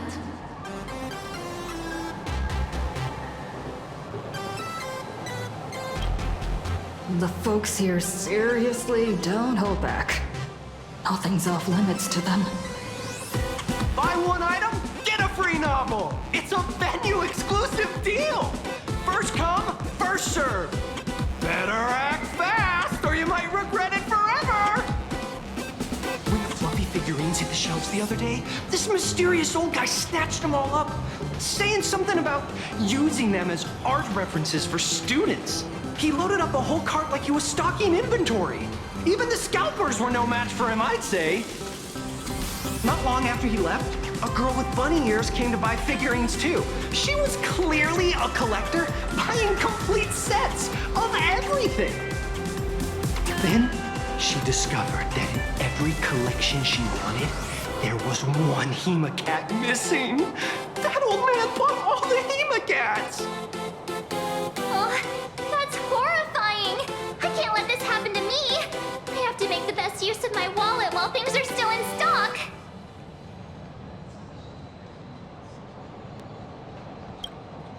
You know that feeling when you see some weird little gadgets and you just can't help but buy them? And before you know it, your whole room is full of stuff, so you have to secretly hide them under your best friend's big bed. Aww, this is not good. My wallet is trembling. My pocket money is crying out in pain. I need to battle against my own instincts for a bit. Go look around without me for a while. I'll come find you once I'm done with this battle. Just don't wander too far, okay?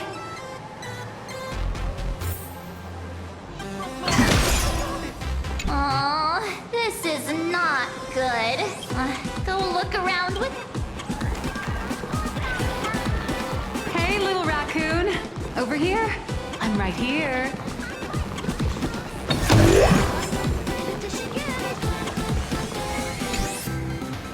Oh, nice to see you again, little raccoon. You're lucky you haven't been completely swarmed by fans yet. Here you are, the original inspiration for the Fluffy's main character, fresh as a daisy, yet no one recognizes you. Talk about irony. Don't tell me they think you're just some cosplayers. Come to think of it, that's actually quite possible.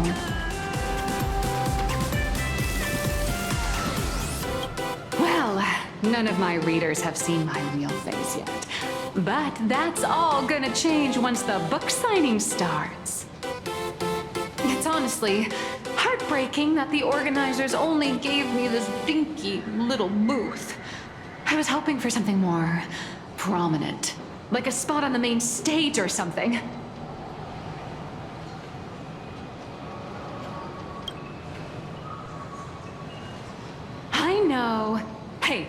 want to have the number 000000001 collector's edition comic that blurry QR cult signed today?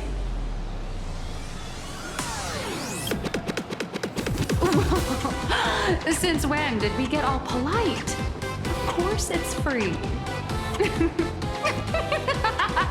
But you know what they say, nothing's more expensive than free stuff. Hold up. What's this extra thing? Light sticks. The organizers gave me thousands of them and told me to hand one out to each fan who gets a book signed. They really know how to push someone around. I wanted to give them a piece of my mind. Am I not the world-renowned author of Fluffy Across the Blue, the great blurry QR cult? Who exactly do they think I am? Chopped liver? But you're right. This is Star Rail Fest. Today, I'm just a side character. Anyway, it's about time to head to the booth and meet up with the staff to start the signing session. I won't keep you from enjoying yourself any longer. Bye-bye.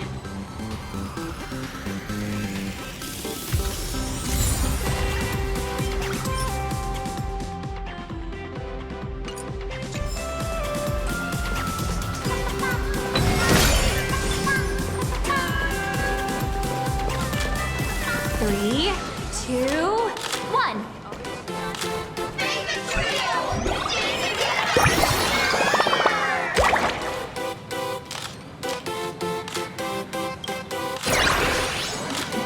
Will the Astral Express truly bring happiness to Plain Arcadia?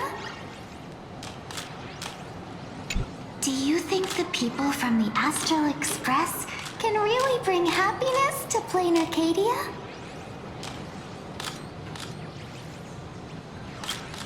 If they're just here on vacation, why did they go barging into our world's sacred ceremony? Did they ever stop to think about how the people of this world would feel about that? Only the Smiles Society can bring happiness to this world.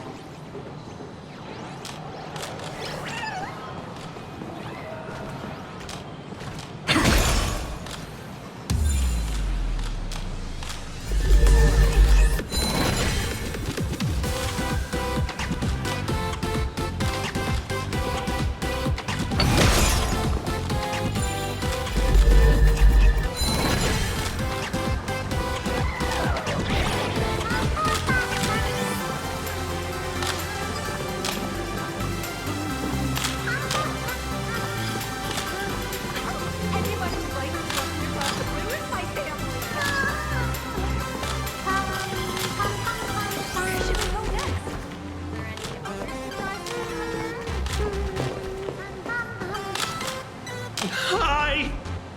Trailblazer. Sorry to bother you. We're with Full Wish TV. It's our lucky day running into you here. Do you have a moment? Mind doing a short interview with us?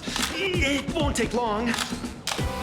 Our audience is absolutely dying to hear about the new supplicant in town and your adventures aboard the Astral Express. No problem. But let's keep the interview brief, since the organizers might have other plans for us. First question. Seeing as Plain Arcadia was the starting point of the Express's new voyage, how would you describe your impressions of this place? Plain Arcadia has left quite an impression on me. An ancient world that somehow feels so modern, so vibrant and colorful. Everyone's chasing the latest trends, looking for fun. I'd say this place is more like a never-ending carnival. Interesting! Throughout the history of the Phantom Moon games, it's been extremely rare to have such a renowned cosmic figure as yourself participating. As the Astral Express's supplicant, what kind of changes do you hope to bring to this world in these games? I'm just a passerby. Who am I to change this world? But if I can, I hope to show everyone the spiritual strength of what the Trailblaze represents. That's an impressive answer. Speaking of which, after joining the games, you immediately went to defeat Miss Sparksy, who represented the Masked Fools.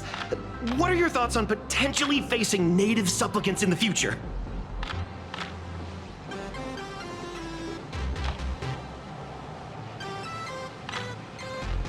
Sparksy gets her kicks through chaos and madness. That kind of out-of-control elation is way too dangerous. As for the other native supplicants, as long as they don't make the games dangerous, I'd rather cooperate with them than defeat them through violence.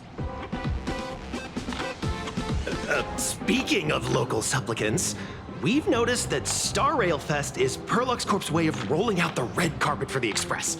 There are rumors that the IPC is also sponsoring the Express. So, I have to ask, are you representing the Express or the IPC in these games? The IPC's interests? Nah. Even though Star Rail Fest has exceeded my expectations, and Madame Pearl and Perlux extended such a warm invitation, which I'm truly grateful for. At the end of the day, this is a festival for everyone, and I'm just one of the guests. I'm not the master of this place.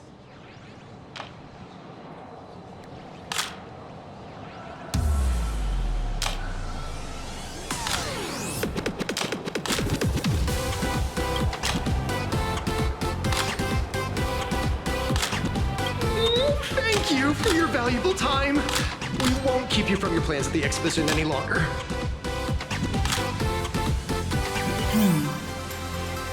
What a pretentious answer. Evanescing. No worries. This material will do just fine. New issue on sale. Plus a limited edition gift.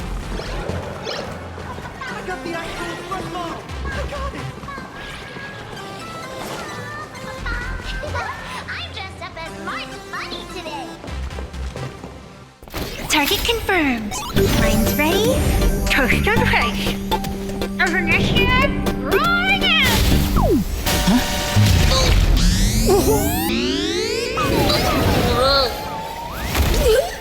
Did that guy just pass out?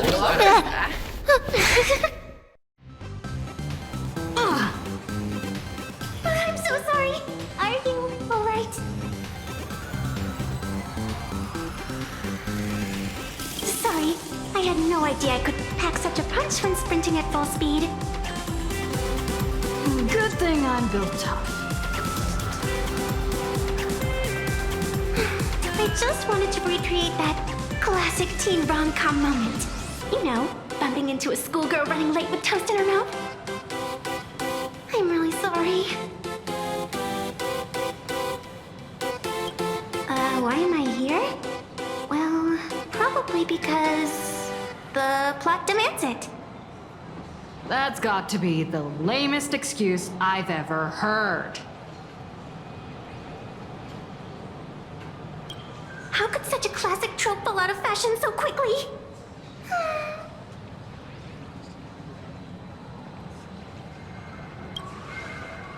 Hey, I helped you out during the Phantasmoon Games, didn't I?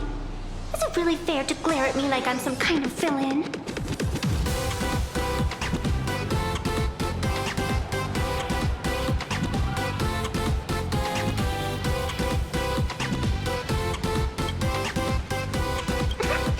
I watched your whole fight at Graphia Academy.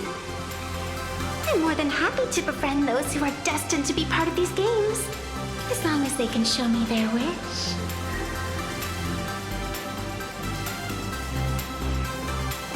Of course not. That mask has already been imprinted with the shape of your soul. Even if I took it back, it wouldn't be of any use to me. old friend of mine once taught me how to draw. And as it turns out, I'm a natural. If you call those bad doodles you made when drawing the mask talent... I'd always wondered if something I imaginated could actually fool the Phantasmoon's eyes. See? This temporary ticket I gave you shows great promise. Proof that my artistic skills have leveled up. Speaking of which, shouldn't you show me some gratitude?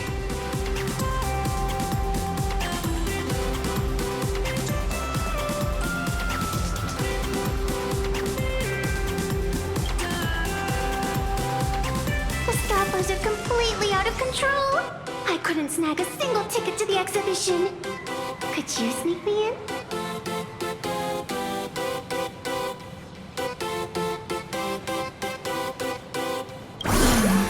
She did help us out before, but as a dignified nameless, how could I do something as unethical as helping someone sneak in without a ticket?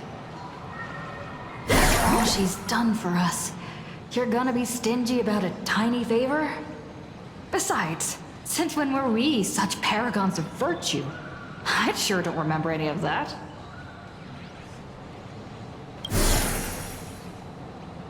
Huh? Didn't expect you to be so principled. Guess I'll have to use this trick.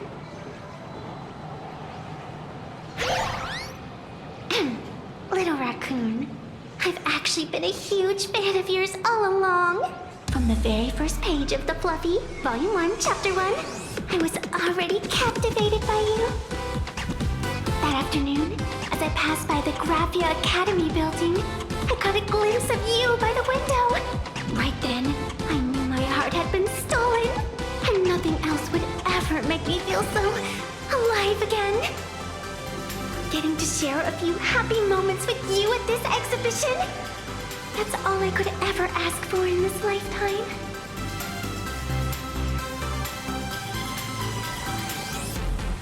All right, I'll do it! Stop nagging already. Just as I thought. No one's immune to some good old-fashioned glazing. Let's go! We've wasted enough time. I need to meet up with my friends first. What should I get next? Baseball raccoon, March bunny, or Wolf of Dawn plushie? Or maybe I should get an autograph from Blurry.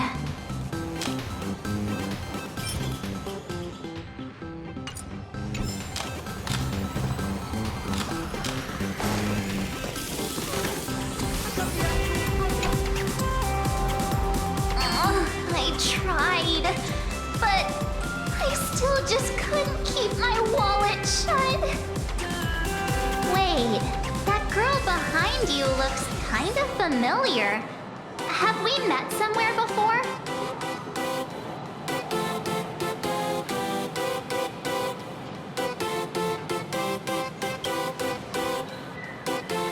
I feel like you're throwing shade at me. Anyway, I've definitely seen her. I think it was at Graphia Academy? Whatever, it's not important. Wait a sec. Isn't this March Bunny from the Fluffy? Oh, the attention to detail is insane, especially those ears. I'm a fox. A fox. Let me introduce myself. I'm Evanescia. Just a normal fan of the Fluffy. You must be the inspiration for March Bunny. You're way prettier in person than in the news. March Bunny, I've actually been a huge fan of yours all along. From the very first page of Volume 1, Chapter 1, I was already captivated by you. Getting to share a few happy moments with you at this exhibition, that's all I could ever ask for in this lifetime. But I can't even get a single ticket, so I can only stand here, gazing up at that world from afar.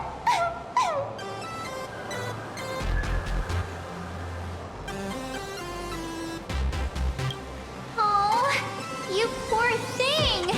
Don't you worry. wish come true.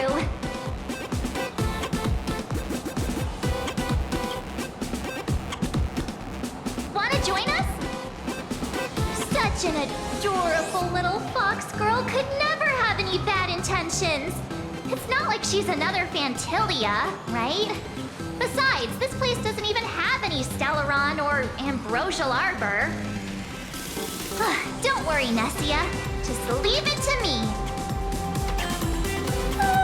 That's great! Thank you so much, Miss March.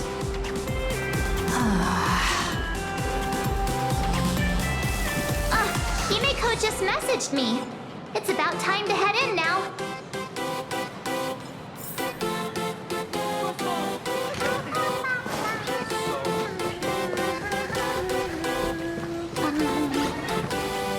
Wow, if it isn't Trailblazer and March 7th! Such incredible cosplay accuracy. Out of all the people trying to sneak in disguised as the Nameless, you two are definitely the most convincing.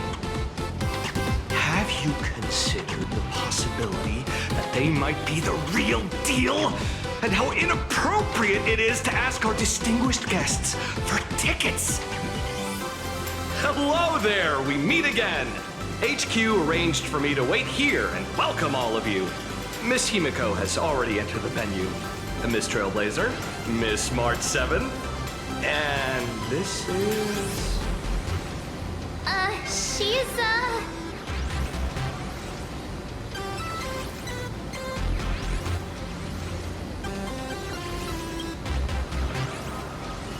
Hi, I'm Evanessia, the new pet aboard the Astral Express. She's just kidding. This is our good friend. Since you're friends with our guests here, I guess it's all good. Come on in.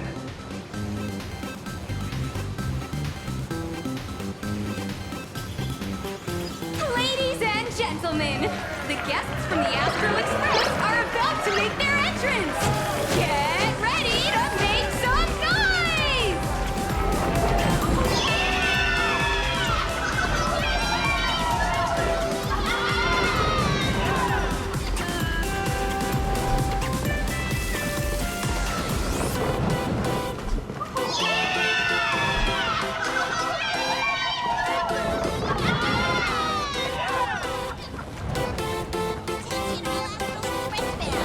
Welcome to Star Rail Fest. Please remain orderly and stay safe. Otherwise, the conductor's gonna get mad.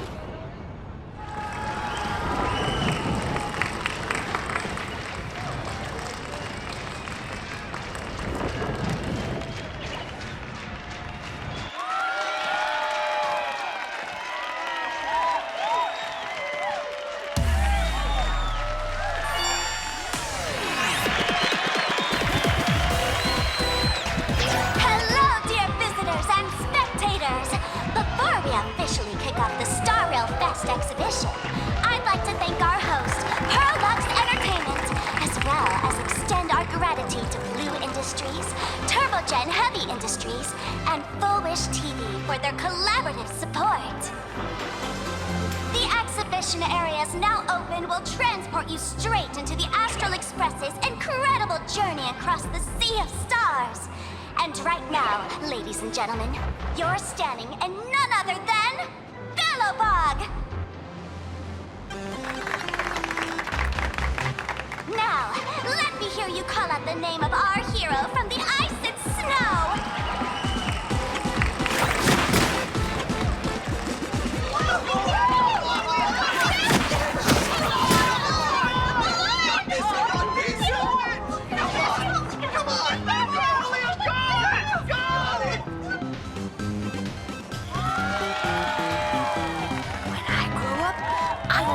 Supreme Guardian and turn into a frost giant to fight those rampaging super ancient weapons! In my next life, I want to be the Supreme Guardian and turn into a magical girl to protect Plain Arcadia.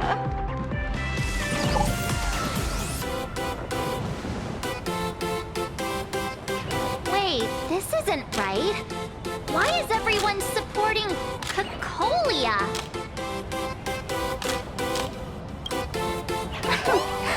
What's wrong with having the most popular streamer girl host the biggest event? Whoa, wait.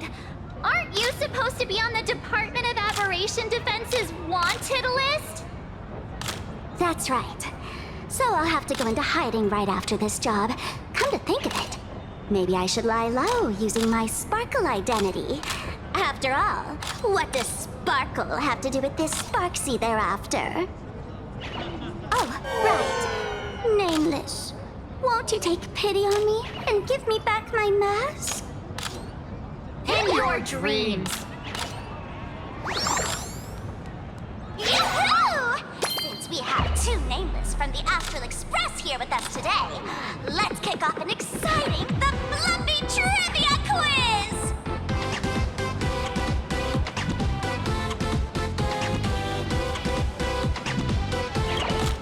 Here's your question.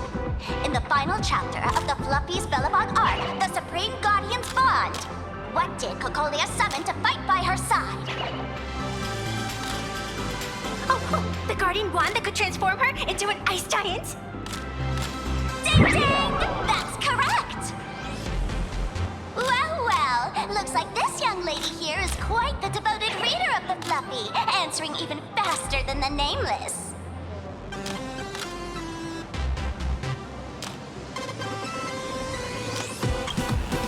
I'm a die-hard fan of the Fluffy, you know. And what's the deal with this ice giant? Sure, Cocolia can transform, but she shouldn't be anywhere near the size of the engine of creation. What? Lady Cocolia fought the engine of creation in her human form? That just makes it even more awesome! Ugh, but they didn't show that part in the comic. Next question. Before Cocolia was frozen in ice, what did she give to Baseball Raccoon?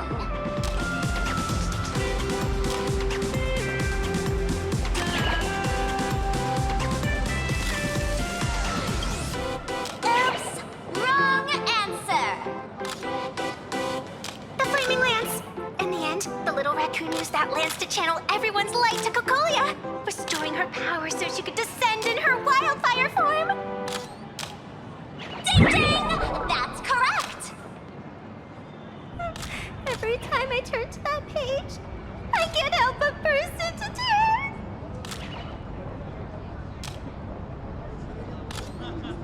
Actually, I inherited this flaming lance from the previous Supreme Guardians when I got stabbed right through the heart. What are you talking about?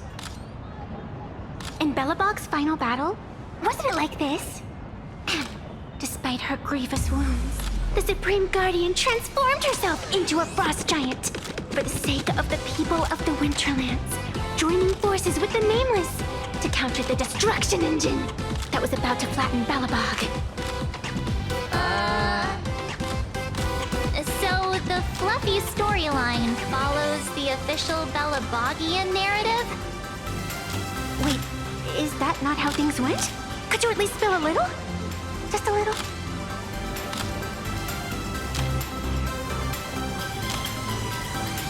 I get it! If the official version of events is that Cocolia and the Nameless defeated the rampaging engine together, then that means, in reverse, Cocolia was the enemy you defeated. I see. If the truth about this were to be revealed to the people of Bellabog, the hard-earned peace would crumble, wouldn't it? Nessia, please keep this a secret. Of course, my lips are sealed.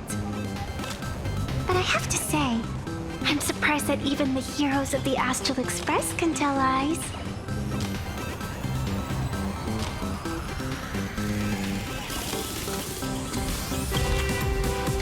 Not really.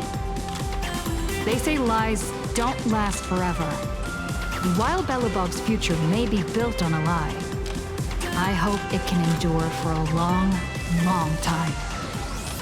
Because those people are all my friends. Thank you for telling me about this. The Phantasmoon games make supplicants wear masks. But if you ask me, that's when people really drop the act and face their true selves. Big hero, the event's not over yet. Come join me on the stage and deliver your decisive strike in the epic battle between Madame Cocolia and the Destruction Engine! Me?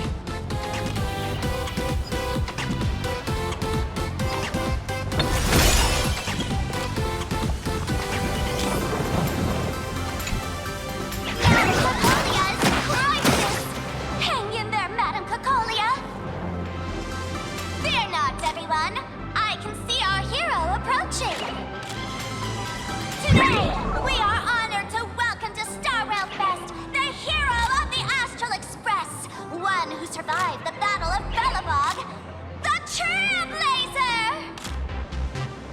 Let me hear you say the name of the Wheel of Preservation's successor! Trailblazer! Trailblazer! Trailblazer! Trailblazer! Come on, warrior from beyond the sky! Show us that legendary scene again! Ignite your flaming lance! Charge up Madame Cocolia with your power, and let her hear our calls! The host is calling for you.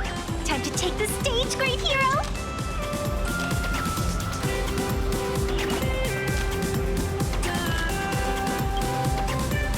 Reenacting a legendary scene right here. Oh, good thing I'm not the one up there. Big hero.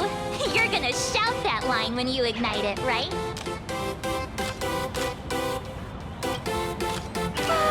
Of course, it's Flaming Lance forward. You've got to shout it really loud. Flaming Lance Little raccoon, aren't you going to go up there? The audience is getting anxious. Nameless? Where's our Nameless? Let's all give the Trailblazer another huge round of applause and welcome them to the stage!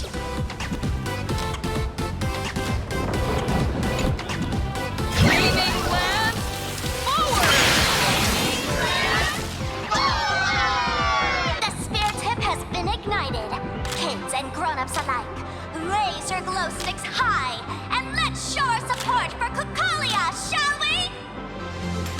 You got this,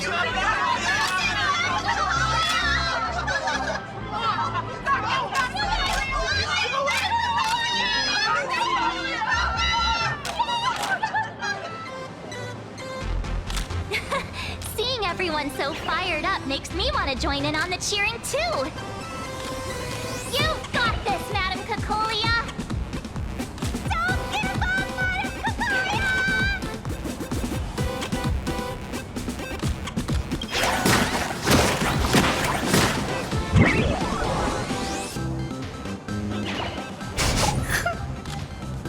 What's wrong, Nessia? I'm getting all emotional. This scene takes me back to the moment I first cracked open the Fluffy Across the Blue comics. The speeding express, dazzling cosmos, and a bunch of quirky yet adventurous companions. I know the story is fiction, but I really want to be part of it and travel with you guys. But leaving home, that's not exactly easy for me. Thanks for the love. And hey, traveling with the little animals aboard the Fluffy still counts as traveling with us in my book.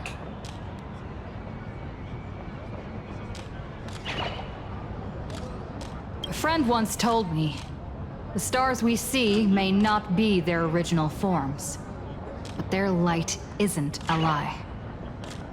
Our story is that very light. Being able to connect with friends like you through stories is probably the most precious part of this journey. Well said.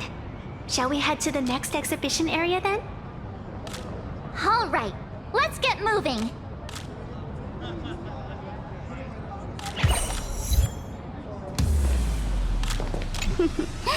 Did you have a good time?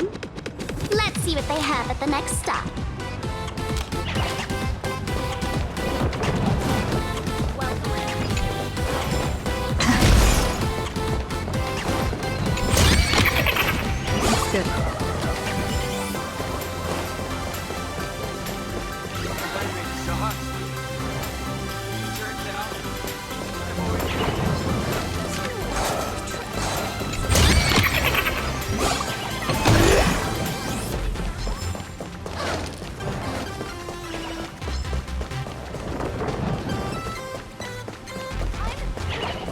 Welcome to the Research Society of Happy Smiles.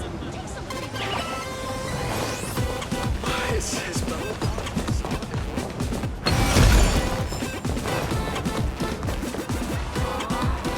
I got lost, Quack. Where's the Pentaconian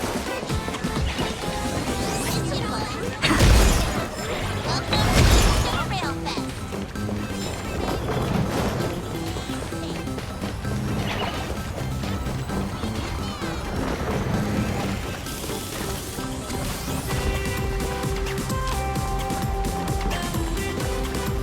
Welcome aboard the Fluffy Shuttle Express.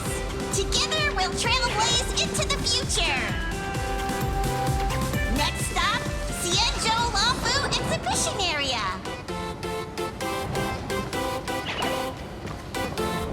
Welcome aboard the Fluffy Shuttle Express. Are you ready to head to our next stop, the Cienjo Lafu Exhibition Area? I have to say, Herlux really put care into organizing this exhibition. I wonder what attractions await us in the Cienjo Lafu exhibition area. Welcome aboard the Fluffy Shuttle Express. Together we'll trailblaze into the future. Next stop, Cienjo Lafu Exhibition Area.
The audience is brimming with excitement. The wish power. Welcome aboard, passengers. Fluffy Shuttle Express is about to depart. Next stop, Cienjo Lafu Exhibition Area.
The frigid waters of Scale Gorge Waterscape are chilling me to the bone! Why is there so much water in the exhibition area? Did a pipe burst or something? I bet this is some cutting-edge immersive theater performance. I gotta say, these tickets are totally worth every penny.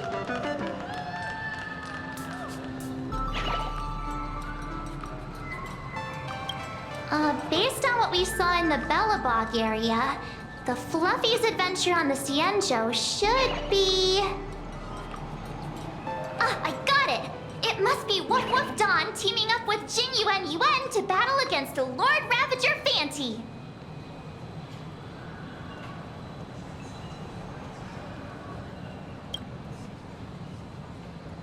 I'm so jealous that you guys still get to experience the joy of seeing the Fluffy for the first time. Well, it's fine, because this means I get to show off all my knowledge about the Fluffy. When people talk about the Astral Express's most memorable moment in the Cienjo War, it can only be the epic fight, the triumphant return of the High Cloud Squadron!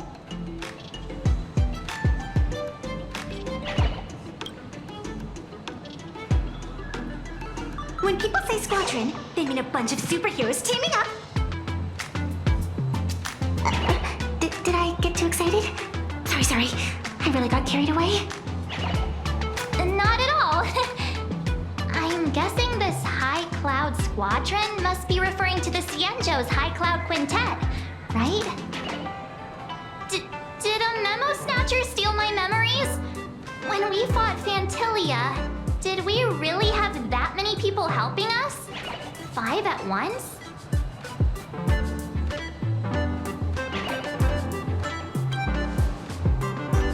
Oh, I can't take it anymore.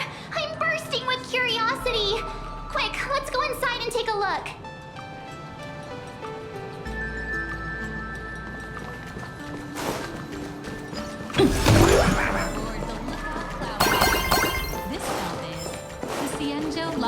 Exhibition area. The next station. Exhibition area. The train is about to depart. Please mind the gap between the platform and the doors, and take care of your personal belongings. Thank you. The Express family living the best life is more important than anything.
For Boba Weekly looks so shifty. What an exquisite Cienjo outfit. This doesn't match the original story.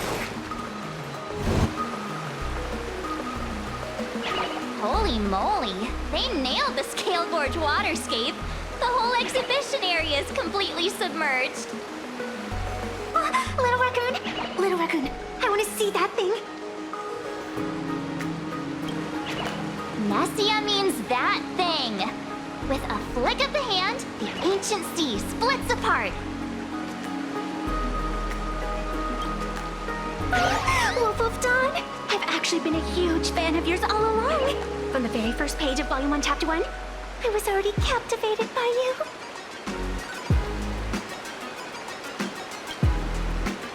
Come on, on earth did this kid learn to ask favors like that from?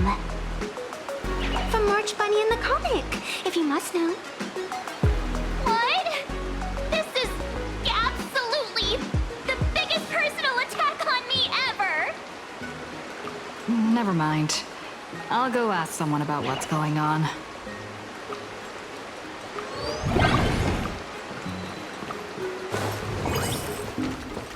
As an old fan, I think the Xianzhou chapter is an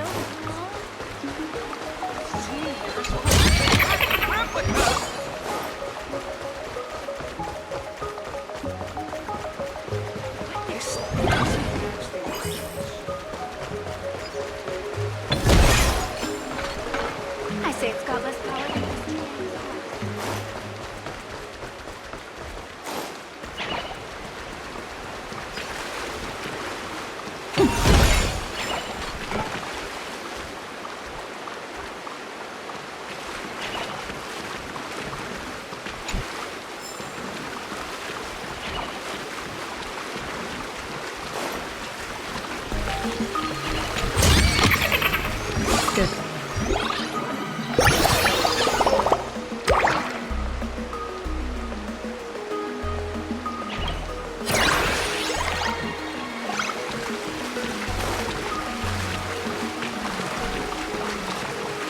Hey, host, this immersive theater is getting a bit too immersive, don't you think?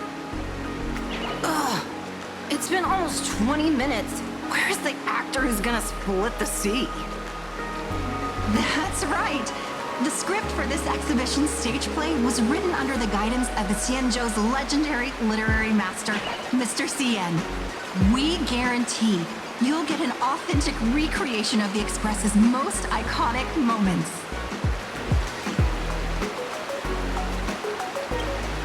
Oh, it's you!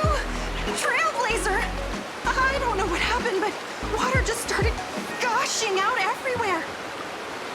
Please, save this exhibition area like you saved Scale Gorge Water's Keep before.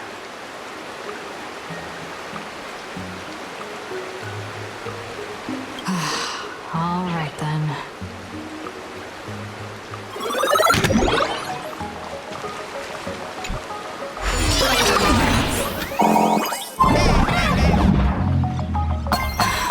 I come to sightsee, I do hard labor. Fix these pipes. All for the audience.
finally done. I've never missed dawn home as much as I do now.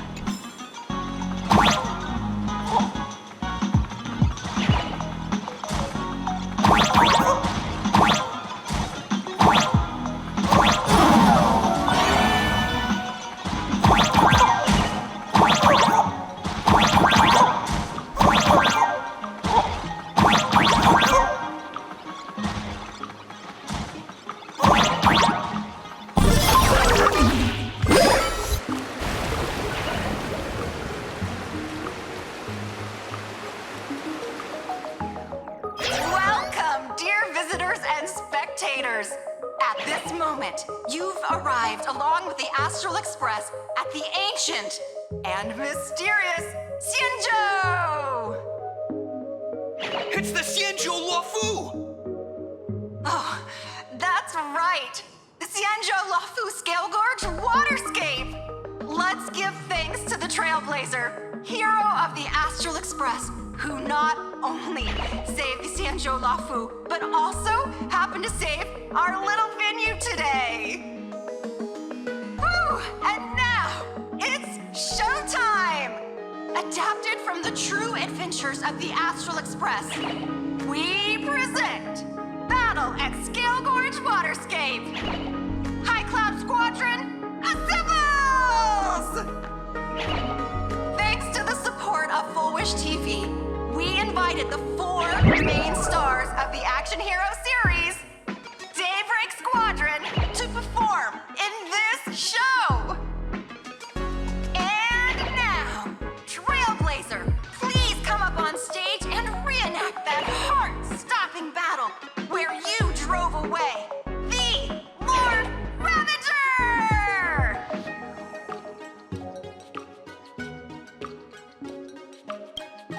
Ha! We meet again, the Nameless.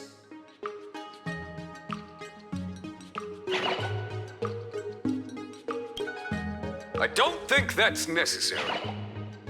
Aren't we supposed to be the heroes of the Xianzhou? Why do the Xianzhou's heroes need to rely on others to save their land? Same as us. Shouldn't the heroes of this world be able to protect our own people? Can't we be the ones to bring happy smiles to their faces? Hey! What nonsense are you all babbling about? Is any of this actually in the script?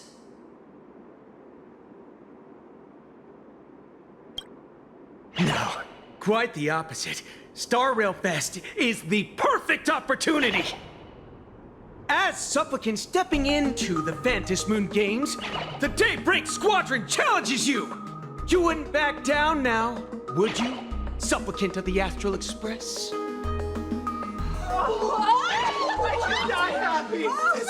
This is amazing!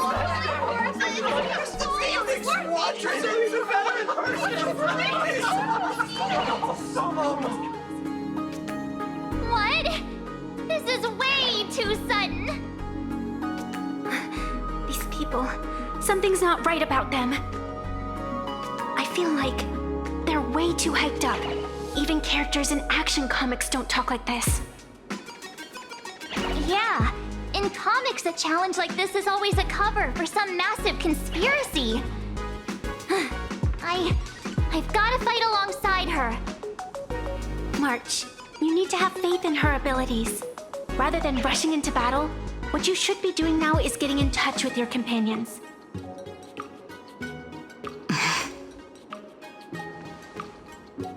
This is Star Rail Fest. Even if you defeat me, you'll never gain everyone's approval. Boss, do we really have to do this? Gray, we've been putting on a show for long enough. Wasn't becoming a real hero what you've always wanted? We'll tear the legend of this outsider to shreds right here under the spotlight! Then everyone will see who the real heroes are! The ones who can truly protect their smiles! I accept your challenge. But do we really have to fight here? This is exactly the stage we've been waiting for! Let's do this! The Vantis Moon Games are a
Treat our guests nicely. Night falls. Good night. You don't stand a chance against me. That's mean. Just you wait. You can do it. Earth shatters, heaven trembles! Humanity never conceals its desire to control the heavens, and I'm no exception. Have some fun.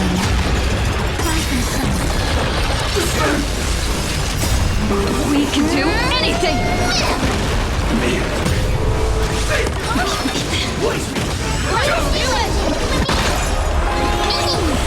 Your time to shine. Rise! Soaring above the land! This is permanent! Just work.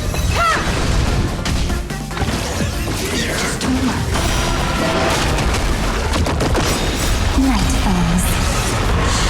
Good night.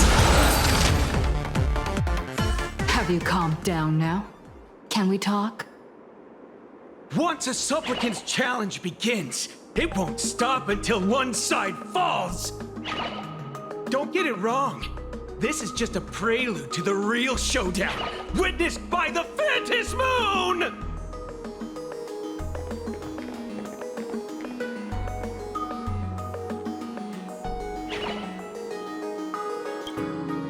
Just what exactly are they planning to do here at Star Rail Fest? Is this the supplicant lurking beneath the surface that Pearl theorized about? But which of the 4 Daybreak warriors is the supplicant? Well, judging from their strength, I think it might be the red one. Forget it. We should go check out what's happening outside the exhibition area.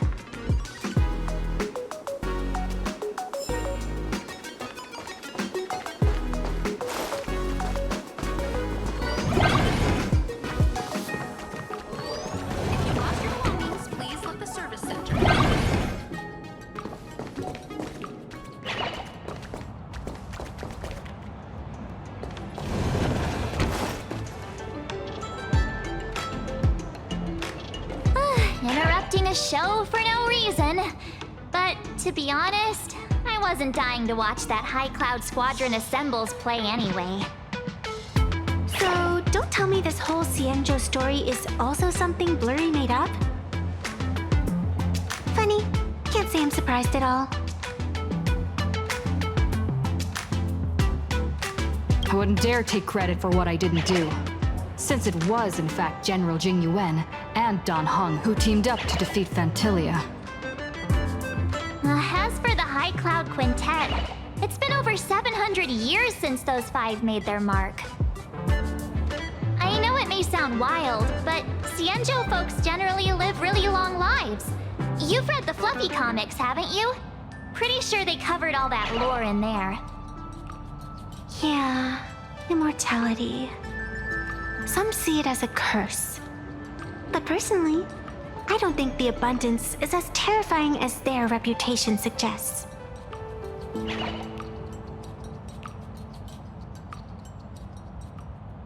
I almost forgot we're not in the Cienjo anymore. Should be fine to talk openly about the abundance now, I guess. Yeah, that's not an issue. But the Cienjo's attitude towards the abundance isn't totally baseless. We've clashed with the Borisin, fought against the Mara Struck. Just imagine if we hadn't won that battle against Phantilia back then. The universe would have ended up with an immortal, indestructible Lord Ravager. Actually, I think the abundance and elation make quite a good match. After all, only with infinite life can one pursue infinite joy. In my opinion, those who are alive have the right to choose death, but they also have the right to choose to live on. After all, there's always something out there that makes tomorrow worth waking up to. Wow, getting all philosophical on me now. When this kid gets serious like that, I swear you can practically see the wrinkles forming. Since we're talking about waking up, shouldn't we head over to the Penacony exhibition area next? Huh. You want to keep exploring? We need to be a bit more careful now, don't you think?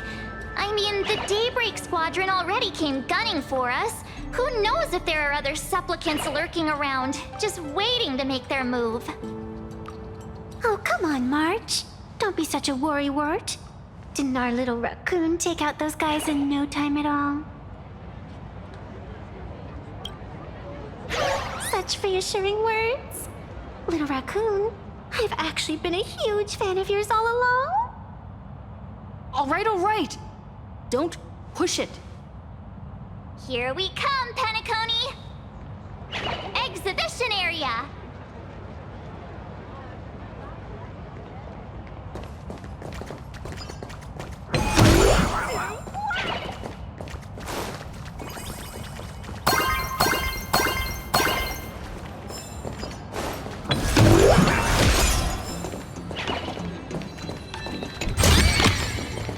Good.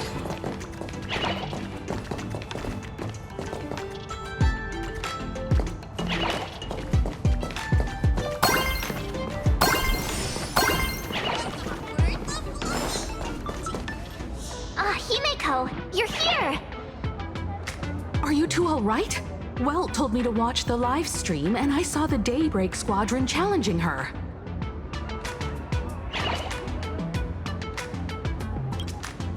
You did well. I bet their intention was to stir up their supporters' wish power through the challenge. If you'd hurt them recklessly, it might have pushed many supporters straight into their arms. Oh, and you are? Oh, nice to see you again. Express Navigator, Miss Himeko. Pardon my poor memory, but have we met before? Of course. I've seen you in the news more than once. It's such an honor to meet you. This is Evanescia. I think she's a student from Graphia Academy. We ran into her at this expo, and she's a huge fan of both the Fluffy and the Express. Huh? So that girl you saw in the Phantasmoon courtyard, it was her? Well, wait a second. She made you a mask? So, you're telling me Nessia isn't just a normal girl? Who exactly is she?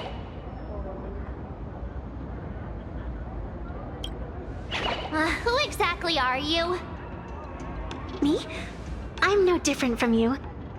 Just a spectator of the Phantasmoon games. Though I suppose my position is a bit special. I had so much fun tagging along with you two. Who would have thought that the Fluffy had such an interesting backstory? I think it's time to say goodbye for now. Are you leaving, Miss Evanescia? Now that my identity has been exposed, Cinderella's magic is about to wear off. And since this little adventure started on a whim, might as well end it on one too. Little raccoon, you can feel it, can't you? All that attention, all that joy from the exhibition. As you fulfill people's wishes, that power has been flowing straight into your mask. It might spark something beautiful, or plant the seeds of something sinister. Whatever you choose, I just hope you won't become a boring character. I'm rambling again, aren't I? Well then, before I go, let me break this awkward moment with a riddle. Do you know why flowers are so beautiful?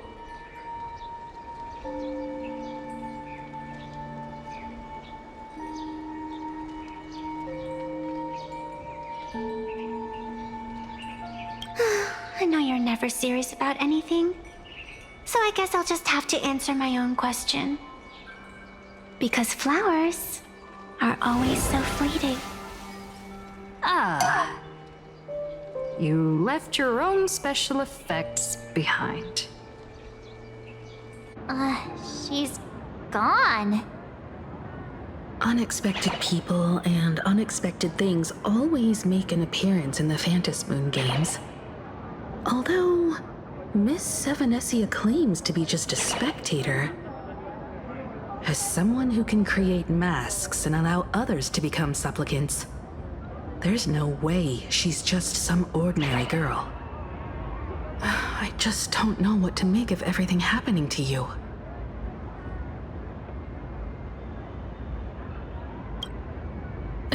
Sorry, I'm just being overprotective. All right, time for us to head out. Where to? Let's continue forward to the next stop, the Penacony exhibition area. I have a feeling that the Daybreak Squadron's challenge isn't over yet. As the stars of this exhibition, if you left just to avoid conflict, all the spectators might think you chickened out and fled. Darn it! This whole Daybreak Squadron business has got me on edge. Somehow I can't shake the feeling we're being watched. Here's some good news. At least we aren't completely without help. Pearl's people are on their way to the Penacony exhibition area to join up with us.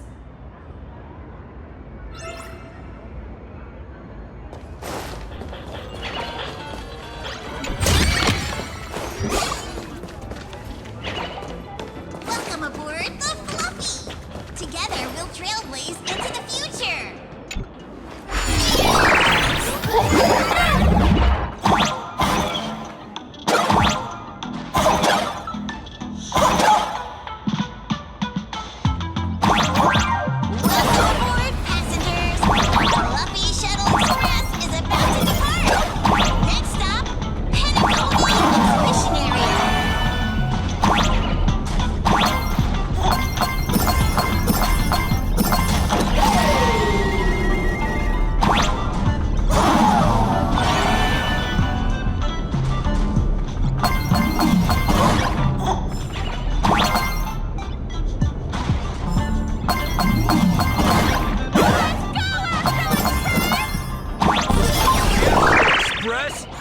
Just another IPC lapdog. For Planner Mania! Let's go, Daybreak Squadron!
Would I get run over by the express if I lay down on the tracks?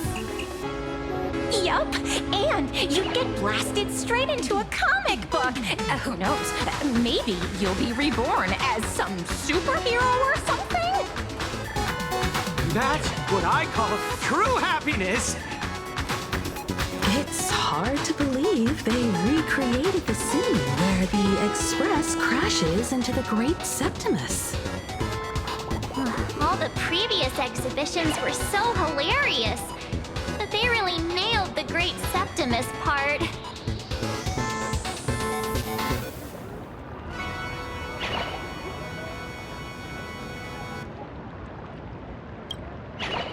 That's just mean. So where's the person Pearl sent? Huh? Who's calling? Yoo-hoo!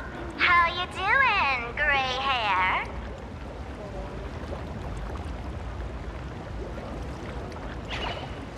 I'm not giving the mask back to you. Get over it.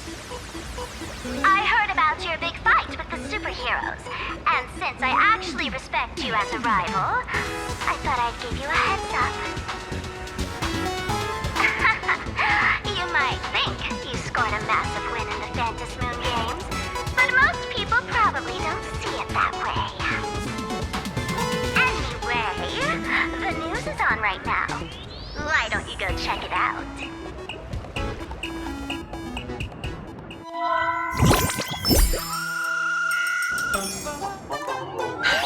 Just moments ago, an extremely violent incident broke out at the ongoing Star Rail Fest exhibition venue. The Astral Express supplicant Trailblazer brazenly launched a brutal attack on the beloved local heroes, the Daybreak Squadron. The scene descended into total chaos. Oh my! This is terrifying! Didn't this nameless just defeat Sparksy and save Grappy Academy? Was that victory still not enough? Could she, like the defeated Sparksy, now be a threat to everyone's safety? How chilling! In the video footage from the scene, the Trailblazer claimed her act was to demonstrate the so-called trailblazing spirit of the Astral Express to this world. You don't stand a chance against me.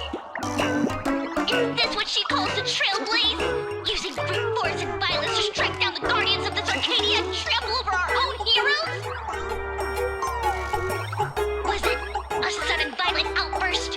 Or was this the moment her true heartless nature finally came to light? Full Wish TV will continue to follow this shocking incident. Stay tuned and don't go away. It's all over the internet now. Some say you're a violent maniac. Others think you're behind the bloodbath in Daybreak, that you're the second herald of death. Oopsie. How are you feeling right about now?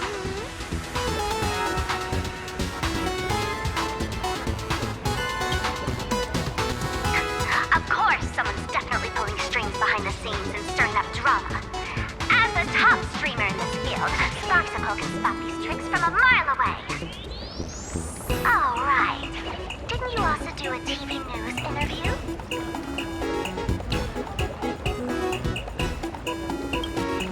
Yoo-hoo! You bet! Here, let me send you the interview video. I won't go any further, but since you managed to defeat Miss Sparkle... No, I mean Miss Sparksy. I don't want to see you embarrass yourself in front of those clowns. Good luck. See you around. Hi! Trailblazer. Sorry to bother you. We're with Full Wish TV. It's our lucky day running into you here. Do you have a moment? Keep it brief. I've got plans later. First question. Seeing as Plain Arcadia was the starting point of the Express's new voyage, how would you describe your impressions of this place? Plain Arcadia. Everyone's chasing the latest trends. Looking for fun. Interesting! Throughout the history of the Phantasm Moon games, it's been extremely rare to have such a renowned cosmic figure as yourself participating. As the Astral Express's supplicant, what kind of changes do you hope to bring to this world in these games? Show everyone the strength of the Trailblaze to change this world. That's an impressive answer. Speaking of which, after joining the games, you immediately went to defeat Miss Sparksy, who represented the Masked Fools. What are your thoughts on potentially facing native supplicants in the future? The other native supplicants? Way too dangerous. I'd rather defeat them through violence. Speaking of local supplicants, we've noticed that Star Rail Fest is Perlux Corp's way of rolling out the red carpet for the Express. There are rumors that the IPC is also sponsoring the Express. So, I have to ask, are you representing the Express or the IPC in these games?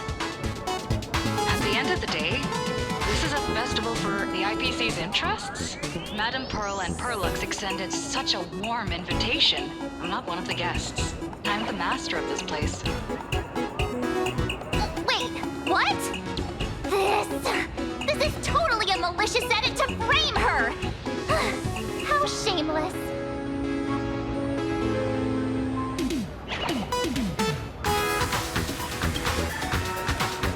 Over these 15 years, the nature of competition in the Phantom Moon games has evolved. The Daybreak Squadron's taunts were just smoke and mirrors. The real game is being played in the shadows, where our opponents have mastered the art of weaponizing public opinion. Come to think of it, it's only natural. After all, the true stars of the games were never the supplicants on stage, but rather the audience, whose gazes they command. Indeed. The audience is all fired up, waiting to see you work your magic, kid. But you know what? I bet what they really want to see, deep down, is the Daybreak Squadron taking the Astral Express down a peg or two. Oh, well, if it isn't the folks from the Astral Express. Fancy meeting you again. This storm online is several times more intense than the day you stopped SparksyCon. Miss Kuchiba, you've seen all this fake news too, right? Pearl assigned us to investigate the Sinwish Syndicate massacre. But every suspicious thread we followed led us from the Research Society of Happy Smiles straight to the Daybreak Squadron. And then there's the one pulling the strings behind the scenes. Full Wish. Full Wish? Oh, you know that name. Now this is getting interesting. She was my junior at school. 15 years ago.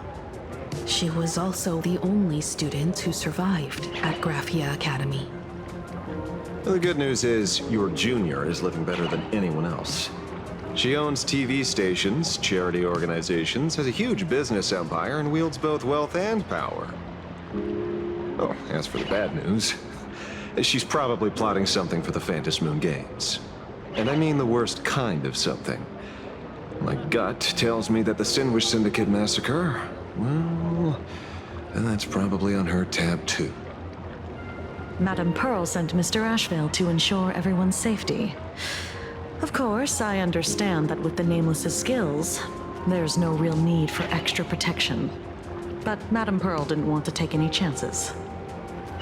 Long story short, feel free to use me as muscle. No need to be shy about it. So, are we still heading to the top of Pom Pom Tower? We should keep moving forward. If my guess is right, the Daybreak Squadron will launch their second attack there. Forget about any fantasies of fairness and harmony. From this moment on, the Phantom Moon games could follow in the footsteps of what happened 15 years ago. Once this battle turns bloody, fear will seep through the screen and become some supplicant's wish power. See, that's the problem with modern society. Good news stays home, while bad news spreads like wildfire.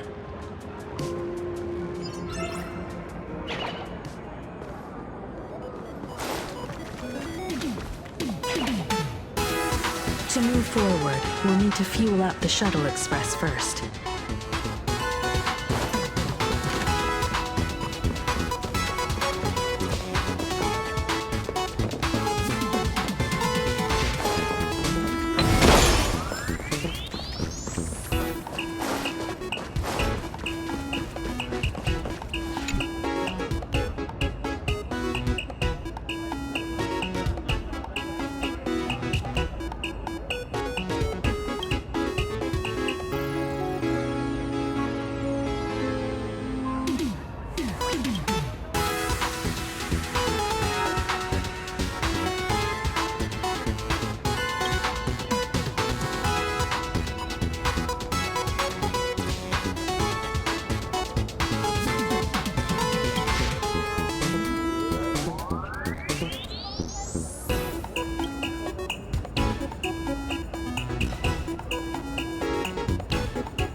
Everything! Your time to shine.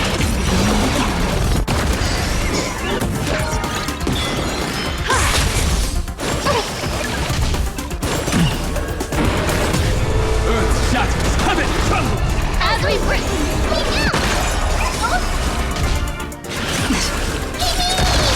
Treat our guests nicely. Night, fellows. Good night.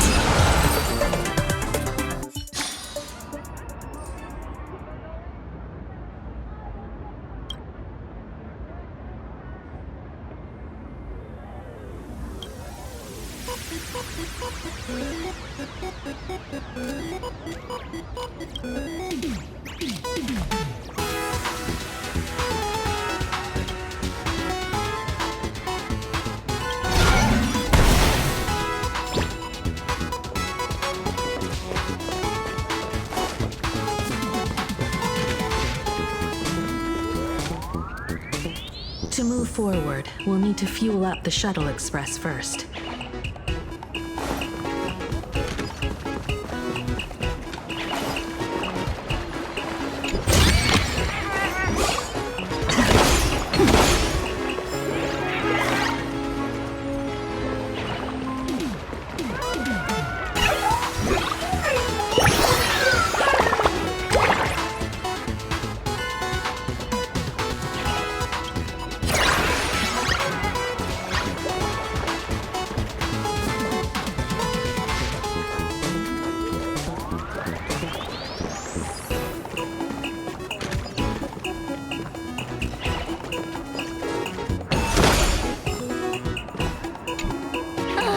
Daybreak Squadron. I thought they were fans of the Express too, but in the blink of an eye, we somehow became enemies. They might not be the real enemy here. Someone could be pulling their strings from the shadows.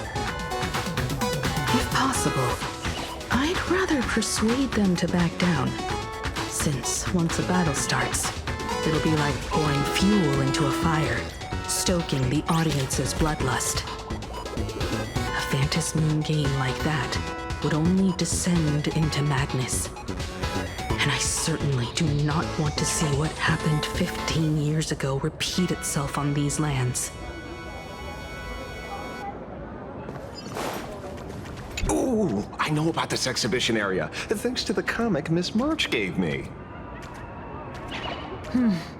Wouldn't have pegged you for a comic book reader. I flipped through it on my way to pay respects to Costide. Even though that volume's story was pretty random and all over the place, it was quite interesting. A group of furry animals took over the Soul Glad soda factory to wake up the other animals in Penacony. Using Soul Glad as fuel for the Express. Talk about forced product placement. Time to get to work, Detective.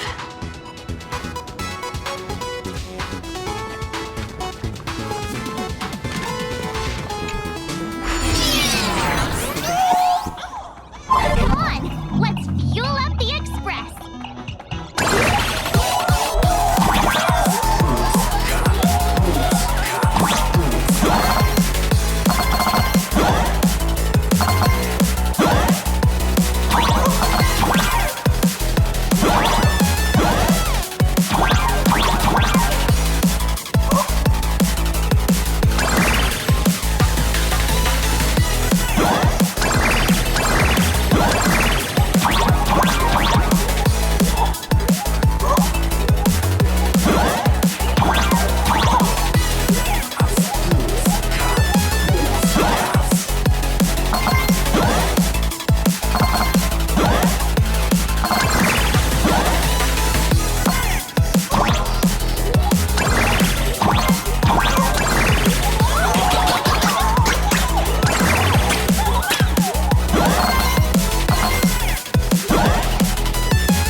Stay back!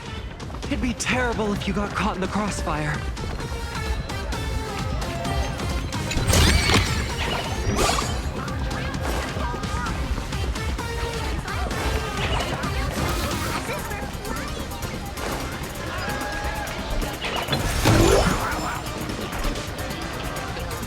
Astral Express!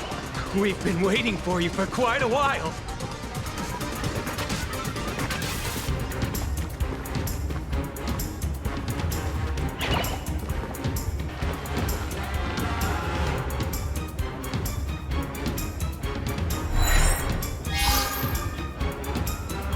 The Astral Express.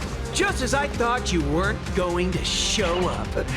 Oh, you brought help? And it's an old friend. Been a while, old man. People who have lived in Duffbrook share a special connection.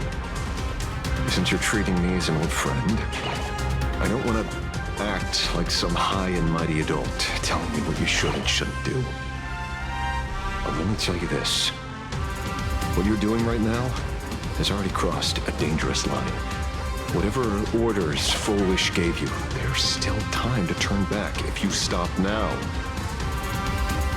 Wilhelm, Tiana, Lucius, and you, Magnus. After my heartfelt warning, do you still insist on taking Full Wish's side? They're my partners. Listen up, old man. Supplicant's challenges during the Phantasmoon Games have no restrictions. That means you have no right to stop us. Like the Herald of Death. Oh. We're not the Herald of Death. And we're definitely not here for bloodshed this time. We will prove to the people that we are true heroes who can protect their happiness! The Astral Express. These visitors from beyond the sky claim they saved the cosmos from a Lord Ravager. But who knows what the truth really is? This so-called saving the cosmos might just be another scheme of the IPC. Just like us back then. Putting on a show on TV, desperately trying to comfort the kids in front of the screen. Tell those children, tell my past self, that when the Herald of Death comes, there will be heroes who put themselves between everyone else and a threat. Captain. But where were the nameless of the Astral Express when we children needed protection 15 years ago?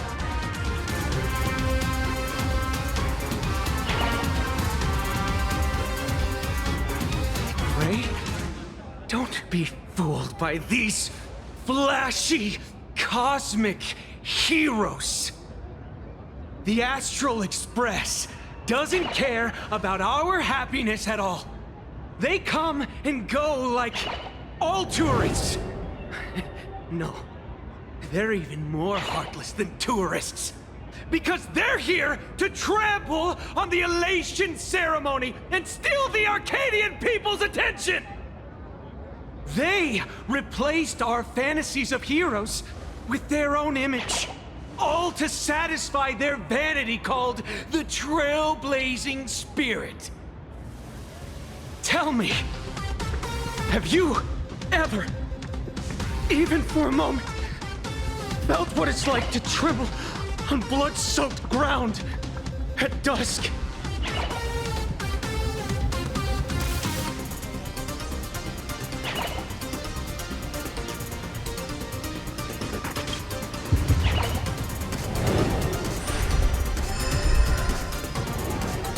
I'm afraid of losing my companions. Afraid of death. There are so many things that I fear. It's not the Astral Express you hate. You're just hating yourself. That powerless child who couldn't protect everyone. but I want to tell you, being powerless was never your fault. The Astral Express is the GOAT! The Astral Express is #1 in the universe! Quit yapping! Tear them to shreds! Beat them to a pulp! I want a bloodbath! Daybreak Squadron! Beat these alien punks to the ground! Shut up! All of you, shut up! As a kid, it wasn't my fault that I was powerless. But we, the orphans of the bloodstained games, won't remain that way forever. We've undergone the happiness surgery transformation. We've overcome our weak former selves and become Daybreak warriors. We've grown stronger. Strange. Even though our suffering was erased, why was I so scared just now? And why were there tears? Brother, that's only because this pain has been here all along. It's time to overcome it. It's time to use the power of happiness to defeat it once and for all. Well said. Then let's finish what needs to be done. Let's reclaim from these outsiders the image of heroes that the people of Ahatopia hold dear. What about you, Magnus? Sorry, Mr. Ashvale, but a hero never betrays his companions.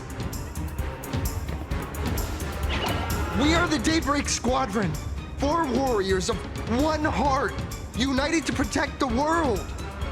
I won't let down my companions, or those who believe in us. We are the true heroes. Look at the statue of the conductor. It's just an empty shell. Even Perlux Corp, with countless resources at their disposal, can't breathe life into it. But we can. Let me prove it to you. Stop them! Don't let them drag the Astral Express's name through the mud! I shall provide the wish power to awaken it. I shall become a skeleton and allow it to stand! I shall turn into the fuel that drives it forward! I shall become the core that makes the engine sing the song of eternal joy! Happy! So happy! The Express is about to warp happily! Cleanup initiated! Eliminate! Everyone will be happy!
I'll stand in their way. Earth shatters, heaven trembles.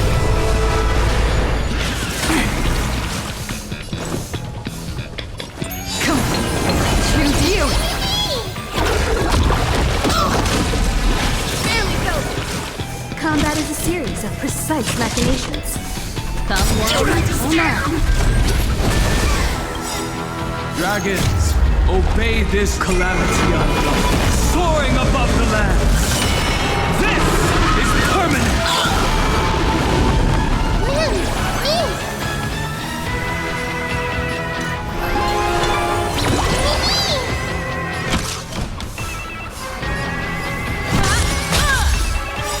Perhaps you still don't understand. Humanity never conceals its desire to control the heavens, and I'm no exception.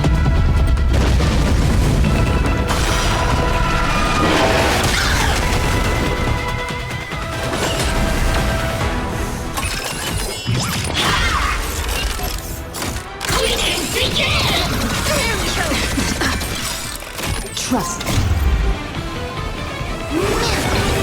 Together, we can do anything! Sweep away pain together!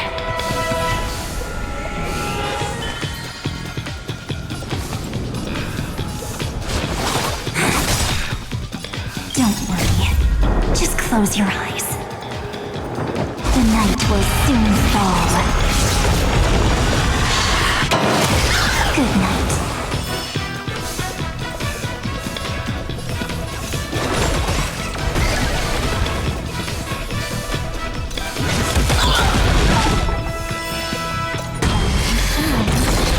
Time to wake up.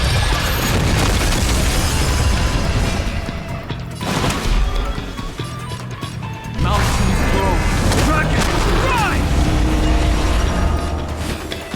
Let's bring an ending like never before!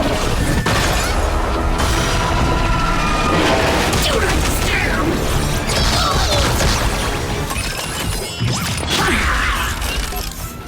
Deep cleaning mode activated!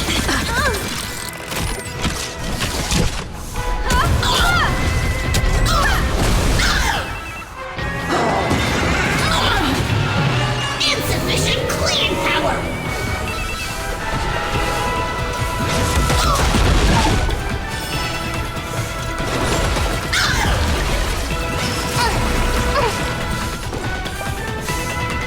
Remember that.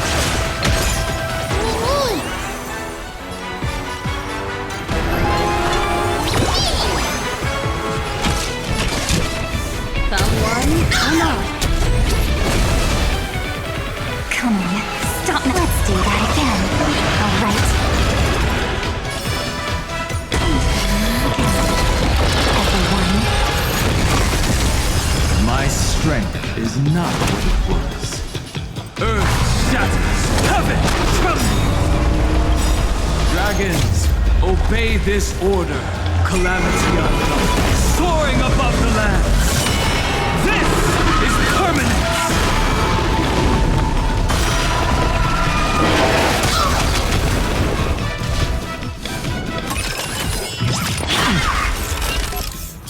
Cleaning begin! Trust me.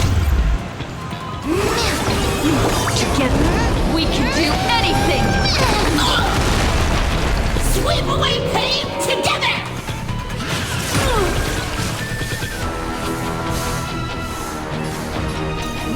Do not disturb! Don't worry, I'll do it. This story, as we've written. My purpose has always been to protect. Mountains grow. Dragons, rise! be good now. It's your time to shine.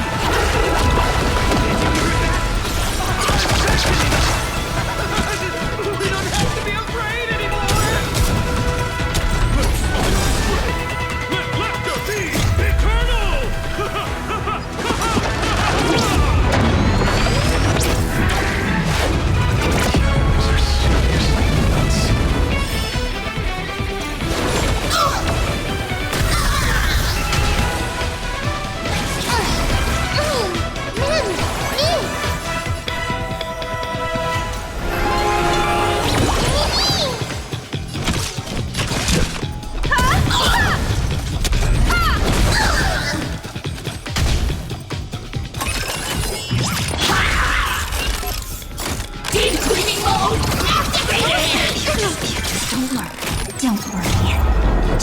The night will soon fall. Good night. Time to wake up. Insufficient cleaning power! Damn it! Is this how it feels to be in sync?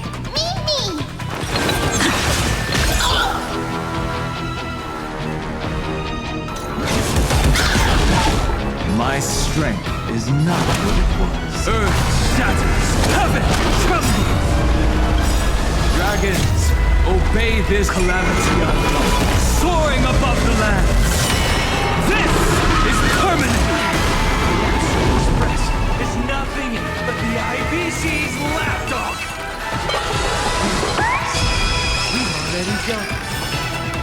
Won't mind handling a few more. What did you say? Together, we can do anything! Cleaning begin!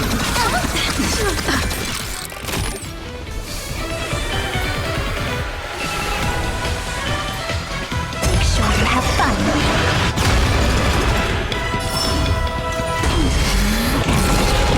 Everyone. Time for a detailed overhaul. Come one, come all.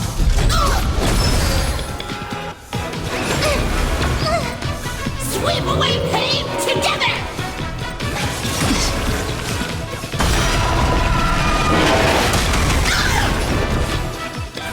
This story, as we've written.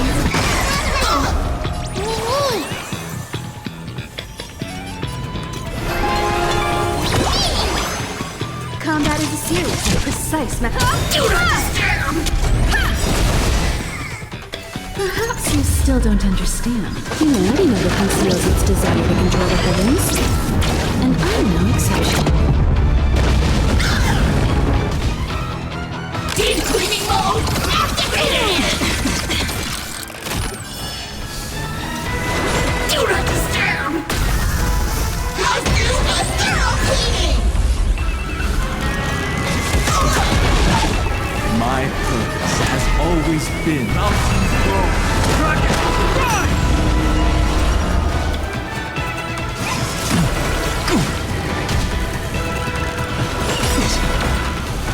Trust me. Together, we can do anything! We'll start working! The Evernight draws near. Go, treat our guests nicely. Insufficient cleaning power!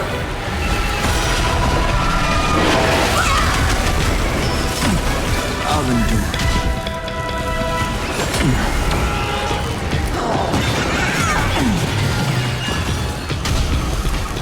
We promise to protect the Arcadia!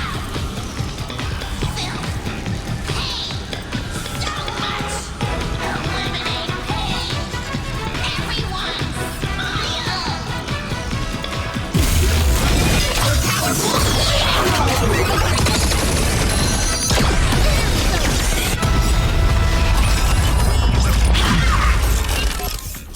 Dragons, obey this order, calamity unknown, soaring above the lands.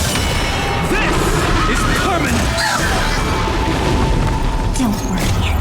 Just cloak the night will soon fall. Good night.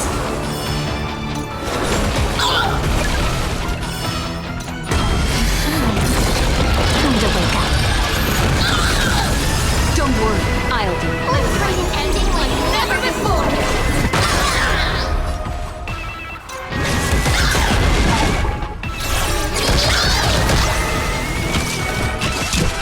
Come one, come all.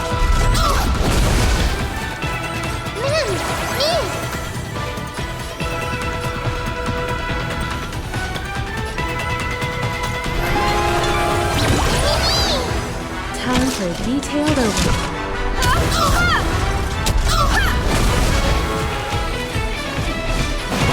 Earth shatters, heaven trembles.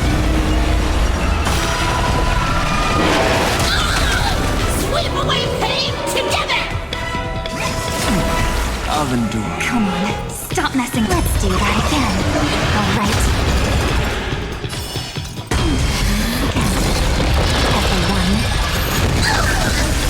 Targeted cleaning mode! You've got a lot of nerve. Do not disturb! Cleaning begins! Trust me. Together, we can do anything! This story is as we've written. Do not disturb! Do not disturb! Surely that did the trick this time. Reboot. Self-repair. Must bring happiness.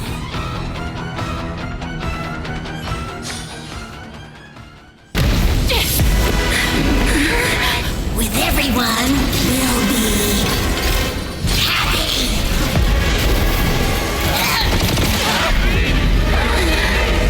I offer my blood to consume this vendetta. I offer my heart to shoot down this injustice. I, lead Hunter La Mancha, call upon you in the name of the Star Hunt Oath.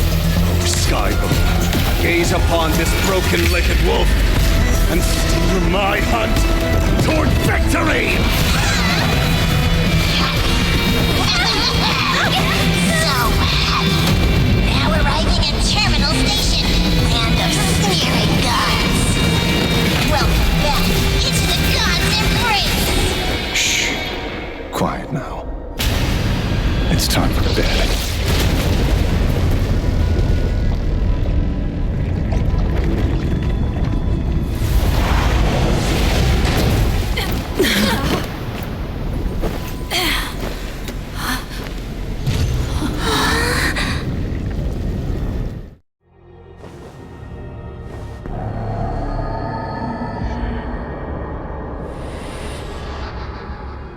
Are we still alive?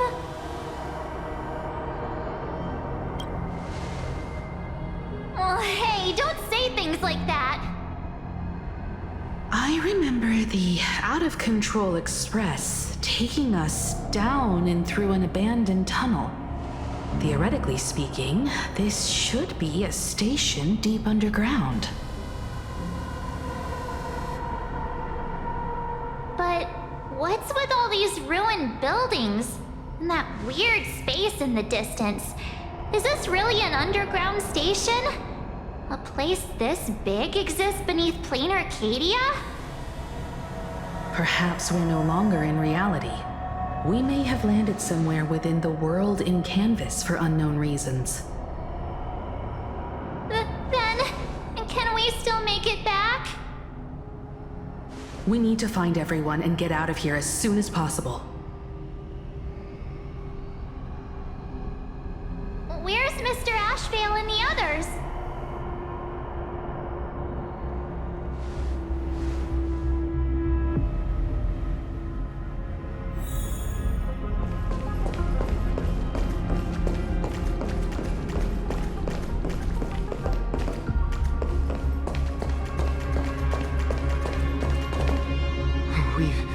Been reborn. See? I knew we weren't like those Sin-Wish Syndicate trash. You're right, Red. We're heroes. We are justice. We are the undying happiness. If you are justice, then forgive me for playing the necessary evil. Everyone, please, this has to stop. If this goes on, you'll all... Just smile.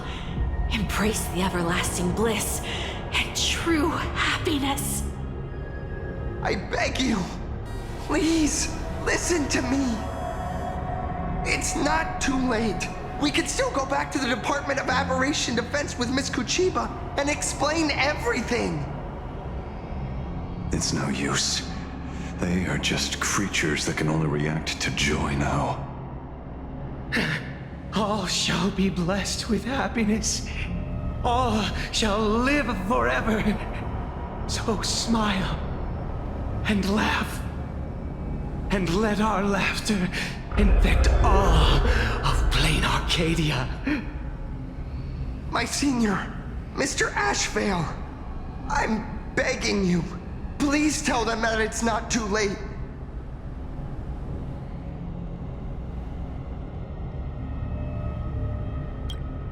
Move aside, Magnus.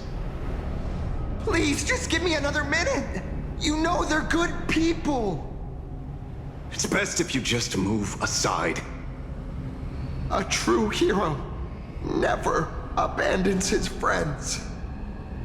If I tried to kill them now, will you stop me? Or will you turn a blind eye?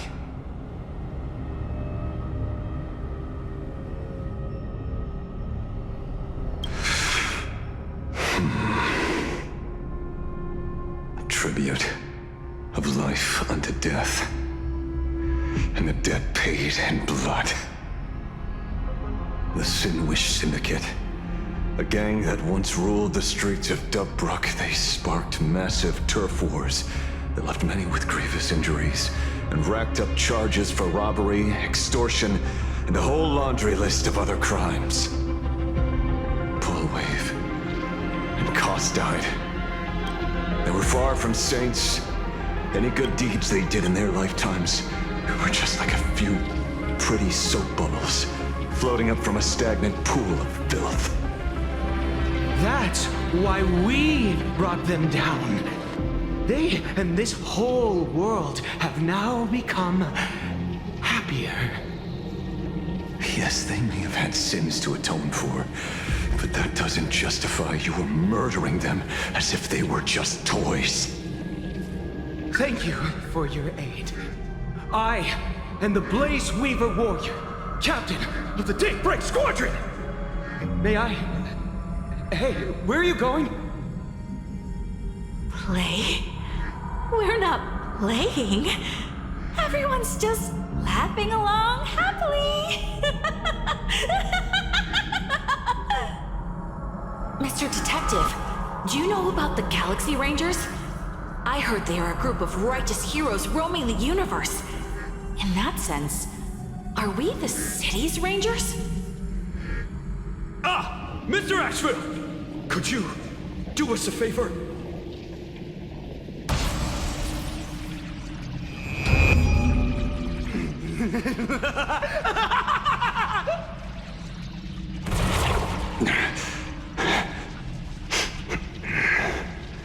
This familiar scent.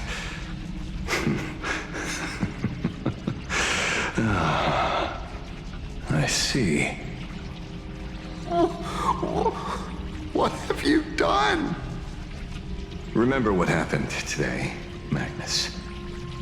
You may seek revenge anytime. I won't stop you.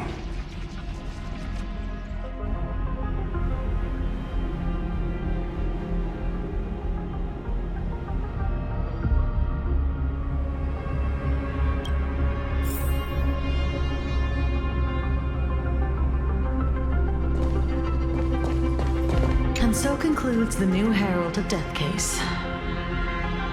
But without evidence or testimony, how am I going to write the closing statement for this report? No one but Ashvale will ever know. But I choose to believe him. His shadow only bears its fangs at those drenched in sin. I don't know how he came upon such power, but it did help the Department of Aberration Defense crack several hard cases.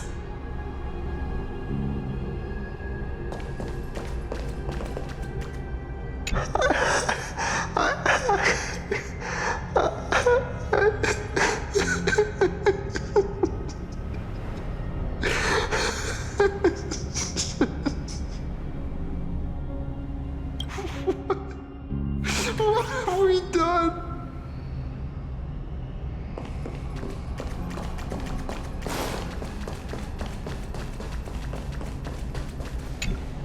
Glad to see that you're all made of tough stuff. I was just fretting over failing my chaperone duties. La Mancha, leader of the Galaxy Rangers. I've heard about you, but only in legends past. Then you're well informed, Nameless. I'd expected the name to be long forgotten by now. So much for turning over a new leaf.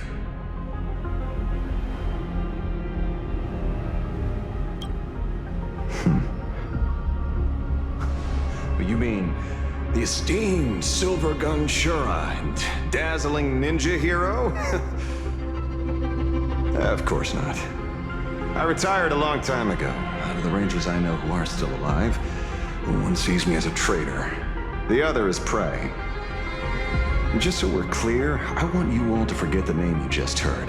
Right here and now, in this world called Plain Arcadia, I am just Detective Ashvale.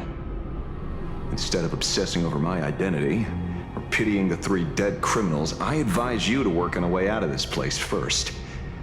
I've long heard rumors about unsavory things hidden deep beneath the Arcadia.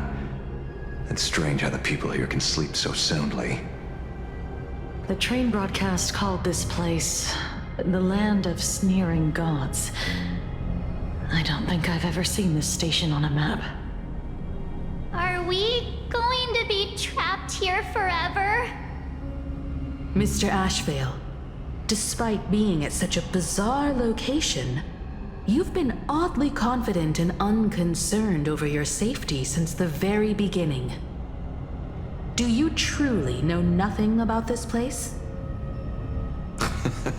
I'm afraid that's classified information. Besides, well, I'm simply doing what any professional private investigator would do. Trust my employer. It's time to show us the trinket Pearl gave you, kid. Oh, come on. Didn't Pearl give you a chip? We're in good hands, as long as she can track your location with that thing. A tracking device. Again. Akavilli.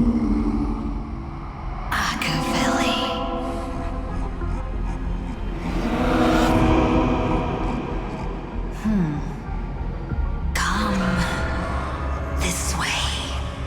Come slowly. Yes. At the end of this path. Come. I beckon you. There's someone calling for me from someplace deeper.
Gentle, warm, and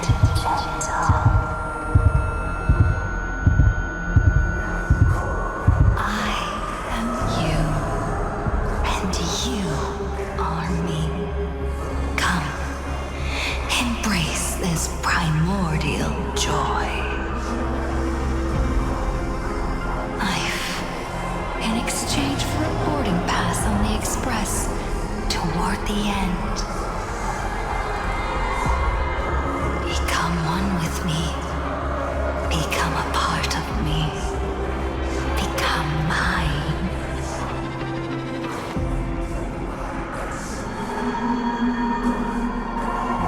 Let's go deeper. I want to go over there.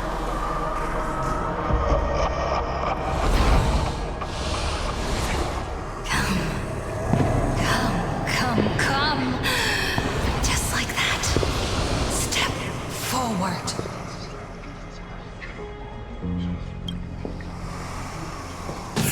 That's far enough, kid.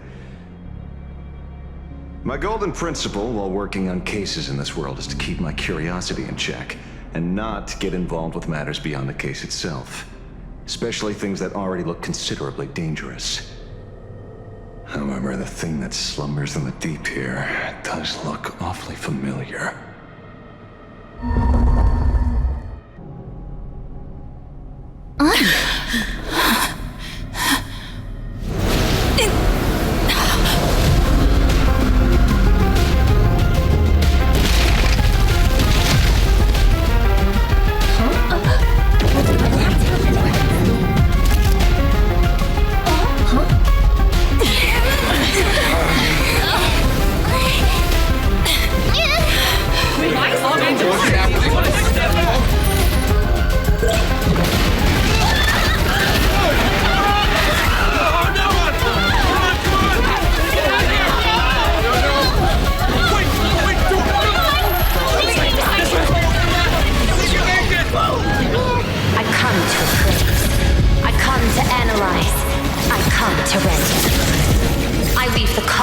Into brocade, breathe soul into painted stones.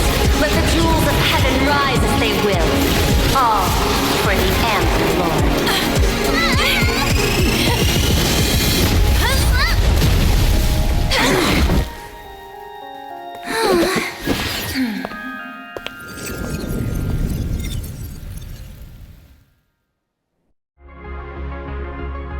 We meet again, everyone.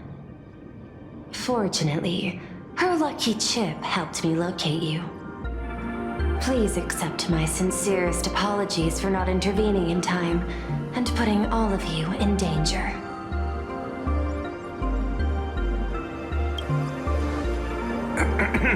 Actually, she put one in my pocket too, but I auctioned it online as a souvenir. Thank goodness you kept yours. Otherwise we'd be done for. Madame Pearl, where exactly were we just now? The place where you fell is called the Torn Scroll. It is a space that peeled from the scroll painting during Plain Arcadia's return to reality. These splintered spaces continuously rip at both reality and the world in canvas. The Department of Aberration Defense originally thought this kind of phenomenon had stabilized, but based on observation, during your encounter with the Daybreak Squadron, there was a sudden speck of disturbances from the Torn Scroll. Unfortunately, the cause, unclear. Therefore, I had to use the power of the Cornerstone to analyze the space, then mend the fissure with Imagenesis in order to bring you out. The Department of Aberration Defense has initiated emergency protocols to reassure the public and handle the aftermath. However, I wasn't able to directly observe your situation after you'd fallen into the Torn Scroll. Would you be so kind as to share what happened there? We can close the new Herald of Death case. My shadow has devoured the guilty three and tasted their sins. They were responsible for the Sinwish Syndicate massacre. Of that, I'm certain. Was Full Wish the mastermind? I couldn't find any solid proof of it, but it hardly matters now that the culprits have been executed. Worry not. Based on the intel provided by you and Miss Kuchiba, I have deduced the following. As a survivor of the tragedy of the Blood-Stained Games, Full Wish founded the Research Society of Happy Smiles, charity organization.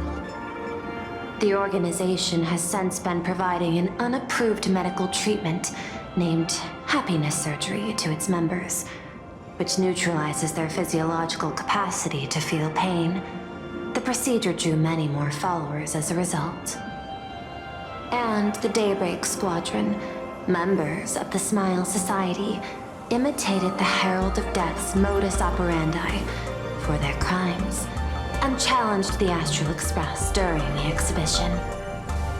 From the aforementioned facts, the predicted probability of Full Wish being the mastermind is 92%. If I may, Madam Pearl.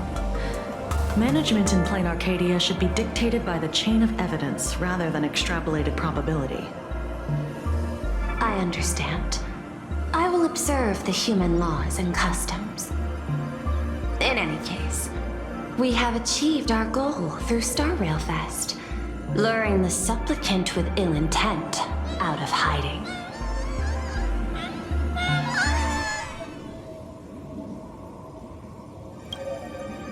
Since Full Wish is exposed now, and we've defeated her supplicant, shouldn't we hurry and arrest her as soon as possible? I'm afraid it's not that simple. We've defeated Full Wish's supplicant, yes. However, all 3 Daybreak warriors were supplicants. That can't be. The supplicant should be the only one who wore the mask and participated in the games with the Phantom Moon's blessing. Those devoured by my shadow can no longer lie nor deceive. All 3 of them had worn the mask before. If they were all supplicants, that means it's still possible for Full Wish to intervene in the games. What's even more terrifying is, when the shadow devoured them, I caught a taste of something familiar. It was the taste of abundance that I'd once devoured as a Galaxy Ranger. What?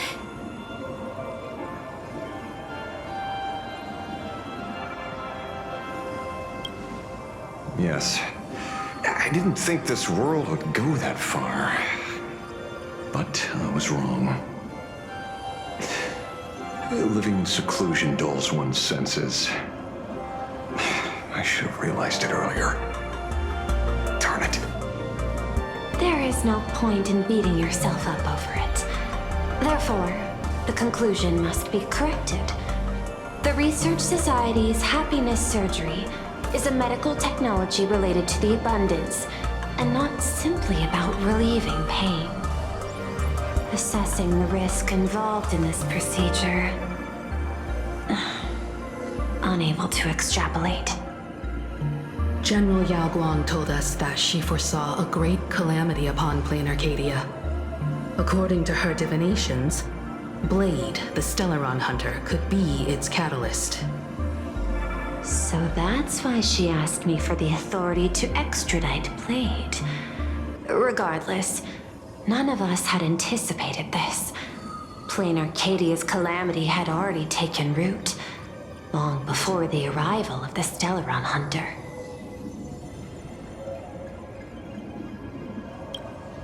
Does she want revenge against the long-dead Herald of Death? Or is she trying to erase the memories of that tragedy? It's frivolous to speculate her motives. Unlike Intellitrons, humans may weave an intricate plan for a mad reason at any cost, yet execute it with impeccable rationality at every step. What's important is that she is stopped. Thank you for your surprise intel, Mr. Ashvale. You have just saved many more lives.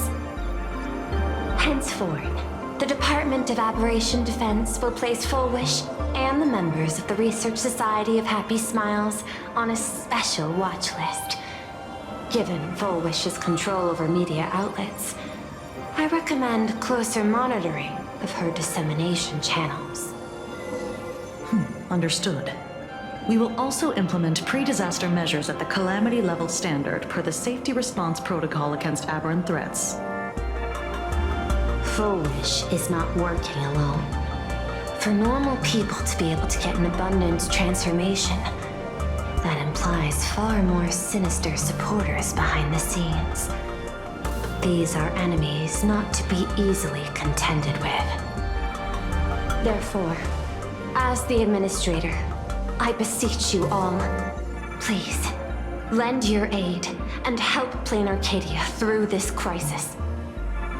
This has escalated beyond mere rivalry for the Ionic game. Full Wish's conspiracy has crossed the line. This situation's 100 times more dire than the Herald of Death incident 15 years ago.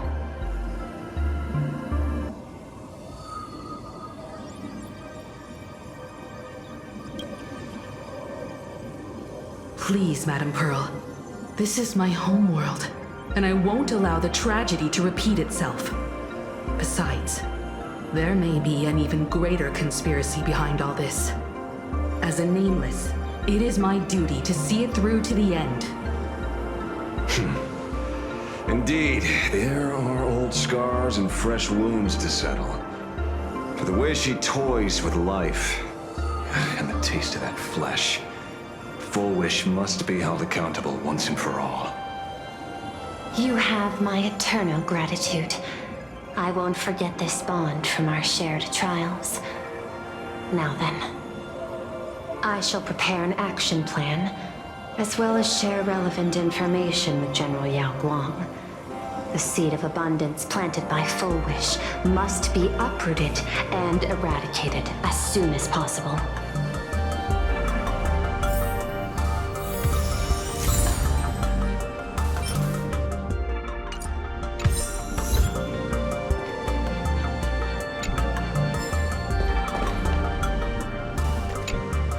Oh, leaving now. We're counting on you, hero of the Express. Because it's just another Phantasmoon Games for me. Check the records in the Ministry, and you'll see. Save the mythological times, they always end up in a huge mess, without fail. Maybe that's precisely why AHA designed it this way, so they can watch humanity stumble over arbitrary obstacles we impose on ourselves and others.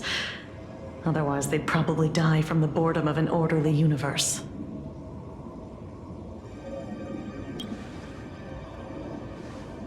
Maybe interrogate him for a few days. Get a strong light, render him unable to eat or sleep well, and he will probably spill everything he knows about the Smile Society. And once we've picked his brain, we'll let him go. It's almost time. I should get back to work too.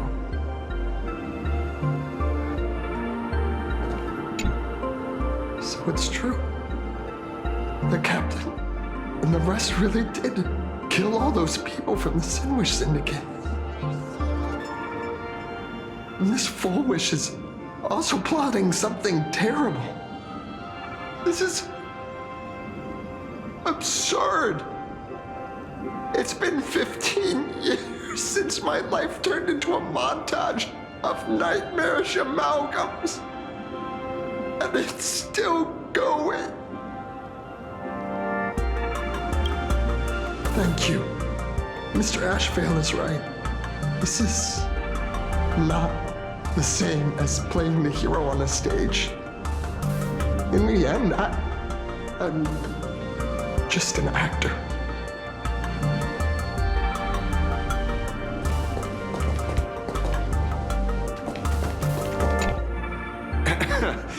Terribly sorry, Nameless. It was your exhibition and your enemies. And there I was, stealing your spotlight. Curious. I wonder how much wish power my appearance this time accumulates for the mask.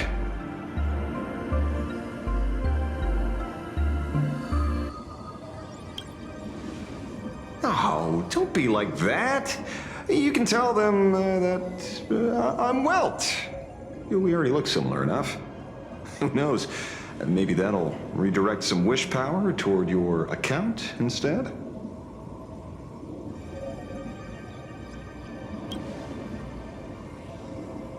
We fought side by side in the past, and, well, I know a few faces. But, as they say, the honeymoon phase never lasts. I heard some of theirs were still looking for me before I went into my last cryosleep. I'm counting on you to keep this a secret.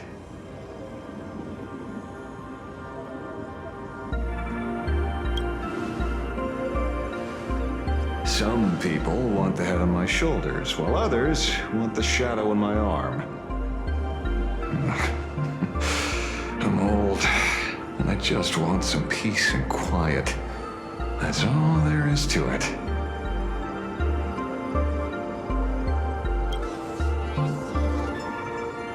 What? Itching to get rid of me already? Well, you're not that hasty, are you? An even greater prey just joined the game. Sure, she could be small fry by your standards, but in terms of viciousness, she might surprise you yet. Before the supplicants go their separate ways, Full Wish is definitely a good hunting target for us to align our goals.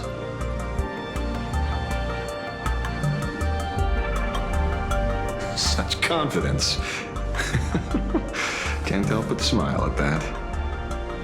And for some reason, you really remind me of a young man named Tiernan. You nameless bunch just love jumping headfirst into fire pits, don't you? Well, given your skills, would you be interested in joining the Galaxy Rangers? If you're still alive by the time the Phantom Moon Games conclude?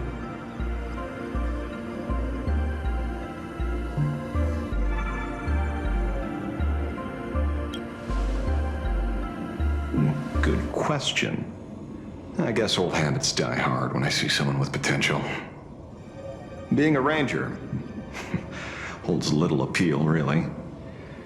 It is a path of loss, suffering, vengeance. In that case, I will take back my words. Young Nameless, may you never have to tread the path of a ranger.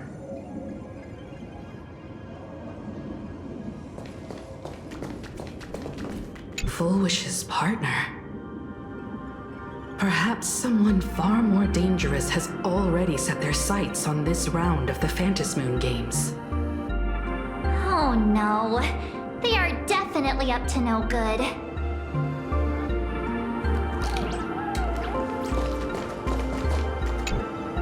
Is there something else I can help you with?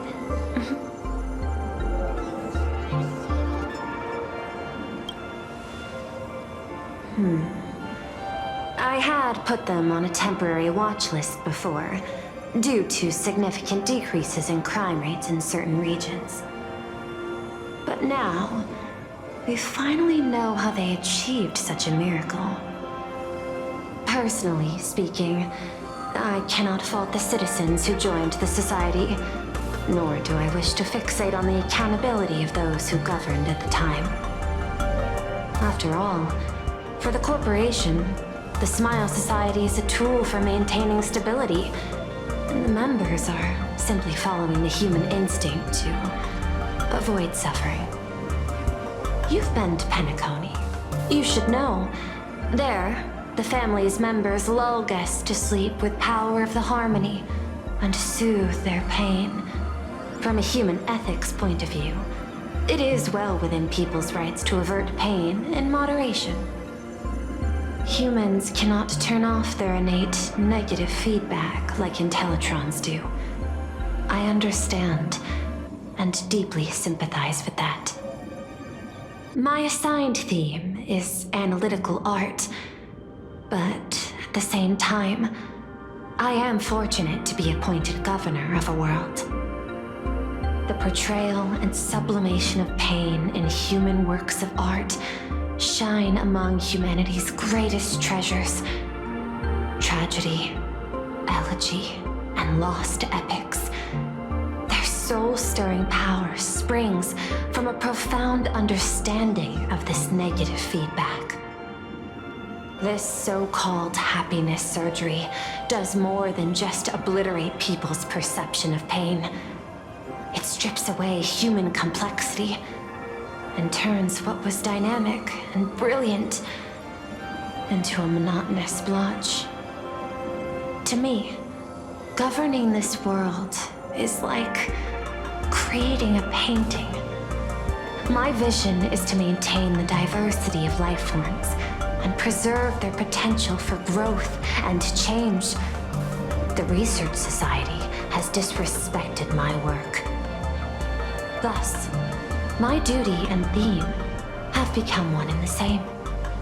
I will do all that I can to cleanse the misguided strokes of the Research Society from this land. Thank you again for lending your aid, Nameless. I will begin extrapolation of our next steps now.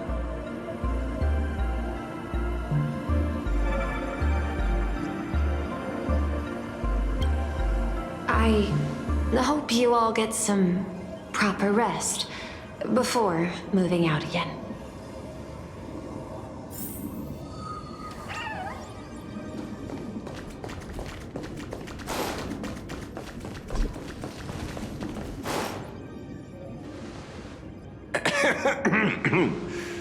You know, I'm not here to be an ornament. Assessment. You have something to ask me, Mr. Ashvale. Well, lately, I've been on an extremely lucky streak. Be it Full Wish or Magnus, the elites practically gained sentience and came to me one by one. Luck is also an important part of one's toolkit. Wouldn't you agree? I'm beginning to think you're the one behind it all. You tasked me to investigate the Society and protect the Astral Express, which all led to me unleashing my shadow on those people. Just so you can confirm your hypothesis. You had everything planned out since the beginning, hadn't you? If I answer yes, would it wound your ego? Perhaps. Yes. I paved the way for your investigation, leading you straight to the suspects. Through you, I confirmed my suspicions about the Research Society. However, the question of abundance transformation remains a thorny issue for me. Fortunately, there's a ranger who specializes in confronting such abominations, having lived in long seclusion within planar Cadia. But you know, the shadow sealed inside my arm can be very dangerous. Simply removing the nail can cause it to stir and resonate with the fragment and fissure. Had I not kept it under control at that time, the fight would have ended with all of us buried in that bottomless abyss. Is that part of your plans too, Pearl? Humans fear the worst, but to the Intellitrons, such fears are merely irrational deterrents. Wasn't the mask of elation I gave you enough to pin down the shadow? That gift you found through the guidance of the Express Navigator, Star Seer, I see. That very shadow that devoured the Swarm and Lord Ravager Zulo 10 amber eras ago. That very shadow that devoured Shuth, the Emanator of Abundance, hundreds of years ago. You won the bet. You sure know a lot about this. Please, allow me to correct you. My ethical parameters prohibit engagement in probabilistic gambits. Accordingly, I operate by acquiring sufficient information to ensure zero margin for error. Then again, you are the species that brought art into existence as a form of expression. That seed of creation exists even in the most ignorant of humans' minds. And for that, I love and admire you. Whether you believe it or not, I will honor our initial agreement, Mr. La Mancha. At the moment of victory in the Phantasmoon Games, I will free you from all sufferings and fulfill your wish. To let a Galaxy Ranger die peacefully in his bed.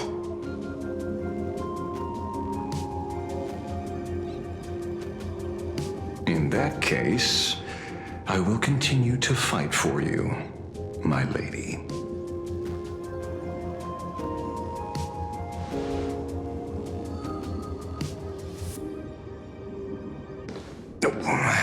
Right. You mentioned several times wanting to replicate the works of Graphia. I don't know much about art. But I was considering that, despite the lack of artistic quality in your strokes when sealing those fissures today, to the people of this world, your creation is just as important as the works of Graphia. Not a single innocent soul was lost on this day because of your protection.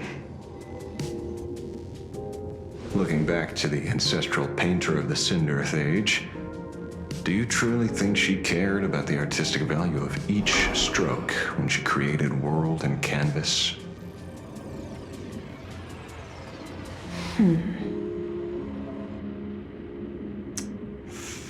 Tisk. But what do I know? These aren't just crude observations from an amateur, so pay them no mind. I'll be on my way.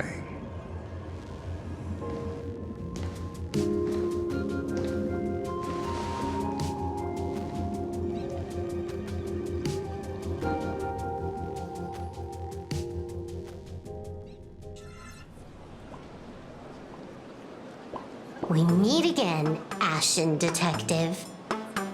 It's hard to believe that I came back for you, especially after learning that you wanted to sell me out to Pearl. We gotta thank nature's gift. The 6.1 billion credits reward has appeared again. Fortunately, I bypassed you and struck a deal with that Intellitron instead. Regrettably, my current bounty stands at 0. Do you always turn your customers over to the police? How impressively short-sighted. No wonder your clientele is so small. Speaking of short-sightedness, no one rivals the Stellaron Hunters, aka Destiny's slaves, isn't it? You are all fated to march toward the finality, and nothing can stop you. On the contrary, there are many paths for us, as long as that person can see. In other words, he can't see the trajectory of your destiny in this world during this mission? Take a guess. I've heard about what befell Euphorius. The war among the Eons is now inevitable. Whether it's the IPC or the Express, they are fighting for an uncertain future. And in the world where the elation is the center of attention, there will eventually be more than one Eon interfering. even a Destiny slave would not be able to see the path ahead. Keep guessing. We're getting pretty close. Enough of your games. I'd say it's not too late to rename the planet Adlevin. It's still too early to despair, old man. I came prepared, but I could use a helping hand. 30 million credits. Pay or die. Come on, give your friend a discount, will ya?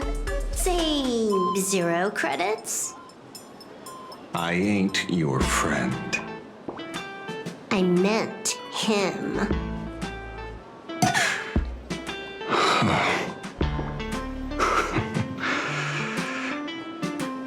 It's been a while, Ying-Shing.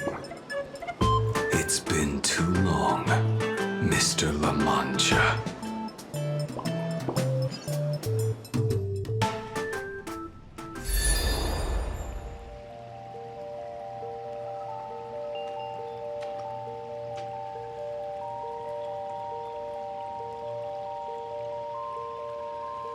I knew it.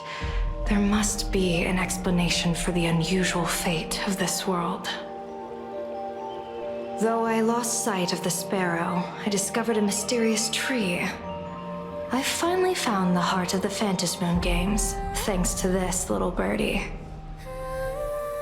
Mr. Sunday, do you sense me? There's no reaction from the bird. What's wrong with it? Hello? Is anyone there? Can I get somebody here? No one's here. No one. That's a lie.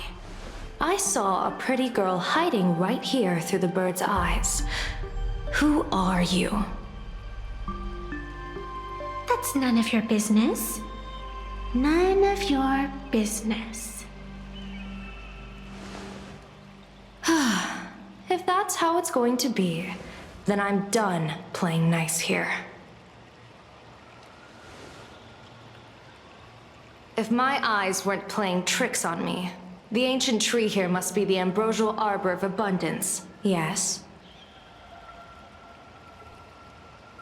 Little girl, are you going to keep playing hide and seek, or will you come out and have a proper conversation with me?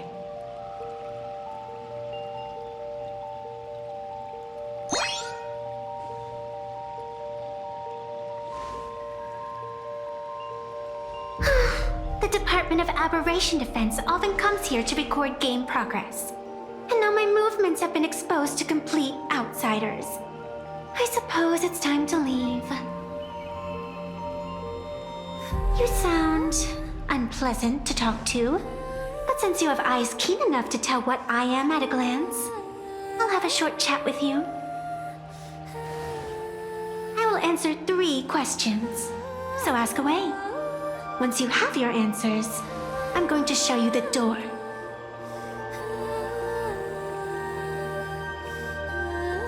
I wanted to question why the Joy Seeker would permit the ambrosial arbor of abundance to take root in a world they had blessed. But given their carefree nature, there was probably never any restriction to begin with.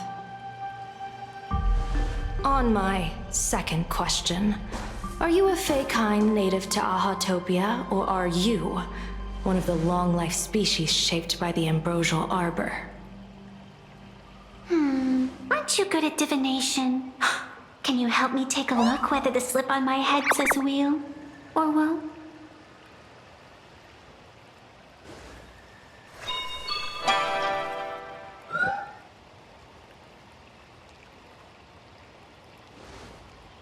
There's nothing on your head except your ears. And that itself is the answer. I am the arbitrator who determines the outcome of the Phantasmoon games. I am the raging waves of joy and the living pulse of this world. Diviner of the Xianzhou, the weal and woe you behold are but a single petal fallen from my hand. It blooms with the morning and withers by evening, reducing to dust in a fleeting moment. My true form is the Panarch Elwood, the embodiment of instant and eternity.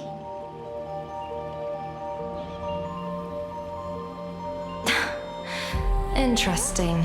Took you quite some time to come up with those words, huh? The one who created me did say most people wouldn't believe me. Turns out they were right. I believe you.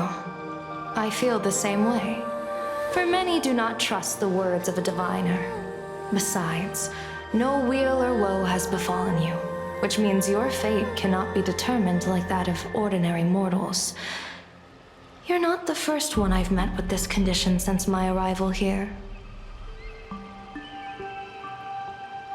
You're left with one question. Since you admit to being an abomination of abundance, shouldn't you explain the fate of this world's residents? Unless they are your doing? If your answer fails to convince me, it may be too late by the time I summon the Lux Arrow from the sky with the rainbow. Chill out! You shouldn't make jokes like this. I'm not as skilled at divination as you are. When you suddenly speak of the great weal or woe and interrogate me, I get confused too. After all, isn't every rule and every variable of the Phantasmoon games dictated by the impulse of some god? As for the brewing storm, let's settle down and discuss whether the turmoil once again is the result of the laughter's mischief.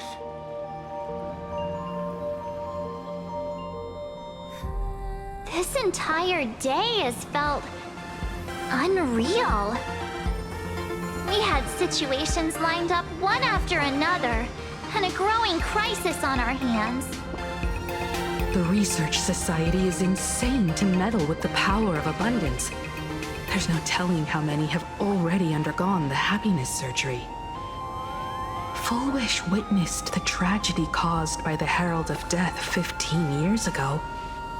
And now, she herself has assumed that dreadful mantle. We have to relay this information to Dan Heng, Sunday, and General Yao Guang as soon as possible. Full Wish is definitely aware of the enemies she's facing. That is why we must win an audience with Aha. At the very least, we need to stop Full Wish from winning the game. Yeah. The thought of the Research Society of Happy Smiles going through with their plan gives me the chills. It's been a long day, and all of you must be very tired. Take this chance to get some proper rest. I'll go meet Weld back on the Express. March? What about you? The best way to recharge is to waste time. So, I'm staying outside for some fresh air. Sounds good. I was thinking of heading to the streets for a walk.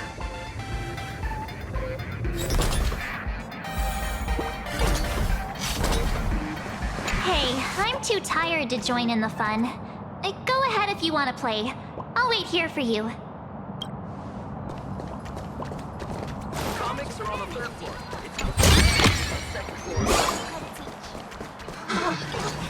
What was this? Did you hear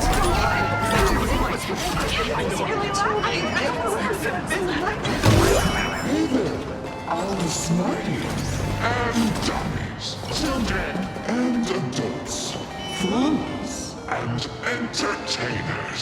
Can you all hear me?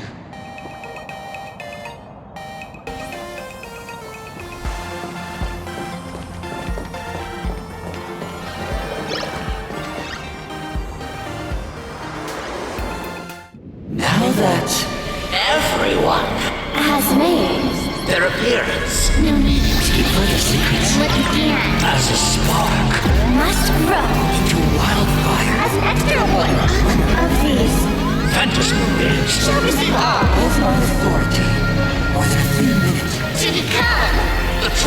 Timon of elation. As such, it's time to revel in unabated joy.